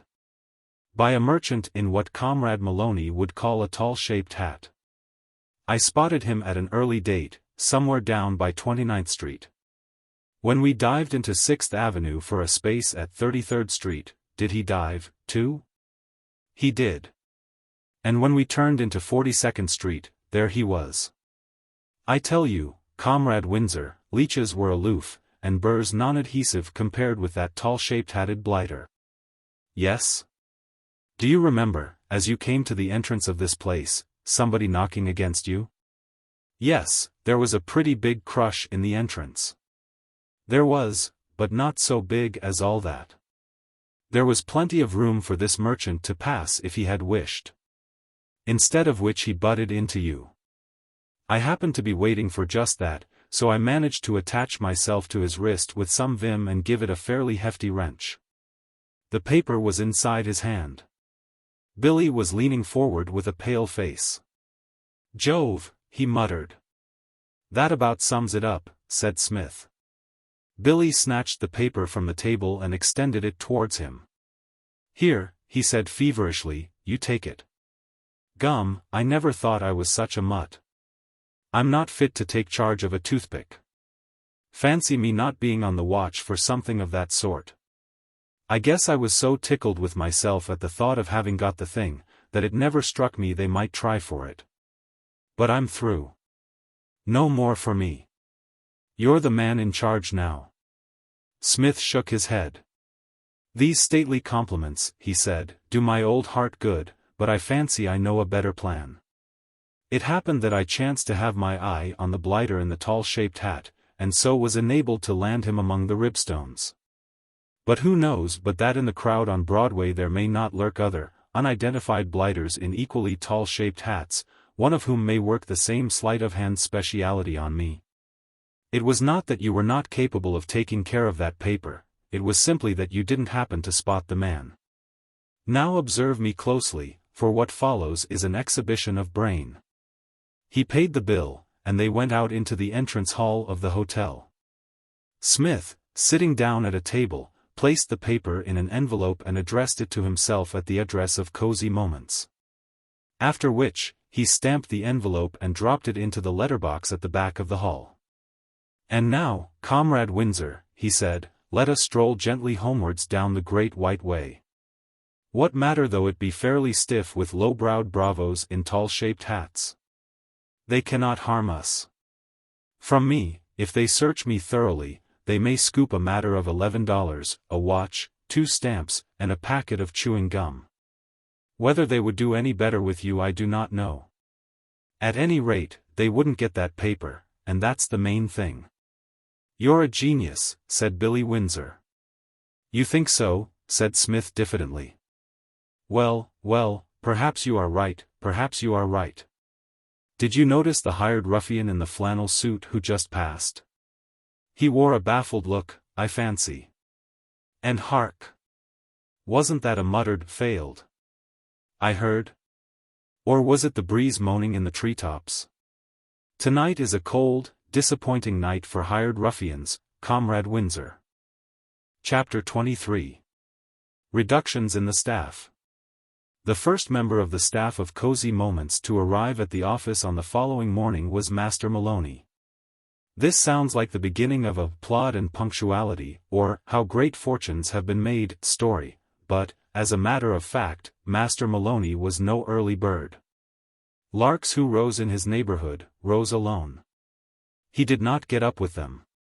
He was supposed to be at the office at 9 o'clock. It was a point of honor with him, a sort of daily declaration of independence, never to put in an appearance before 9:30. On this particular morning he was punctual to the minute, or half an hour late, whichever way you choose to look at it. He had only whistled a few bars of My Little Irish Rose, and had barely got into the first page of his story of life on the prairie when Kid Brady appeared. The Kid, as was his habit when not in training, was smoking a big black cigar. Master Maloney eyed him admiringly. The Kid, unknown to that gentleman himself, was Pugsy's ideal. He came from the plains, and had, indeed, once actually been a cowboy. He was a coming champion, and he could smoke black cigars. It was, therefore, without his usual well what is it now? Ere that Pugsy laid down his book, and prepared to converse. Say, Mr. Smith or Mr. Windsor about, Pugsy? Asked the Kid. Nah, Mr. Brady, they ain't came yet, replied Master Maloney respectfully. Late, ain't they? Sure. Mr. Windsor generally blows in before I do. Wonder what's keepin' them. P'raps, Davy been put out of business, suggested Pugsy nonchalantly. How's that? Pugsy related the events of the previous day, relaxing something of his austere calm as he did so. When he came to the part where the Table Hill allies swooped down on the unsuspecting three-pointers, he was almost animated. Say, said the Kid approvingly, that Smith guy's got more gray matter under his thatch than you'd think to look at him. Aye. Comrade Brady, said a voice in the doorway, you do me proud. Why, say, said the Kid, turning, I guess the laugh's on me. I didn't see you, Mr. Smith. Pugsy's been tellin' me how you sent him for the Table Hills yesterday. That was cute. It was mighty smart. But say, those guys are goin' some, ain't they now? Seems as if they was dead set on puttin' you out of business. Their manner yesterday, Comrade Brady, certainly suggested the presence of some sketchy outline of such an ideal in their minds. One Sam, in particular, an ebony-hued sportsman, threw himself into the task with great vim. I rather fancy he is waiting for us with his revolver to this moment. But why worry? Here we are, safe and sound, and Comrade Windsor may be expected to arrive at any moment. I see, Comrade Brady, that you have been matched against one Eddie Wood. It's about that I wanted to see you, Mr. Smith. Say, now that things have been and brushed up so, what with these gang guys layin' for you the way they're doin', I guess you'll be needin' me around here. Isn't that right? Say the word and I'll call off this Eddie Wood fight.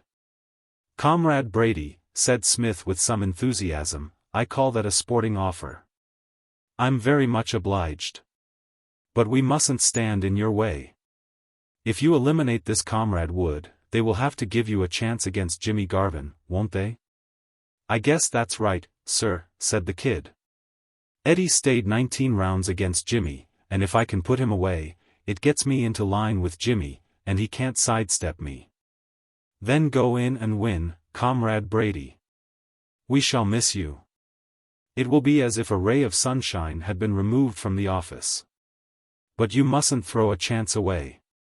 We shall be all right, I think. I'll train at White Plains, said the Kid. That ain't far from here, so I'll be pretty near in case I'm wanted. Hello, who's here? He pointed to the door. A small boy was standing there, holding a note. Mr. Smith? Sir to you, said Smith courteously. Pete Smith? The same. This is your lucky day. Cop at Jefferson Market give me dis to take to use. A cop in Jefferson Market, repeated Smith. I did not know I had friends among the constabulary there. Why, it's from Comrade Windsor. He opened the envelope and read the letter. Thanks, he said, giving the boy $25. It was apparent the kid was politely endeavoring to veil his curiosity. Master Maloney had no such scruples. What's in the letter, boss? He inquired.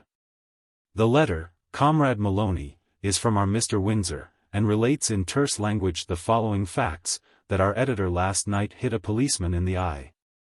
And that he was sentenced this morning to 30 days on Blackwell's Island. He's the guy, admitted Master Maloney approvingly. What's that? Said the kid.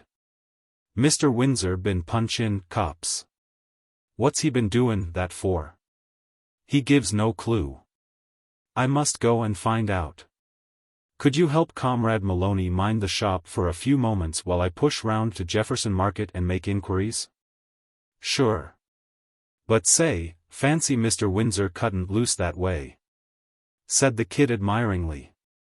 The Jefferson Market Police Court is a little way downtown, near Washington Square. It did not take Smith long to reach it, and by the judicious expenditure of a few dollars he was enabled to obtain an interview with Billy in a back room. The chief editor of Cosy Moments was seated on a bench, looking upon the world through a pair of much blackened eyes. His general appearance was disheveled. He had the air of a man who has been caught in the machinery. Hello, Smith, he said. You got my note all right then? Smith looked at him, concerned.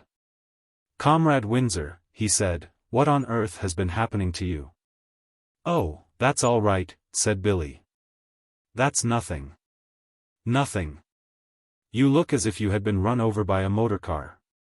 The cops did that, said Billy, without any apparent resentment. They always turn nasty if you put up a fight. I was a fool to do it, I suppose, but I got so mad. They knew perfectly well that I had nothing to do with any poolroom downstairs. Smith's eyeglass dropped from his eye. Poolroom, Comrade Windsor? Yes. The house where I live was raided late last night.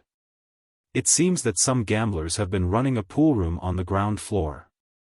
Why the cops should have thought I had anything to do with it, when I was sleeping peacefully upstairs, is more than I can understand. Anyway, at about 3 in the morning there was the dickens of a banging at my door. I got up to see what was doing, and found a couple of policemen there. They told me to come along with them to the station. I asked what on earth for. I might have known it was no use arguing with a New York cop. They said they had been tipped off that there was a poolroom being run in the house, and that they were cleaning up the house, and if I wanted to say anything I'd better say it to the magistrate. I said, all right, I'd put on some clothes and come with them. They said they couldn't wait about while I put on clothes. I said I wasn't going to travel about New York in pajamas, and started to get into my shirt. One of them gave me a shove in the ribs with his nightstick, and told me to come along quick. And that made me so mad I hit out. A chuckle escaped Billy. He wasn't expecting it, and I got him fair. He went down over the bookcase. The other cop took a swipe at me with his club, but by that time I was so mad I'd have taken on Jim Jeffries, if he had shown up and got in my way. I just sailed in, and was beginning to make the man think that he had stumbled on Stanley Ketchel or Kid Brady or a dynamite explosion by mistake. When the other fellow loosed himself from the bookcase, and they started in on me together, and there was a general rough house. In the middle of which somebody seemed to let off about $50,000 worth of fireworks all in a bunch. And I didn't remember anything more till I found myself in a cell, pretty nearly knocked to pieces. That's my little life history. I guess I was a fool to cut loose that way, but I was so mad I didn't stop to think. Smith sighed. You have told me your painful story, he said. Now hear mine.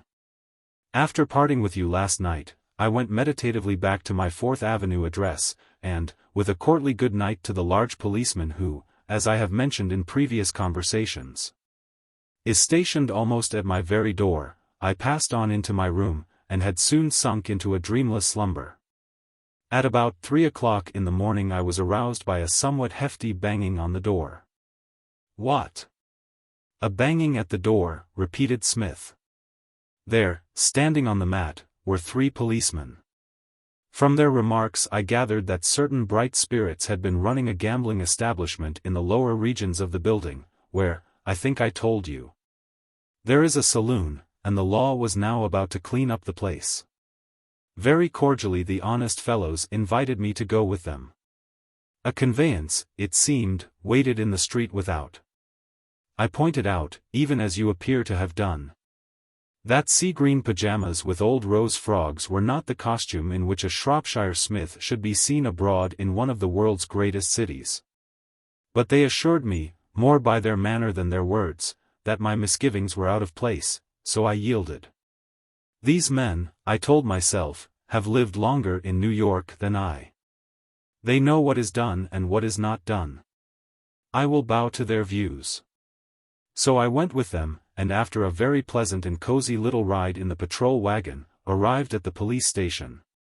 This morning I chatted a while with the courteous magistrate, convinced him by means of arguments and by silent evidence of my open, honest face and unwavering eye that I was not a professional gambler, and came away without a stain on my character. Billy Windsor listened to this narrative with growing interest. Gum! It's them, he cried. As Comrade Maloney would say, said Smith, meaning what, Comrade Windsor? Why, the fellows who are after that paper. They tipped the police off about the pool rooms, knowing that we should be hauled off without having time to take anything with us. I'll bet anything you like they have been in and searched our rooms by now. As regards yours, Comrade Windsor, I cannot say. But it is an undoubted fact that mine, which I revisited before going to the office, in order to correct what seemed to me even on reflection certain drawbacks to my costume, looks as if 2 cyclones and a threshing machine had passed through it. They've searched it? With a fine-toothed comb. Not one of my objects of virtu but has been displaced. Billy Windsor slapped his knee. It was lucky you thought of sending that paper by post, he said. We should have been done if you hadn't. But, say, he went on miserably, this is awful. Things are just warming up for the final burst, and I'm out of it all. For 30 days, sighed Smith. What Cosy Moments really needs is a Sitzredakteur. A what? A Sitzredakteur, Comrade Windsor, is a gentleman employed by German newspapers with a taste for lace majeste to go to prison whenever required in place of the real editor.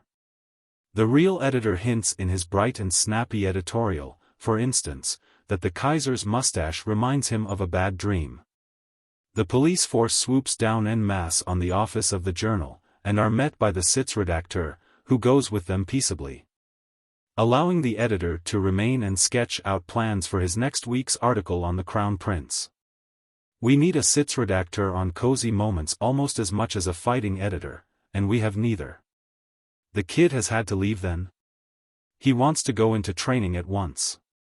He very sportingly offered to cancel his match, but of course that would never do. Unless you consider Comrade Maloney equal to the job, I must look around me for someone else. I shall be too fully occupied with purely literary matters to be able to deal with chance callers. But I have a scheme. What's that? It seems to me that we are allowing much excellent material to lie unused in the shape of Comrade Jarvis. Bat Jarvis. The same. The cat specialist to whom you endeared yourself somewhat earlier in the proceedings by befriending one of his wandering animals. Little deeds of kindness, little acts of love, as you have doubtless heard, help, etc. Should we not give Comrade Jarvis an opportunity of proving the correctness of this statement? I think so. Shortly after you, if you will forgive me for touching on a painful subject, have been haled to your dungeon, I will push round to Comrade Jarvis's address, and sound him on the subject. Unfortunately, his affection is confined, I fancy, to you. Whether he will consent to put himself out on my behalf remains to be seen. However, there is no harm in trying. If nothing else comes of the visit, I shall at least have had the opportunity of chatting with one of our most prominent citizens. A policeman appeared at the door. Say, pal, he remarked to Smith, you'll have to be fading away soon, I guess. Give you 3 minutes more. Say it quick. He retired. Billy leaned forward to Smith. I guess they won't give me much chance, he whispered, but if you see me around in the next day or two, don't be surprised. I fail to follow you, Comrade Windsor. Men have escaped from Blackwell's Island before now. Not many, it's true, but it has been done. Smith shook his head. I shouldn't, he said. They're bound to catch you, and then you will be immersed in the soup beyond hope of recovery. I shouldn't wonder if they put you in your little cell for a year or so. I don't care, said Billy stoutly. I'd give a year later on to be round and about now. I shouldn't, urged Smith. All will be well with the paper. You have left a good man at the helm. I guess I shan't get a chance, but I'll try it if I do. The door opened and the policeman reappeared. Time's up, I reckon. Well, goodbye, Comrade Windsor, said Smith regretfully.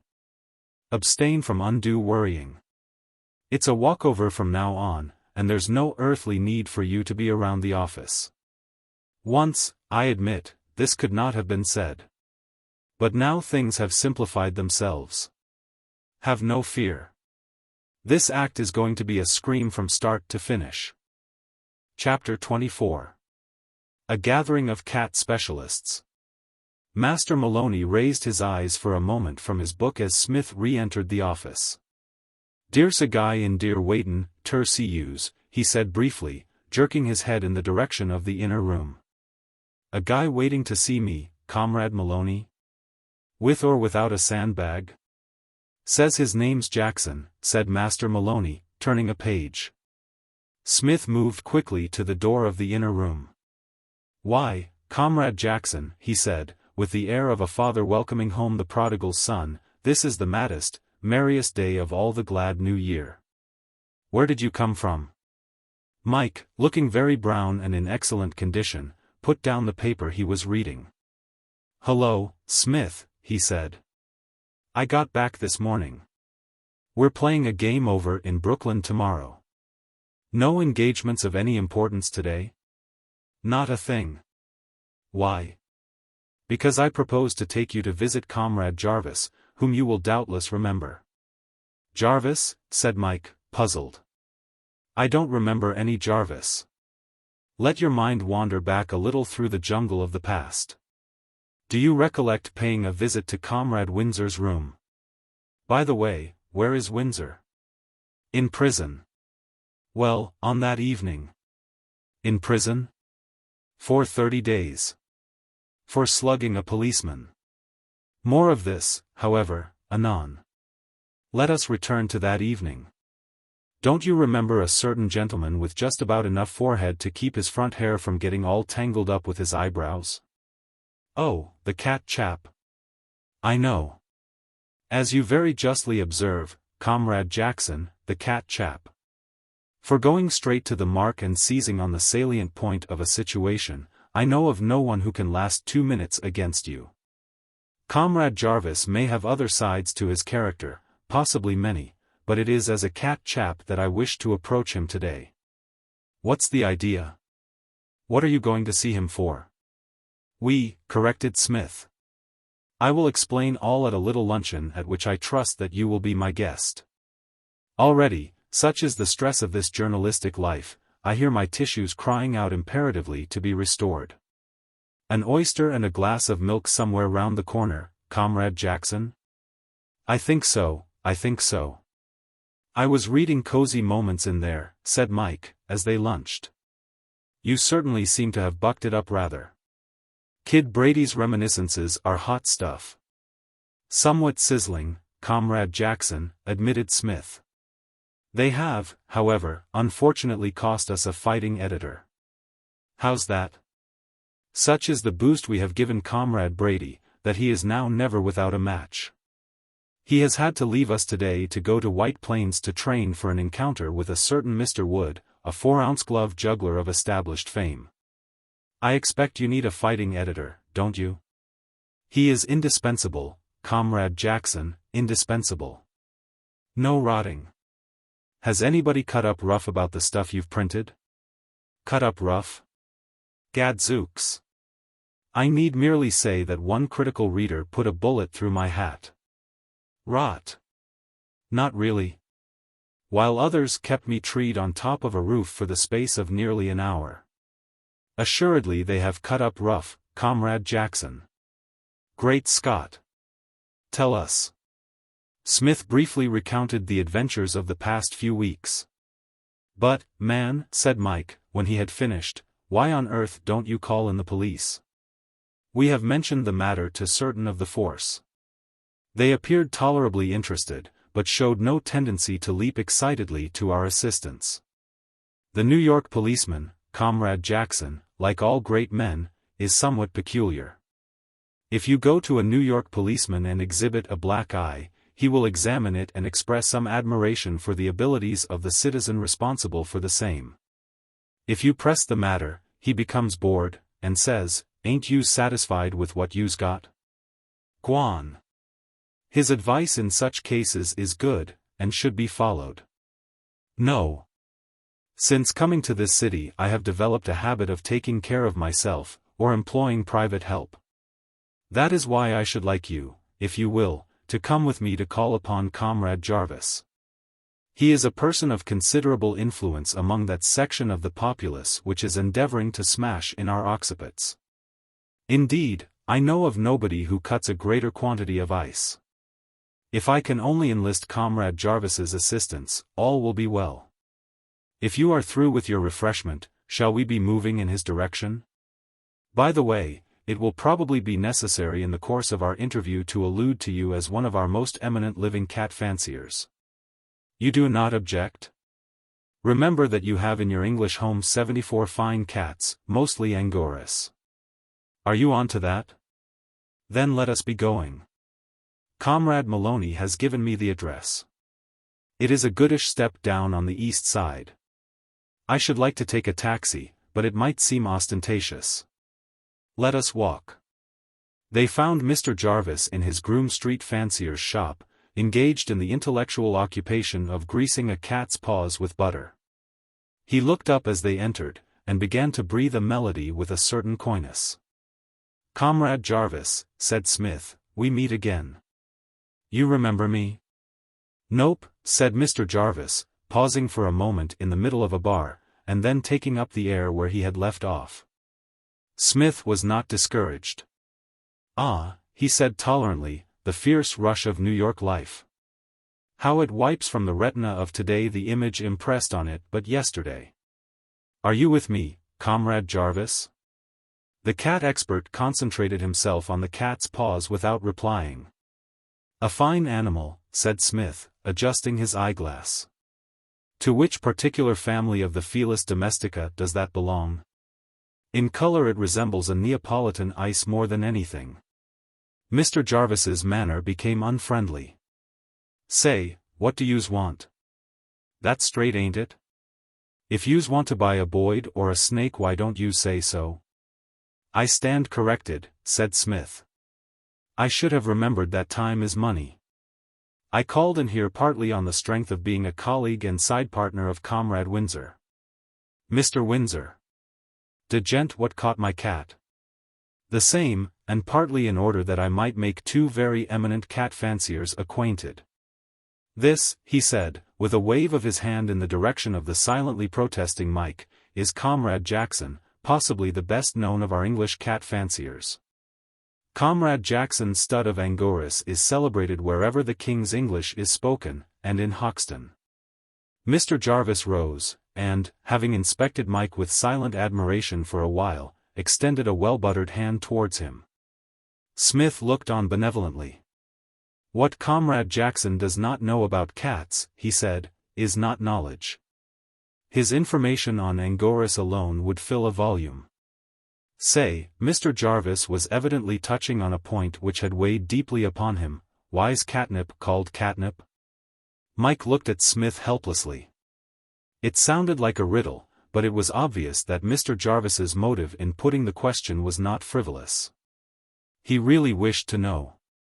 "The word, as Comrade Jackson was just about to observe," said Smith, "is a corruption of catmint. Why it should be so corrupted I do not know. But what of that? The subject is too deep to be gone fully into at the moment. I should recommend you to read Comrade Jackson's little brochure on the matter. Passing lightly on from that. Did yous ever have a cat dat ate beetles?" inquired Mr. Jarvis. There was a time when many of Comrade Jackson's Felidae supported life almost entirely on beetles. Did they get thin? Mike felt that it was time, if he was to preserve his reputation, to assert himself. "No," he replied firmly. Mr. Jarvis looked astonished. "English beetles," said Smith, "don't make cats thin." Passing lightly. "I had a cat oncest," said Mr. Jarvis, ignoring the remark and sticking to his point, "dat ate beetles and got thin and used to tie itself into knots." "A versatile animal," agreed Smith. "Say," Mr. Jarvis went on, now plainly on a subject near to his heart, "dem beetles is fierce. Sure. Can't keep de cats off of eatin' dem, I can't. First tinge you know Davy swallowed dem, and den dey gets thin and ties theirselves into knots. You should put them into straight waistcoats," said Smith. Passing, however, lightly. "Say, ever have a cross-eyed cat?" "Comrade Jackson's cats," said Smith, "have happily been almost free from strabismus. Dey's lucky, cross-eyed cats is. You has a cross-eyed cat, and not in don't never go wrong. But, say, was dere ever a cat wid one blue eye and one yaller one in your bunch? Gum, it's fierce when it's like dat. It's a real skid-do, is a cat wid one blue eye and one yaller one. Puts you in bad, surest tinge you know. Oncest a guy give me a cat like dat, and first tinge you know I'm in bad all round. It wasn't till I give him away to de cop on de corner and gets me one dat's cross-eyed dat I lifts de skid-do off of me." "And what happened to the cop?" inquired Smith, interested. "Oh, he got in bad, sure enough," said Mr. Jarvis without emotion. "One of de boys what he'd pinched and had sent to de island once lays for him and puts one over him wid a blackjack. Sure. Dat's what comes of havin' a cat wid one blue eye and one yaller one." Mr. Jarvis relapsed into silence. He seemed to be meditating on the inscrutable workings of fate. Smith took advantage of the pause to leave the cat topic and touch on matter of more vital import. "Tense and exhilarating as is this discussion of the optical peculiarities of cats," he said, "there is another matter on which, if you will permit me, I should like to touch. I would hesitate to bore you with my own private troubles, but this is a matter which concerns Comrade Windsor as well as myself. And I know that your regard for Comrade Windsor is almost an obsession." "How's that?"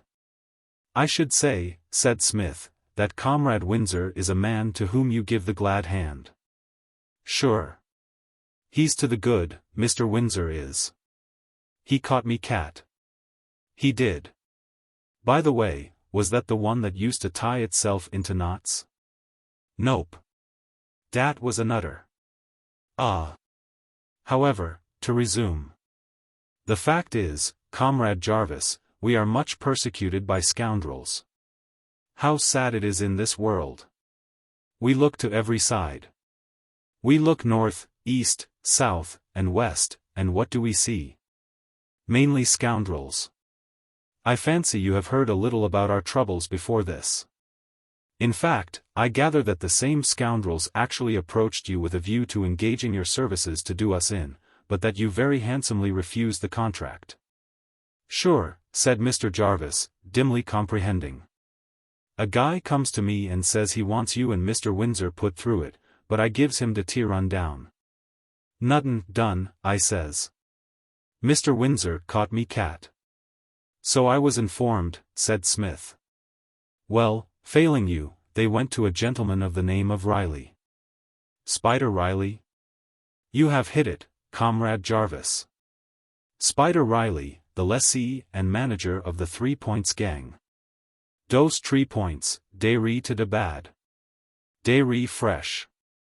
It is too true, Comrade Jarvis. Say, went on Mr. Jarvis, waxing wrathful at the recollection, what do yous t'ink dem fresh stiffs done de udder night? Started some rough woik in me own dance joint. Shamrock Hall? Said Smith. Dat's right. Shamrock Hall. Got gay, dey did, with some of de table hillers. Say, I got it in for dem gazebos, sure I have. Surest tinge you know. Smith beamed approval. That, he said, is the right spirit. Nothing could be more admirable. We are bound together by our common desire to check the ever-growing spirit of freshness among the members of the 3 Points. Add to that the fact that we are united by a sympathetic knowledge of the manners and customs of cats, and especially that Comrade Jackson, England's greatest fancier, is our mutual friend. And what more do we want? Nothing. Mr. Jackson's to do good, assented Mr. Jarvis, eyeing Mike in friendly fashion. We are all to do good, said Smith. Now the thing I wish to ask you is this. The office of the paper on which I work was until this morning securely guarded by Comrade Brady, whose name will be familiar to you. The kid? On the bullseye, as usual, Comrade Jarvis. Kid Brady, the coming lightweight champion of the world. Well, he has unfortunately been compelled to leave us, and the way into the office is consequently clear to any sandbag specialist who cares to wander in. Matters connected with the paper have become so poignant during the last few days that an inrush of these same specialists is almost a certainty, unless, and this is where you come in. Me? Will you take Comrade Brady's place for a few days? How's that? Will you come in and sit in the office for the next day or so and help hold the fort? I may mention that there is money attached to the job. We will pay for your services. How do we go, Comrade Jarvis? Mr. Jarvis reflected but a brief moment. Why, sure, he said. Me fair dat. When do I start? Excellent, Comrade Jarvis. Nothing could be better. I am obliged. I rather fancy that the gay band of 3-pointers who will undoubtedly visit the offices of Cosy Moments in the next few days, probably tomorrow, are due to run up against the surprise of their lives. Could you be there at 10 tomorrow morning? Sure TNG. I'll bring me canister. I should, said Smith. In certain circumstances one canister is worth a flood of rhetoric. Till tomorrow, then, Comrade Jarvis. I am very much obliged to you. Not at all a bad hour's work, said Smith complacently, as they turned out of Groom Street. A vote of thanks to you, Comrade Jackson, for your invaluable assistance. It strikes me I didn't do much, said Mike with a grin. Apparently, no. In reality, yes. Your manner was exactly right. Reserved, yet not haughty. Just what an eminent cat fancier's manner should be. I could see that you made a pronounced hit with Comrade Jarvis. By the way, if you are going to show up at the office tomorrow, perhaps it would be as well if you were to look up a few facts bearing on the feline world. There is no knowing what thirst for information a night's rest may not give Comrade Jarvis. I do not presume to dictate, but if you were to make yourself a thorough master of the subject of catnip, for instance, it might quite possibly come in useful. Chapter 25. Trapped. Mr. Jarvis was as good as his word. On the following morning, at 10 o'clock to the minute, he made his appearance at the office of Cosy Moments, his forelock more than usually well oiled in honor of the occasion. and his right coat pocket bulging in a manner that betrayed to the initiated eye the presence of the faithful canister. With him, in addition to his revolver, he brought a long, thin young man who wore under his brown tweed coat a blue and red striped jersey. Whether he brought him as an ally in case of need or merely as a kindred soul with whom he might commune during his vigil, was not ascertained. Pugsy, startled out of his wonted calm by the arrival of this distinguished company, observed the pair, as they passed through into the inner office, with protruding eyes, and sat speechless for a full 5 minutes. Smith received the newcomers in the editorial sanctum with courteous warmth. Mr. Jarvis introduced his colleague. "Thought I'd bring him along. Long Otto's his moniker." "You did very rightly, Comrade Jarvis," Smith assured him. "Your unerring instinct did not play you false when it told you that Comrade Otto would be as welcome as the flowers in May. With Comrade Otto I fancy we shall make a combination which will require a certain amount of tackling." Mr. Jarvis confirmed this view.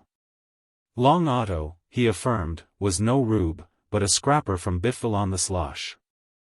The hardiest hooligan would shrink from introducing roughhouse proceedings into a room graced by the combined presence of Long Otto and himself. "Then," said Smith, "I can go about my professional duties with a light heart. I may possibly sing a bar or two. You will find cigars in that box. If you and Comrade Otto will select one apiece and group yourselves tastefully about the room in chairs, I will start in to hit up a slightly spicy editorial on the coming election." Mr. Jarvis regarded the paraphernalia of literature on the table with interest. So did Long Otto, who, however, being a man of silent habit, made no comment. Throughout the séance and the events which followed it he confined himself to an occasional grunt. He seemed to lack other modes of expression. "A charming chap, however." "Is dis where yous writes up pieces fair to paper?" inquired Mr. Jarvis, eyeing the table. "It is," said Smith. "In Comrade Windsor's pre-dungeon days he was wont to sit where I am sitting now, while I bivouacked over there at the smaller table. On busy mornings you could hear our brains buzzing in Madison Square Garden. But wait! A thought strikes me." He called for Pugsy.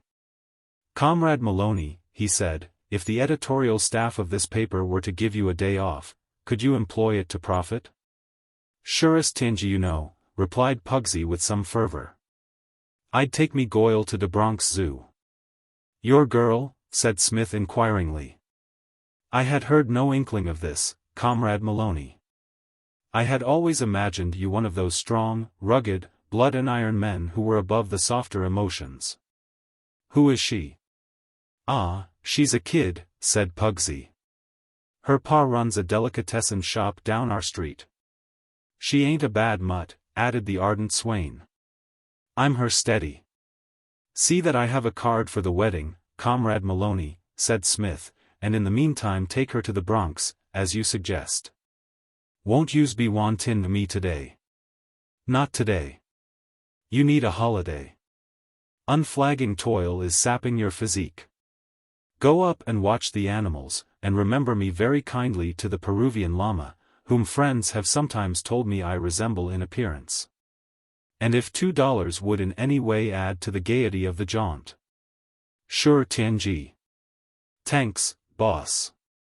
"It occurred to me," said Smith, when he had gone, "that the probable first move of any enterprising three-pointer who invaded this office would be to knock Comrade Maloney on the head to prevent his announcing him. Comrade Maloney's services are too valuable to allow him to be exposed to unnecessary perils. Any visitors who call must find their way in for themselves. And now to work. Work, the what's its name of the thin gummy and the thingamabob of the what do you call it." For about a quarter of an hour the only sound that broke the silence of the room was the scratching of Smith's pen and the musical expectoration of Messrs. Otto and Jarvis. Finally Smith leaned back in his chair with a satisfied expression, and spoke. "While, as of course you know, Comrade Jarvis," he said, "there is no agony like the agony of literary composition, such toil has its compensations. The editorial I have just completed contains its measure of balm. Comrade Otto will bear me out in my statement that there is a subtle joy in the manufacture of the well-formed phrase. Am I not right, Comrade Otto? The long one gazed appealingly at Mr. Jarvis, who spoke for him. He's a bit shy on handin' out woids, is Otto, he said. Smith nodded. I understand. I am a man of few words myself. All great men are like that. Von Moltke, Comrade Otto, and myself. But what are words? Action is the thing. That is the cry. Action. If that is Comrade Otto's forte, so much the better, for I fancy that action rather than words is what we may be needing in the space of about a quarter of a minute. At least, if the footsteps I hear without are, as I suspect, those of our friends of the 3 Points. Jarvis and Long Otto turned towards the door. Smith was right. Someone was moving stealthily in the outer office. Judging from the sound, more than one person. It is just as well, said Smith softly, that Comrade Maloney is not at his customary post. Now, in about a quarter of a minute, as I said, aha. The handle of the door began to revolve slowly and quietly. The next moment 3 figures tumbled into the room. It was evident that they had not expected to find the door unlocked, and the absence of resistance when they applied their weight had had surprising effects. 2 of the 3 did not pause in their career till they cannonied against the table. The third, who was holding the handle, was more fortunate. Smith rose with a kindly smile to welcome his guests. Why, surely, he said in a pleased voice. I thought I knew the face. Comrade Repetto, this is a treat. Have you come bringing me a new hat? The white-haired leader's face, as he spoke, was within a few inches of his own. Smith as observant I noted that the bruise still lingered on the chin where Kid Brady's uppercut had landed at their previous meeting. I cannot offer you all seats, he went on, unless you care to dispose yourselves upon the tables. I wonder if you know my friend, Mr. Bat Jarvis? And my friend, Mr. L. Otto? Let us all get acquainted on this merry occasion. The 3 invaders had been aware of the presence of the great Bat and his colleague for some moments, and the meeting seemed to be causing them embarrassment. This may have been due to the fact that both Mr. Jarvis and Mr. Otto had produced and were toying meditatively with distinctly ugly-looking pistols. Mr. Jarvis spoke. Well, he said, what's doin'? Mr. Repetto, to whom the remark was directly addressed, appeared to have some difficulty in finding a reply. He shuffled his feet, and looked at the floor. His 2 companions seemed equally at a loss. Goin' to start any rough stuff? Inquired Mr. Jarvis casually. The cigars are on the table, said Smith hospitably. Draw up your chairs, and let's all be jolly. I will open the proceedings with a song. In a rich baritone, with his eyeglass fixed the while on Mr. Repetto, he proceeded to relieve himself of the first verse of I Only Know I Love Thee. Chorus, please, he added, as he finished. Come along, Comrade Repetto. Why this shrinking coyness? Fling out your chest, and cut loose. But Mr. Repetto's eye was fastened on Mr. Jarvis's revolver. The sight apparently had the effect of quenching his desire for song. Love, and their world is, mine, concluded Smith. He looked round the assembled company. Comrade Otto, he observed, will now recite that pathetic little poem, Baby's Sock is Now a Blue Bag. Pray, gentlemen, silence for Comrade Otto. He looked inquiringly at the long youth, who remained mute. Smith clicked his tongue regretfully. Comrade Jarvis, he said, I fear that as a smoking concert this is not going to be a success. I understand, however. Comrade Repetto and his colleagues have come here on business, and nothing will make them forget it. Typical New York men of affairs, they close their minds to all influences that might lure them from their business. Let us get on, then. What did you wish to see me about, Comrade Repetto? Mr. Repetto's reply was unintelligible. Mr. Jarvis made a suggestion. "Yous had better beat it," he said. Long Otto grunted sympathy with this advice. "And yous had better go back to Spider Riley," continued Mr. Jarvis, "and tell him that there's nothin' doin' in the way of rough house wit dis gent here." He indicated Smith, who bowed. "And you can tell de Spider," went on Bat with growing ferocity, "dat next time he gets gay and starts in to shoot guys in me dance joint I'll bite de head off en him. See? Does dat go? If he tinks his little 2x4 gang can put it across de Groom Street, he can try. Dat's right. And don't forget dis gent here and me is pals, and anyone dat starts ing wit dis gent is going to have to get busy wit me. Does dat go?" Smith coughed, and shot his cuffs. "I do not know," he said, in the manner of a chairman addressing a meeting, "that I have anything to add to the very well-expressed remarks of my friend, Comrade Jarvis. He has, in my opinion, covered the ground very thoroughly and satisfactorily. It now only remains for me to pass a vote of thanks to Comrade Jarvis and to declare this meeting at an end." "Beat it," said Mr. Jarvis, pointing to the door. The delegation then withdrew.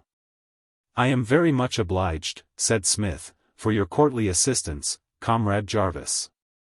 But for you I do not care to think with what a splash I might not have been immersed in the gumbo.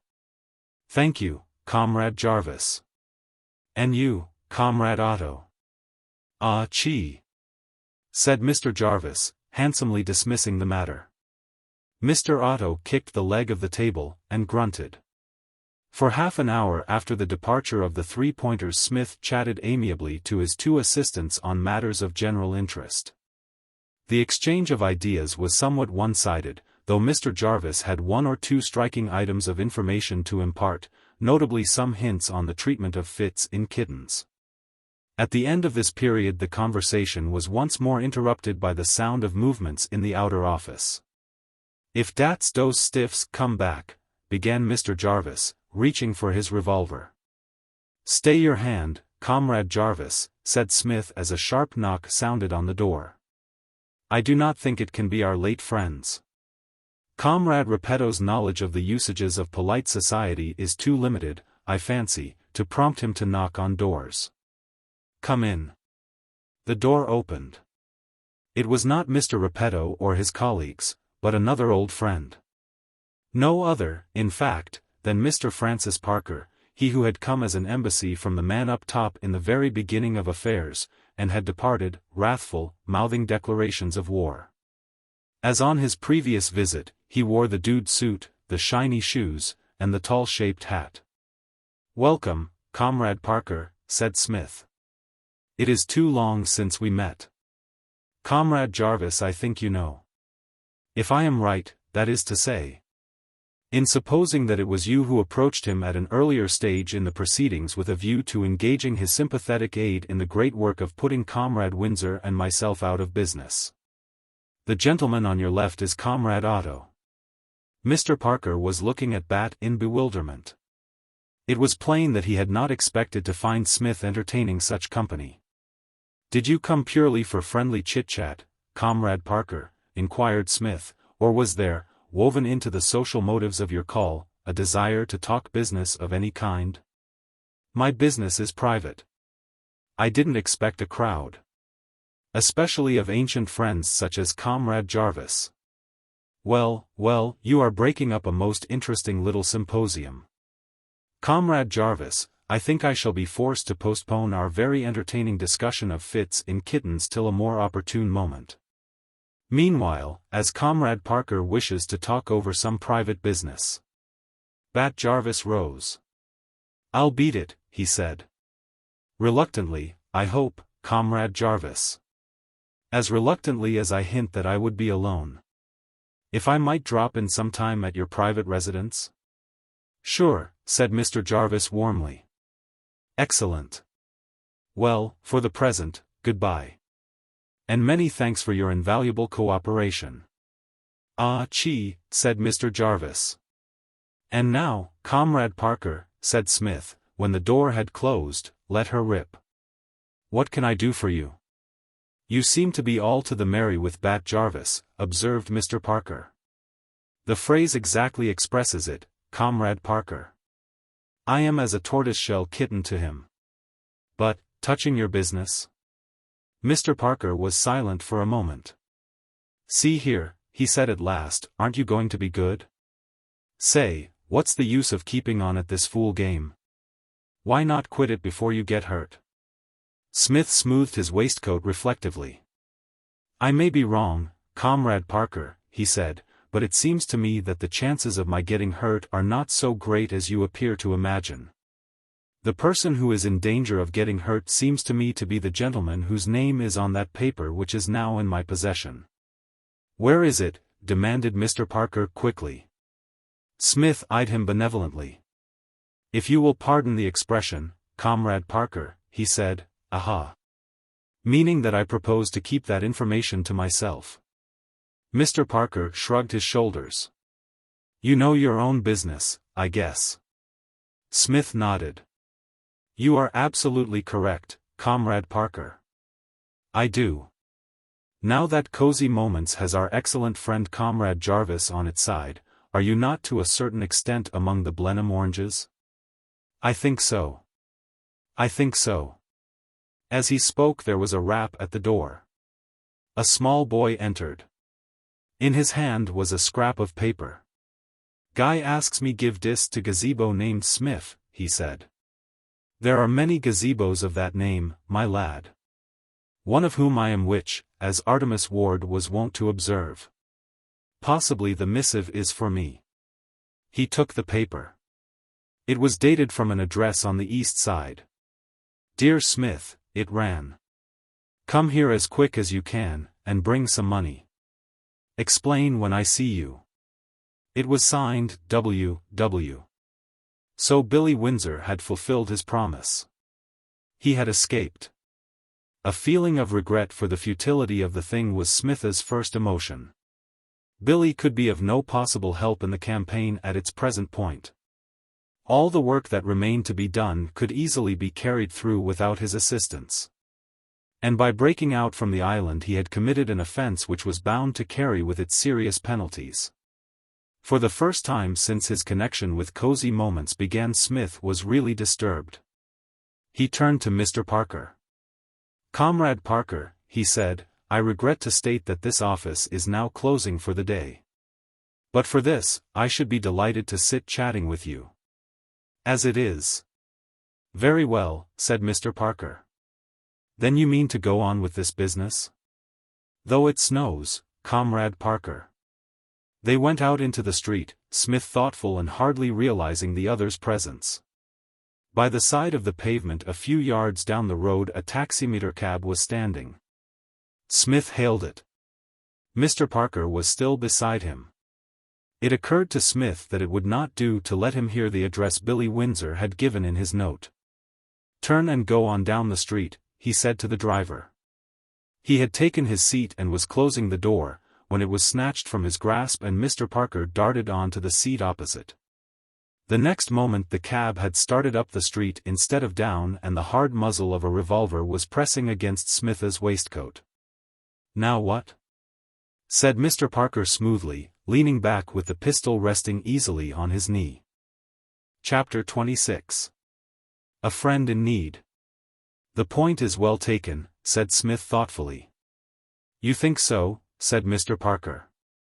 I am convinced of it. Good. But don't move. Put that hand back where it was. You think of everything, Comrade Parker. He dropped his hand onto the seat, and remained silent for a few moments. The taxicab was buzzing along up Fifth Avenue now. Looking towards the window, Smith saw that they were nearing the park. The great white mass of the Plaza Hotel showed up on the left. Did you ever stop at the Plaza, Comrade Parker? No, said Mr. Parker shortly. Don't bite at me, Comrade Parker. Why be brusque on so joyous an occasion? Better men than us have stopped at the Plaza. Ah, the park. How fresh the leaves, Comrade Parker, how green the herbage. Fling your eye at yonder grassy knoll. He raised his hand to point. Instantly the revolver was against his waistcoat, making an unwelcome crease in that immaculate garment. I told you to keep that hand where it was. You did, Comrade Parker, you did. The fault, said Smith handsomely, was entirely mine. Carried away by my love of nature, I forgot. It shall not occur again. It had better not, said Mr. Parker unpleasantly. If it does, I'll blow a hole through you. Smith raised his eyebrows. That, Comrade Parker, he said, is where you make your error. You would no more shoot me in the heart of the metropolis than, I trust, you would wear a made-up tie with evening dress.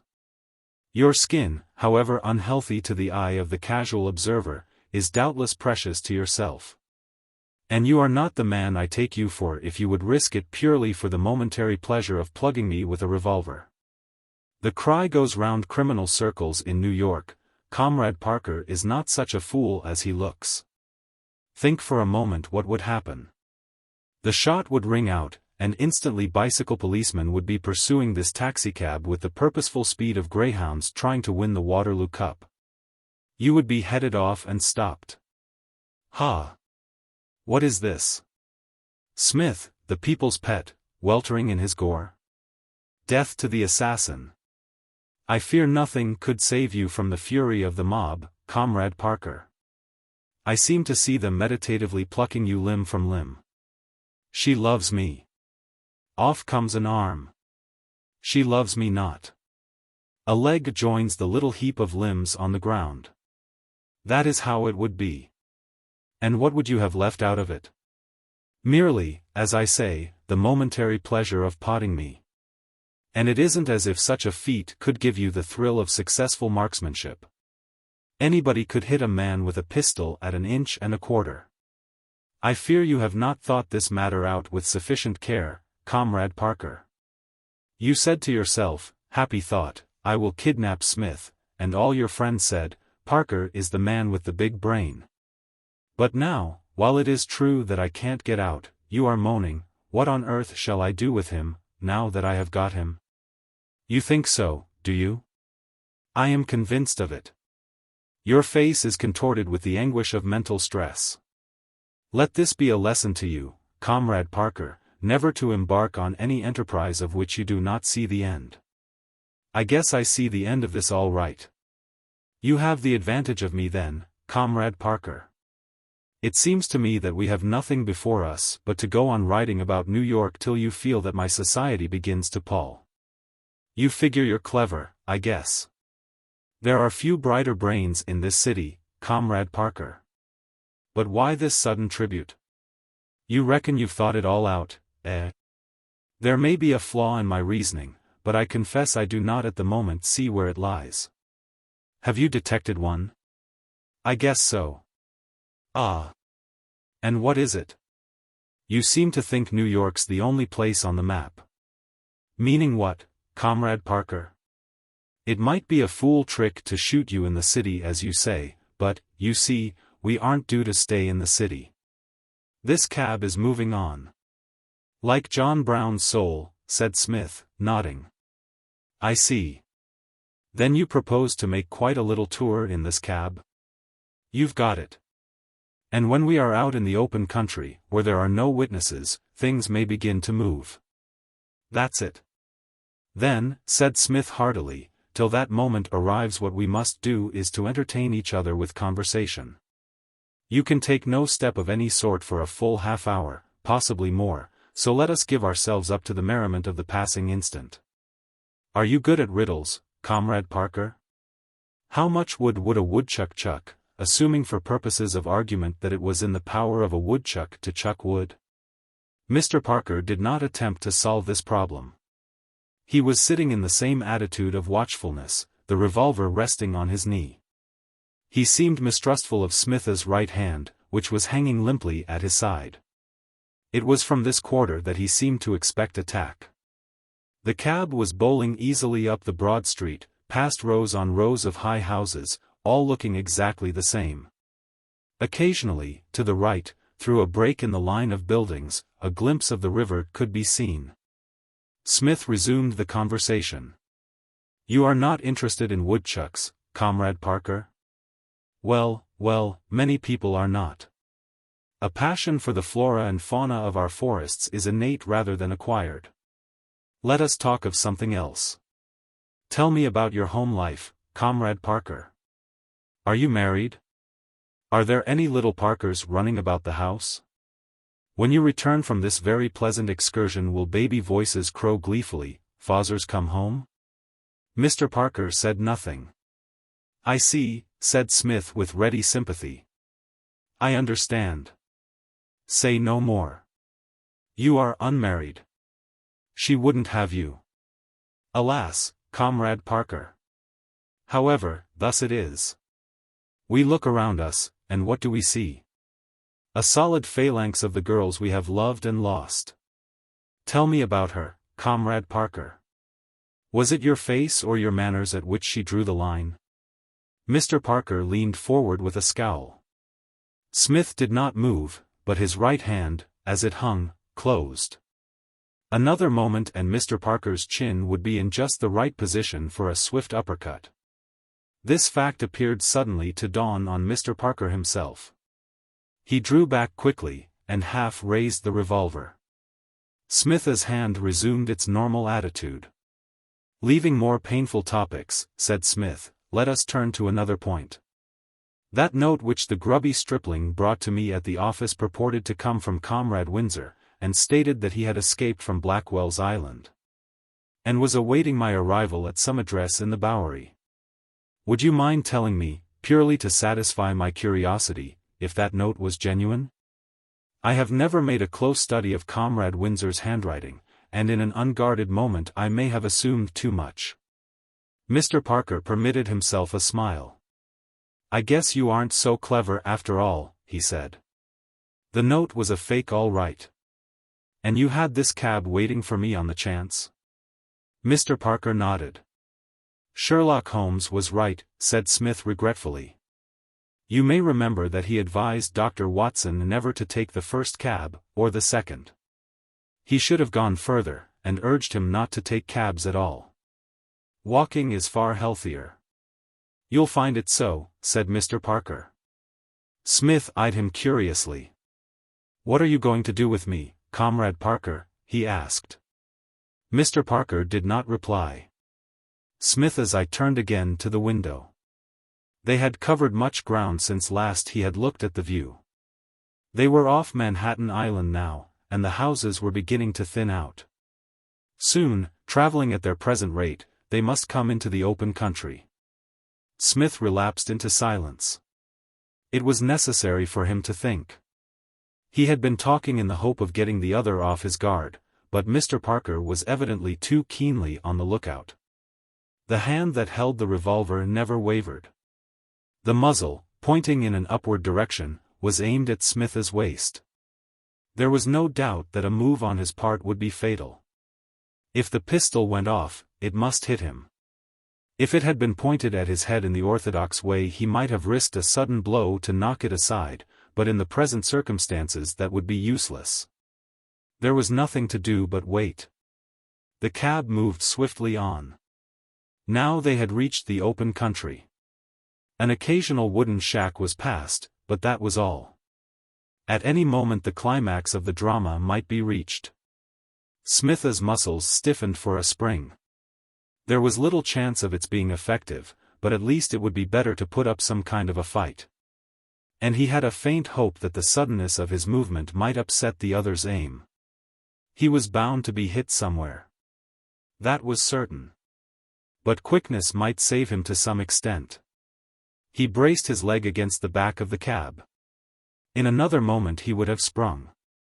But just then the smooth speed of the cab changed to a series of jarring bumps, each more emphatic than the last. It slowed down, then came to a halt. One of the tires had burst. There was a thud, as the chauffeur jumped down. They heard him fumbling in the toolbox. Presently the body of the machine was raised slightly as he got to work with the jack. It was about a minute later that somebody in the road outside spoke. "Had a breakdown?" inquired the voice. Smith recognized it. It was the voice of Kid Brady. Chapter 27. Smith concludes his ride. The Kid, as he had stated to Smith at their last interview that he intended to do, had begun his training for his match with Eddie Wood, at White Plains, a village distant but a few miles from New York. It was his practice to open a course of training with a little gentle road work. And it was while jogging along the highway a couple of miles from his training camp, in company with the two thick-necked gentlemen who acted as his sparring partners, that he had come upon the broken-down taxicab. If this had happened after his training had begun in real earnest, he would have averted his eyes from the spectacle, however alluring, and continued on his way without a pause. But now, as he had not yet settled down to genuine hard work, he felt justified in turning aside and looking into the matter. The fact that the chauffeur, who seemed to be a taciturn man, lacking the conversational graces, manifestly objected to an audience, deterred him not at all. One cannot have everything in this world, and the Kid and his attendant thicknecks were content to watch the process of mending the tire, without demanding the additional joy of sparkling small talk from the man in charge of the operations. "Guys had a breakdown, sure," said the first of the thicknecks. "Surest thing you know," agreed his colleague. "Seems to me the tire's punctured," said the Kid. All three concentrated their gaze on the machine. "Kid's right," said thickneck number 1. "Guy's been and bust a tire." "Surest thing you know," said thickneck number 2. They observed the perspiring chauffeur in silence for a while. "Wonder how he did that, now," speculated the Kid. "Guy ran over a nail, I guess," said thickneck number 1. "Surest thing you know," said the other, who, while perhaps somewhat lacking in the matter of original thought, was a most useful fellow to have by one. A sort of Boswell. "Did you run over a nail?" the Kid inquired of the chauffeur. The chauffeur ignored the question. "This is his busy day," said the first thickneck with satire. "Guy's too full of work to talk to us." "Deaf, shouldn't wonder," surmised the Kid. "Say, wonder what he's doing with a taxi so far out of the city. Some guy tells him to drive him out here, I guess. Say, it'll cost him something, too. He'll have to strip off a few from his roll to pay for this." Smith, in the interior of the cab, glanced at Mr. Parker. "You heard, Comrade Parker? He is right, I fancy. The bill." Mr. Parker dug viciously at him with the revolver. "Keep quiet," he whispered, "or you'll get hurt." Smith suspended his remarks. Outside, the conversation had begun again. "Pretty rich guy inside," said the Kid, following up his companion's train of thought. "I'm goin' to rubber in at the window." Smith, meeting Mr. Parker's eye, smiled pleasantly. There was no answering smile on the other's face. There came the sound of the Kid's feet grating on the road as he turned. And as he heard it, Mr. Parker, that eminent tactician, for the first time lost his head. With a vague idea of screening Smith from the eyes of the man in the road, he half rose. For an instant the muzzle of the pistol ceased to point at Smith's waistcoat. It was the very chance Smith had been waiting for. His left hand shot out, grasped the other's wrist, and gave it a sharp wrench. The revolver went off with a deafening report, the bullet passing through the back of the cab. Then fell to the floor, as the fingers lost their hold. The next moment Smith's right fist, darting upwards, took Mr. Parker neatly under the angle of the jaw. The effect was instantaneous. Smith had risen from his seat as he delivered the blow, and it consequently got the full benefit of his weight, which was not small. Mr. Parker literally crumpled up. His head jerked back, then fell limply on his chest. He would have slipped to the floor had not Smith pushed him on to the seat. The interested face of the Kid appeared at the window. Behind him could be seen portions of the faces of the two thicknecks. "Ah, Comrade Brady," said Smith genially. "I heard your voice, and was hoping you might look in for a chat." "What's doin', Mr. Smith?" queried the excited Kid. "Much, Comrade Brady, much. I will tell you all anon. Meanwhile, however, kindly knock that chauffeur down and sit on his head. He's a bad person. De guys beat it, volunteered the first thick neck. Surest thing you know, said the other. What's been doin', Mr. Smith? Asked the kid. I'll tell you about it as we go, Comrade Brady, said Smith, stepping into the road. Riding in a taxi is pleasant provided it is not overdone. For the moment I have had sufficient. A bit of walking will do me good. What are you going to do with this guy, Mr. Smith? Asked the kid, pointing to Parker, who had begun to stir slightly. Smith inspected the stricken one gravely. I have no use for him, Comrade Brady, he said.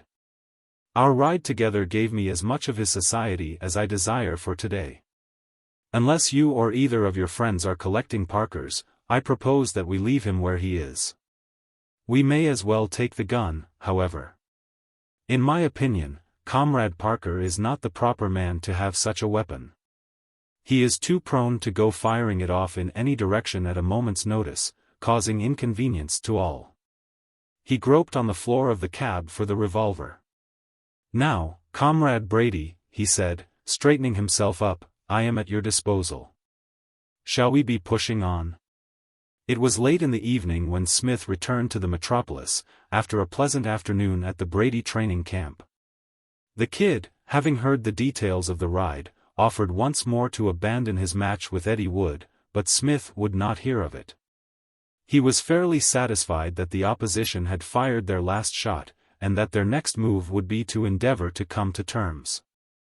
They could not hope to catch him off his guard a second time, and, as far as hired assault and battery were concerned, he was as safe in New York.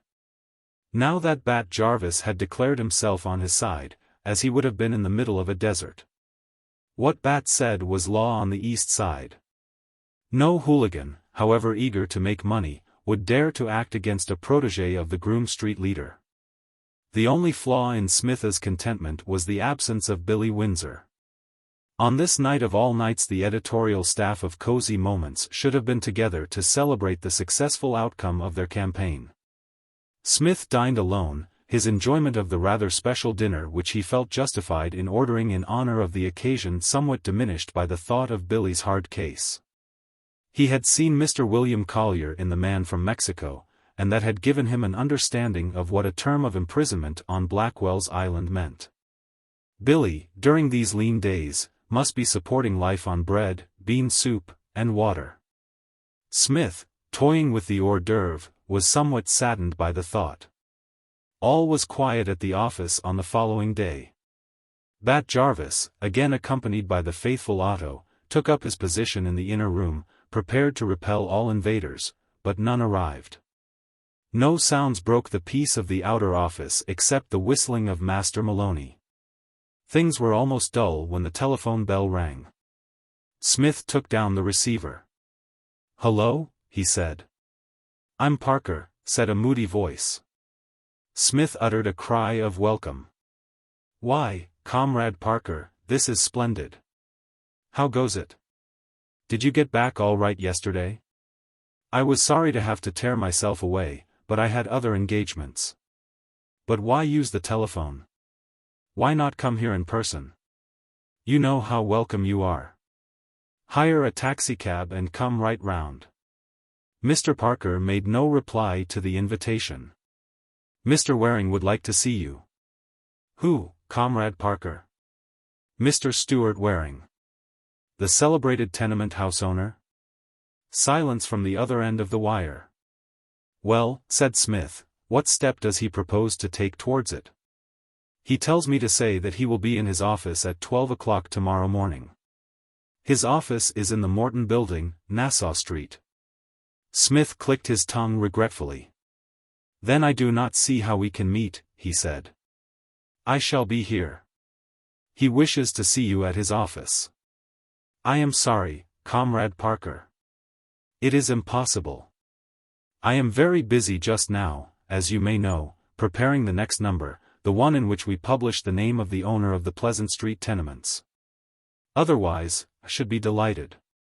Perhaps later, when the rush of work has diminished somewhat. Am I to tell Mr. Waring that you refuse?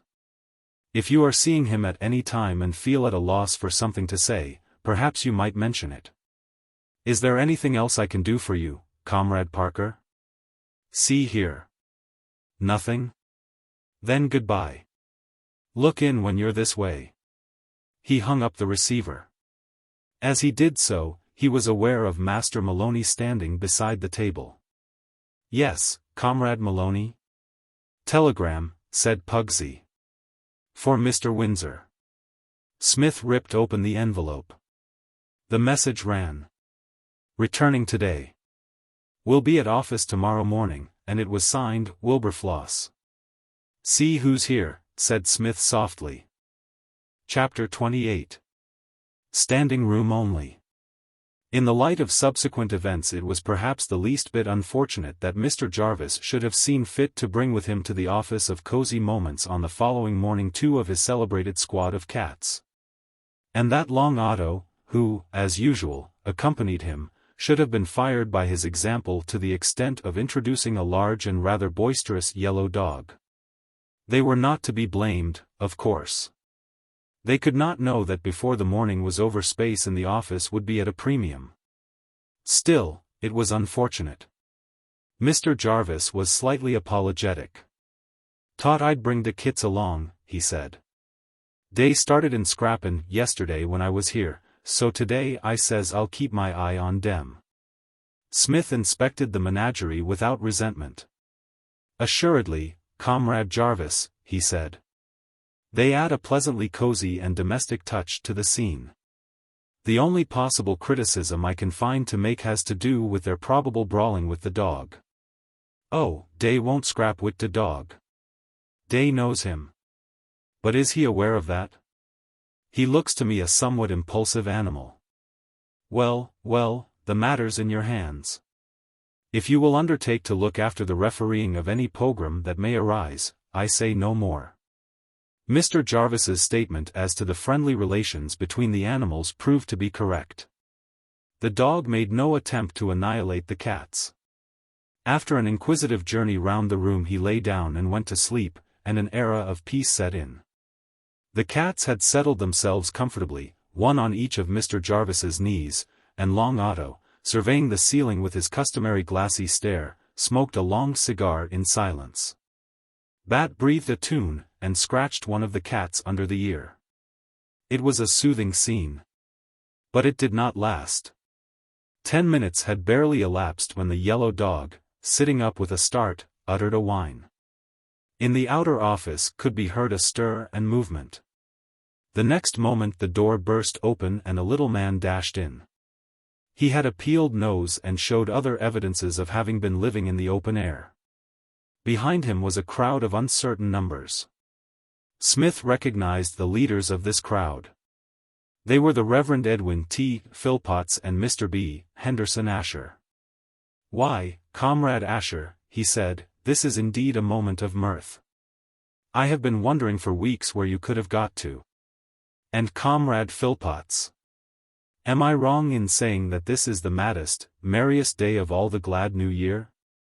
The rest of the crowd had entered the room. "Comrade Waterman, too," cried Smith. "Why, we have all met before. Except." He glanced inquiringly at the little man with the peeled nose. "My name is Wilberfloss," said the other with austerity. "Will you be so good as to tell me where Mr. Windsor is?" A murmur of approval from his followers. "In one moment," said Smith. "First, however, let me introduce 2 important members of our staff. On your right, Mr. Bat Jarvis. On your left, Mr. Long Otto. Both of Groom Street." The 2 Bowery boys rose awkwardly. The cats fell in an avalanche to the floor. Long Otto, in his haste, trod on the dog, which began barking, a process which it kept up almost without a pause during the rest of the interview. "Mr. Wilberfloss," said Smith in an aside to Bat, "is widely known as a cat fancier in Brooklyn circles." "Honest?" said Mr. Jarvis. He tapped Mr. Wilberfloss in friendly fashion on the chest. "Say," he asked, did yous ever have a cat wit one blue and one yellow eye? Mr. Wilberfloss sidestepped and turned once more to Smith, who was offering B. Henderson Asher a cigarette. Who are you? He demanded. Who am I? Repeated Smith in an astonished tone. Who are you? I am Smith, said the old Etonian reverently. There is a preliminary P before the name. This, however, is silent. Like the tomb. Compare such words as ptarmigan, psalm, and thesis. These gentlemen tell me you're acting editor. Who appointed you? Smith reflected. It is rather a nice point, he said. It might be claimed that I appointed myself. You may say, however, that Comrade Windsor appointed me. Ah. And where is Mr. Windsor? In prison, said Smith sorrowfully. In prison. Smith nodded. It is too true. Such is the generous impulsiveness of Comrade Windsor's nature that he hit a policeman, was promptly gathered in, and is now serving a sentence of 30 days on Blackwell's Island. Mr. Wilberfloss looked at Mr. Philpotts. Mr. Asher looked at Mr. Wilberfloss. Mr. Waterman started, and stumbled over a cat. I never heard of such a thing, said Mr. Wilberfloss. A faint, sad smile played across Smith's face. Do you remember, Comrade Waterman, I fancy it was to you that I made the remark, my commenting at our previous interview on the rashness of confusing the unusual with the improbable? Here we see Comrade Wilberfloss, big-brained though he is, falling into error. I shall dismiss Mr. Windsor immediately, said the big-brained one. From Blackwell's Island, said Smith. I am sure you will earn his gratitude if you do. They live on bean soup there. Bean soup and bread, and not much of either. He broke off, to turn his attention to Mr. Jarvis and Mr. Waterman, between whom bad blood seemed to have arisen. Mr. Jarvis, holding a cat in his arms, was glowering at Mr. Waterman, who had backed away and seemed nervous. What is the trouble, Comrade Jarvis? Dat guy dear wit 2 left feet, said Bat querulously, goes and treads on de kit. I assure you it was a pure accident. The animal. Mr. Wilberfloss, eyeing Bat and the silent Otto with disgust, intervened. Who are these persons, Mr. Smith? He inquired. Poisson yourself, rejoined Bat, justly incensed. Who's de little guy wit de peeled breezer, Mr. Smith? Smith waved his hands. Gentlemen, he said, let us not descend to mere personalities. I thought I had introduced you. This, Comrade Jarvis, is Mr. Wilberfloss, the editor of this journal. These, Comrade Wilberfloss, Zambook would put your nose right in a day, are, respectively, Bat Jarvis and Long Otto, our acting fighting editors, Vice Kid Brady, absent on unavoidable business. Kid Brady, shrilled Mr. Wilberfloss. I insist that you give me a full explanation of this matter. I go away by my doctor's orders for 10 weeks, leaving Mr. Windsor to conduct the paper on certain well-defined lines. I return yesterday, and, getting into communication with Mr. Philpotts, what do I find? Why, that in my absence the paper has been ruined. Ruined, said Smith. On the contrary. Examine the returns, and you will see that the circulation has gone up every week. Cosy Moments was never so prosperous and flourishing. Comrade Otto, do you think you could use your personal influence with that dog to induce it to suspend its barking for a while? It is musical, but renders conversation difficult. Long Otto raised a massive boot and aimed it at the animal, which, dodging with a yelp, cannonied against the second cat and had its nose scratched. Piercing shrieks cleft the air. I demand an explanation, roared Mr. Wilberfloss above the din. I think, Comrade Otto, said Smith, it would make things a little easier if you removed that dog. He opened the door. The dog shot out. They could hear it being ejected from the outer office by Master Maloney. When there was silence, Smith turned courteously to the editor. You were saying, Comrade Wilberfloss? Who is this person Brady? With Mr. Philpotts I have been going carefully over the numbers which have been issued since my departure. An intellectual treat, murmured Smith. And in each there is a picture of this young man in a costume which I will not particularize. There is hardly enough of it to particularize. Together with a page of disgusting autobiographical matter. Smith held up his hand. I protest, he said. We court criticism, but this is mere abuse. I appeal to these gentlemen to say whether this, for instance, is not bright and interesting. He picked up the current number of Cosy Moments, and turned to the kids' page. This, he said. Describing a certain 10-round unpleasantness with one Mexican Joe. Joe comes up for the second round and he gives me a nasty look, but I thinks of my mother and swats him one in the lower ribs. He hollers foul, but nix on that. Referee says, fight on. Joe gives me another nasty look. All right, kid, he says, now I'll knock you up into the gallery. And with that he cuts loose with a right swing, but I falls into the clinch, and then. Bah, exclaimed Mr. Wilberfloss. Go on, boss, urged Mr. Jarvis approvingly. It's to do good, dat stuff. There, said Smith triumphantly. You heard? Comrade Jarvis, one of the most firmly established critics east of Fifth Avenue, stamps Kid Brady's reminiscences with the hallmark of his approval. I falls fair de kid every time, assented Mr. Jarvis. Assuredly, Comrade Jarvis. You know a good thing when you see one. Why, he went on warmly, there is stuff in these reminiscences which would stir the blood of a jellyfish. Let me quote you another passage to show that they are not only enthralling, but helpful as well.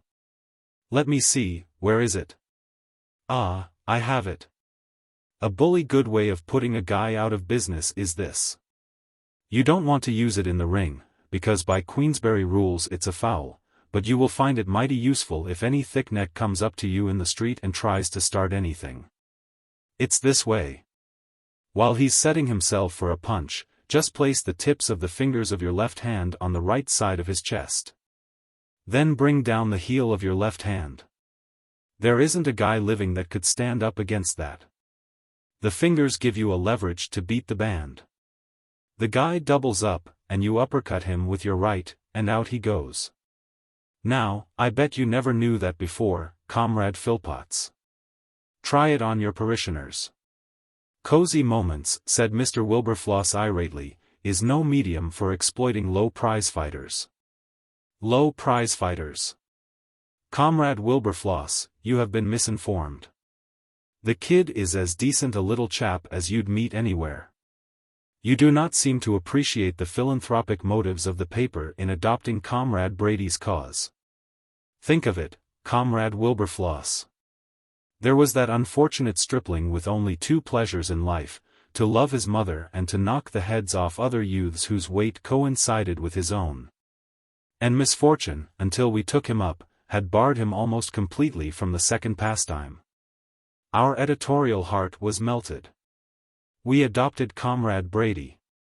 And look at him now. Matched against Eddie Wood. And Comrade Waterman will support me in my statement that a victory over Eddie Wood means that he gets a legitimate claim to meet Jimmy Garvin for the championship. It is abominable, burst forth Mr. Wilberfloss. It is disgraceful. I never heard of such a thing. The paper is ruined. You keep reverting to that statement, Comrade Wilberfloss. Can nothing reassure you? The returns are excellent. Prosperity beams on us like a sun. The proprietor is more than satisfied. The proprietor, gasped Mr. Wilberfloss. Does he know how you have treated the paper? He is cognizant of our every move. And he approves? He more than approves. Mr. Wilberfloss snorted. I don't believe it, he said. The assembled ex-contributors backed up this statement with a united murmur. B. Henderson Asher snorted satirically. They don't believe it, sighed Smith. Nevertheless, it is true. It is not true, thundered Mr. Wilberfloss, hopping to avoid a perambulating cat. "Nothing will convince me of it. Mr. Benjamin White is not a maniac."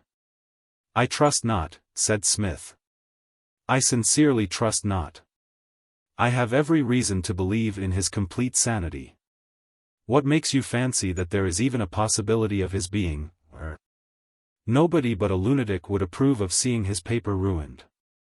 "Again," said Smith. "I fear that the notion that this journal is ruined has become an obsession with you, Comrade Wilberfloss. Once again I assure you that it is more than prosperous."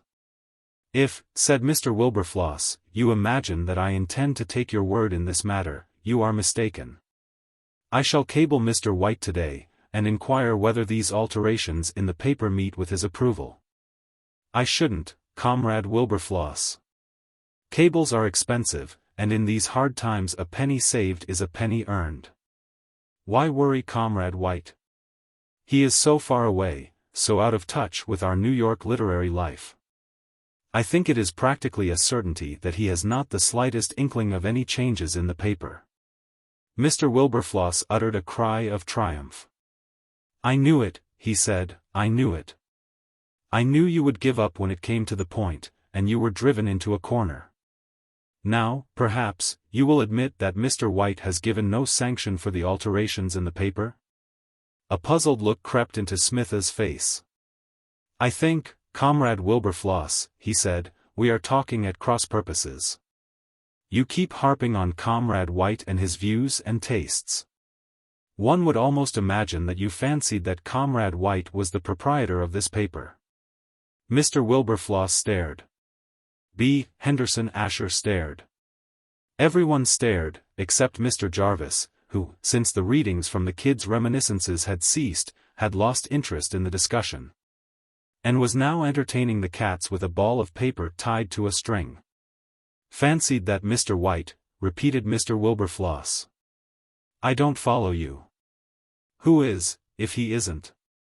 Smith removed his monocle, polished it thoughtfully, and put it back in its place. "I am," he said. Chapter 29. The knockout for Mr. Waring. "You," cried Mr. Wilberfloss.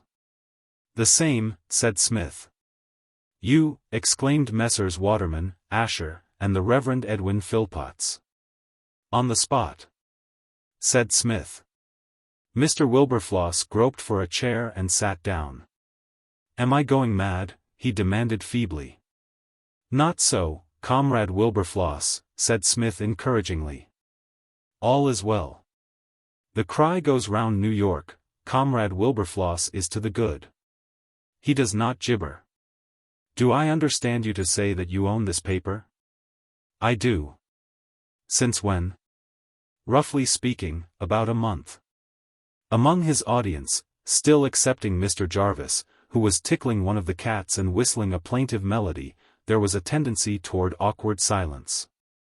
To start ballyragging a seeming nonentity and then to discover he is the proprietor of the paper to which you wish to contribute is like kicking an apparently empty hat and finding your rich uncle inside it.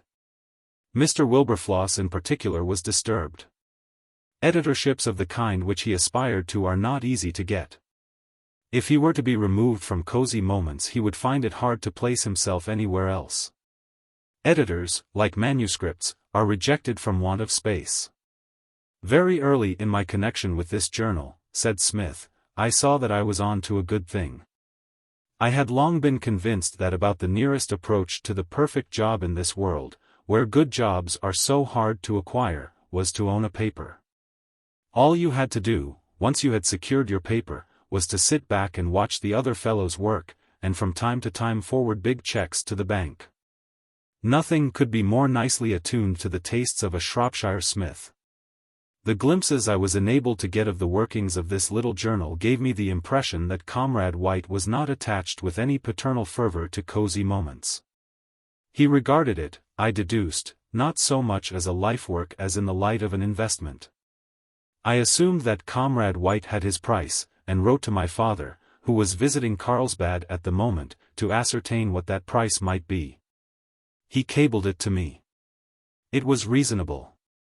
Now it so happens that an uncle of mine some years ago left me a considerable number of simoleons.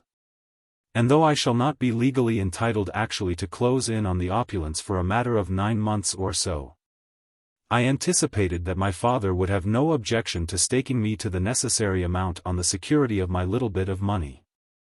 My father has spent some time of late hurling me at various professions, and we had agreed some time ago that the law was to be my long suit. Paper owning, however, may be combined with being Lord Chancellor, and I knew he would have no objection to my being a Napoleon of the press on this side. So we closed with Comrade White, Anne. There was a knock at the door, and Master Maloney entered with a card. "Guy's waiting outside," he said. "Mr. Stuart Waring, Red Smith." "Comrade Maloney, do you know what Mohammed did when the mountain would not come to him?" "Search me," said the office boy indifferently. "He went to the mountain. It was a wise thing to do. As a general rule in life you can't beat it. Remember that, Comrade Maloney." "Sure," said Pugsy. "Shall I send the guy in?" "Surest thing you know, Comrade Maloney." He turned to the assembled company. "Gentlemen," he said, "you know how I hate to have to send you away, but would you mind withdrawing in good order? A somewhat delicate and private interview is in the offing. Comrade Jarvis, we will meet anon. Your services to the paper have been greatly appreciated. If I might drop in some afternoon and inspect the remainder of your zoo? Any time you're down Groom Street way. Glad. I will make a point of it. Comrade Wilberfloss, would you mind remaining? As editor of this journal, you should be present. If the rest of you would look in about this time tomorrow, show Mr. Waring in, Comrade Maloney." He took a seat. "We are now, Comrade Wilberfloss," he said, "at a crisis in the affairs of this journal, but I fancy we shall win through." The door opened, and Pugsy announced Mr. Waring. The owner of the Pleasant Street tenements was of what is usually called commanding presence. He was tall and broad, and more than a little stout. His face was clean-shaven and curiously expressionless. Bushy eyebrows topped a pair of cold gray eyes. He walked into the room with the air of one who is not wont to apologize for existing. There are some men who seem to fill any room in which they may be. Mr. Waring was one of these. He set his hat down on the table without speaking. After which he looked at Mr. Wilberfloss, who shrank a little beneath his gaze. Smith had risen to greet him. "Won't you sit down?" he said. "I prefer to stand." "Just as you wish. This is Liberty Hall." Mr. Waring again glanced at Mr. Wilberfloss. "What I have to say is private," he said. "All is well," said Smith reassuringly. "It is no stranger that you see before you, no mere irresponsible lounger who has butted in by chance. That is Comrade J. Philken Wilberfloss, the editor of this journal." "The editor?" I understood. "I know what you would say. You have Comrade Windsor in your mind." He was merely acting as editor while the chief was away hunting sand eels in the jungles of Texas. In his absence Comrade Windsor and I did our best to keep the old journal booming along, but it lacked the master hand. But now all is well, Comrade Wilberfloss is once more doing stunts at the old stand. You may speak as freely before him as you would before, well, let us say Comrade Parker. Who are you, then, if this gentleman is the editor? I am the proprietor. I understood that a Mr. White was the proprietor. Not so, said Smith. There was a time when that was the case, but not now.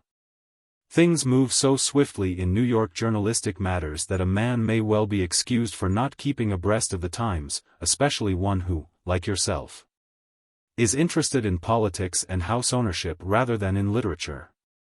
Are you sure you won't sit down? Mr. Waring brought his hand down with a bang on the table, causing Mr. Wilberfloss to leap a clear 2 inches from his chair. What are you doing it for? He demanded explosively. I tell you, you had better quit it. It isn't healthy. Smith shook his head. You are merely stating another, and, if I may say so, inferior, words what Comrade Parker said to us. I did not object to giving up valuable time to listen to Comrade Parker. He is a fascinating conversationalist, and it was a privilege to hobnob with him. But if you are merely intending to cover the ground covered by him, I fear I must remind you that this is one of our busy days. Have you no new light to fling upon the subject? Mr. Waring wiped his forehead. He was playing a lost game, and he was not the sort of man who plays lost games well.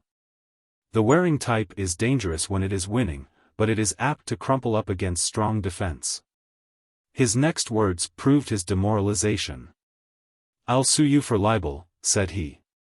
Smith looked at him admiringly.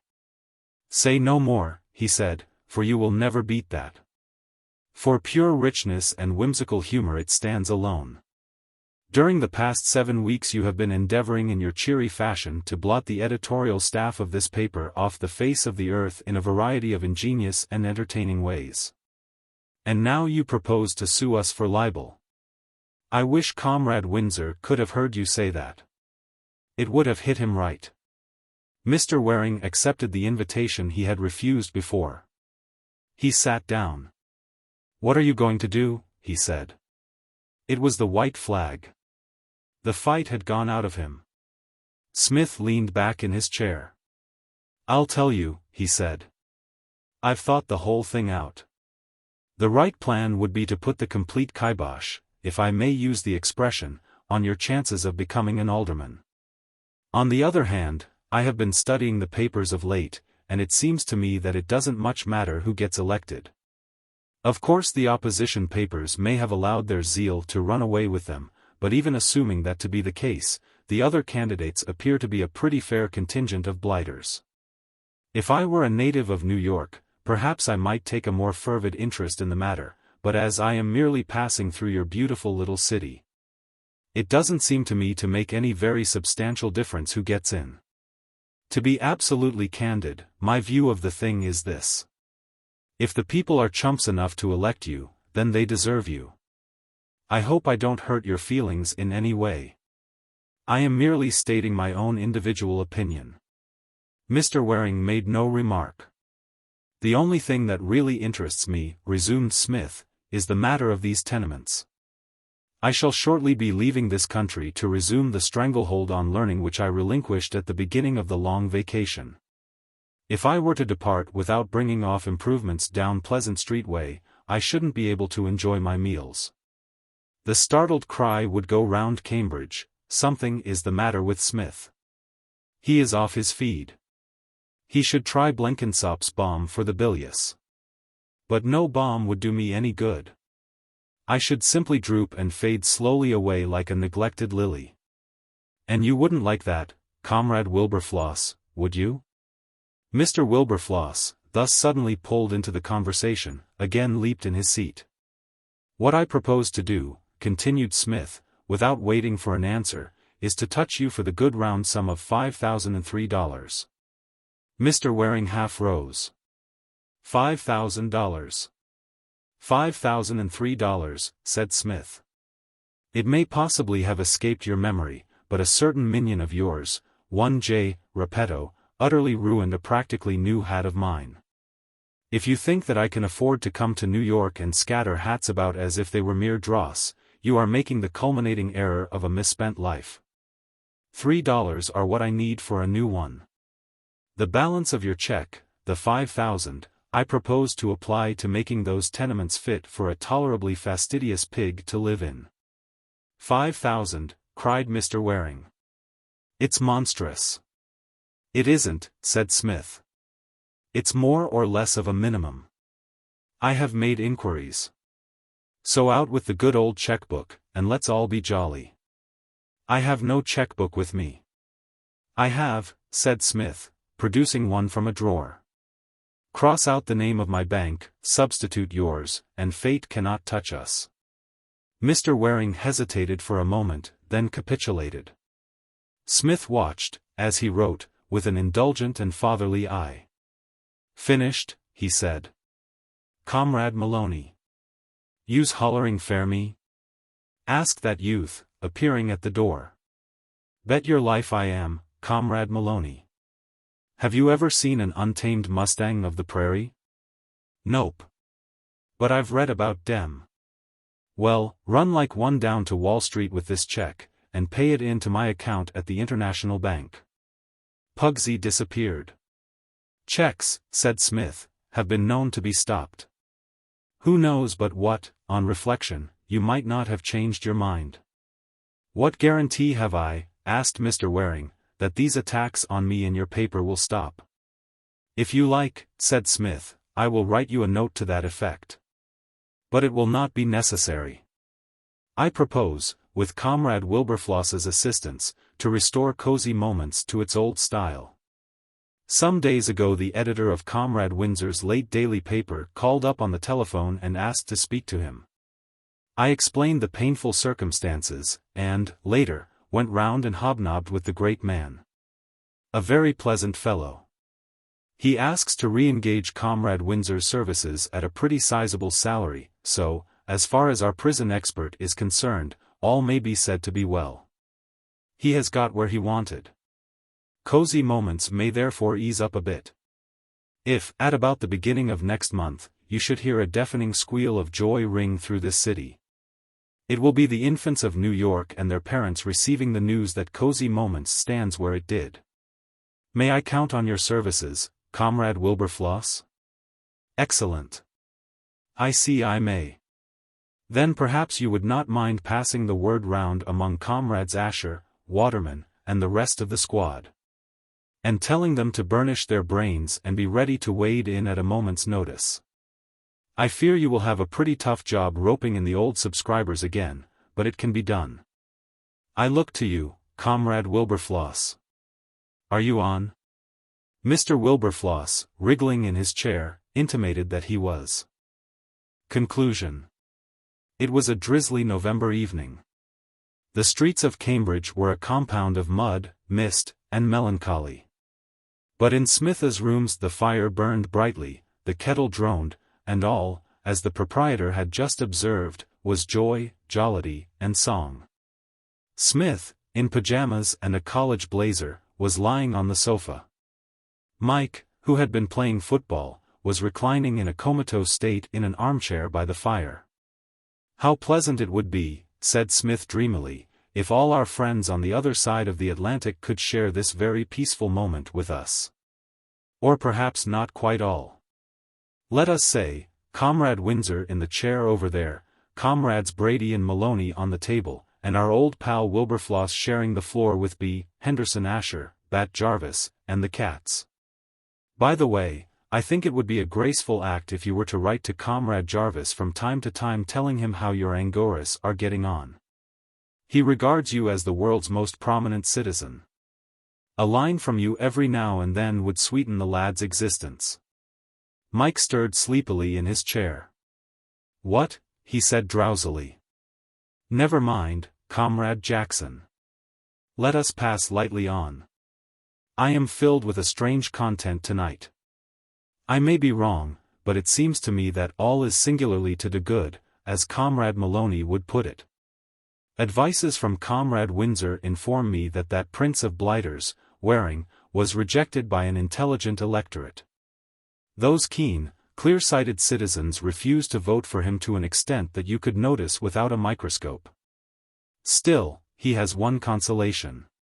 He owns what, when the improvements are completed, will be the finest and most commodious tenement houses in New York. Millionaires will stop at them instead of going to the plaza. Are you asleep, Comrade Jackson? Said Mike. That is excellent. You could not be better employed. Keep listening. Comrade Windsor also stated, as indeed did the sporting papers, that Comrade Brady put it all over friend Eddie Wood, administering the sleep producer in the 8th round. My authorities are silent as to whether or not the lethal blow was a half-scissor hook, but I presume such to have been the case. The kid is now definitely matched against Comrade Garvin for the championship, and the experts seem to think that he should win. He is a stout fellow, is Comrade Brady, and I hope he wins through. He will probably come to England later on. When he does, we must show him round. I don't think you ever met him, did you, Comrade Jackson? You are, said Mike. Say no more, said Smith. I take you. He reached out for a cigarette. These, he said, comfortably, are the moments in life to which we look back with that wistful pleasure. What of my boyhood at Eton? Do I remember with the keenest joy the brain tourneys in the old form room, and the bally rot which used to take place on the 4th of June? No. Burned deeply into my memory is a certain hot bath I took after one of the foulest cross-country runs that ever occurred outside Dante's Inferno. So with the present moment. This peaceful scene, Comrade Jackson, will remain with me when I have forgotten that such a person as Comrade Repetto ever existed. These are the real cozy moments. And while on that subject you will be glad to hear that the little sheet is going strong. The man Wilberfloss is a marvel in his way. He appears to have gathered in the majority of the old subscribers again. Hopping mad but a brief while ago, they now eat out of his hand. You've really no notion what a feeling of quiet pride it gives you owning a paper. I try not to show it, but I seem to myself to be looking down on the world from some lofty peak. Yesterday night, when I was looking down from the peak without a cap and gown, a proctor slid up. Today I had to dig down into my jeans for a matter of 2 plunks. But what of it? Life must inevitably be dotted with these minor tragedies. I do not repine. The whisper goes round, Smith bites the bullet, and wears a brave smile. Comrade Jackson. A snore came from the chair.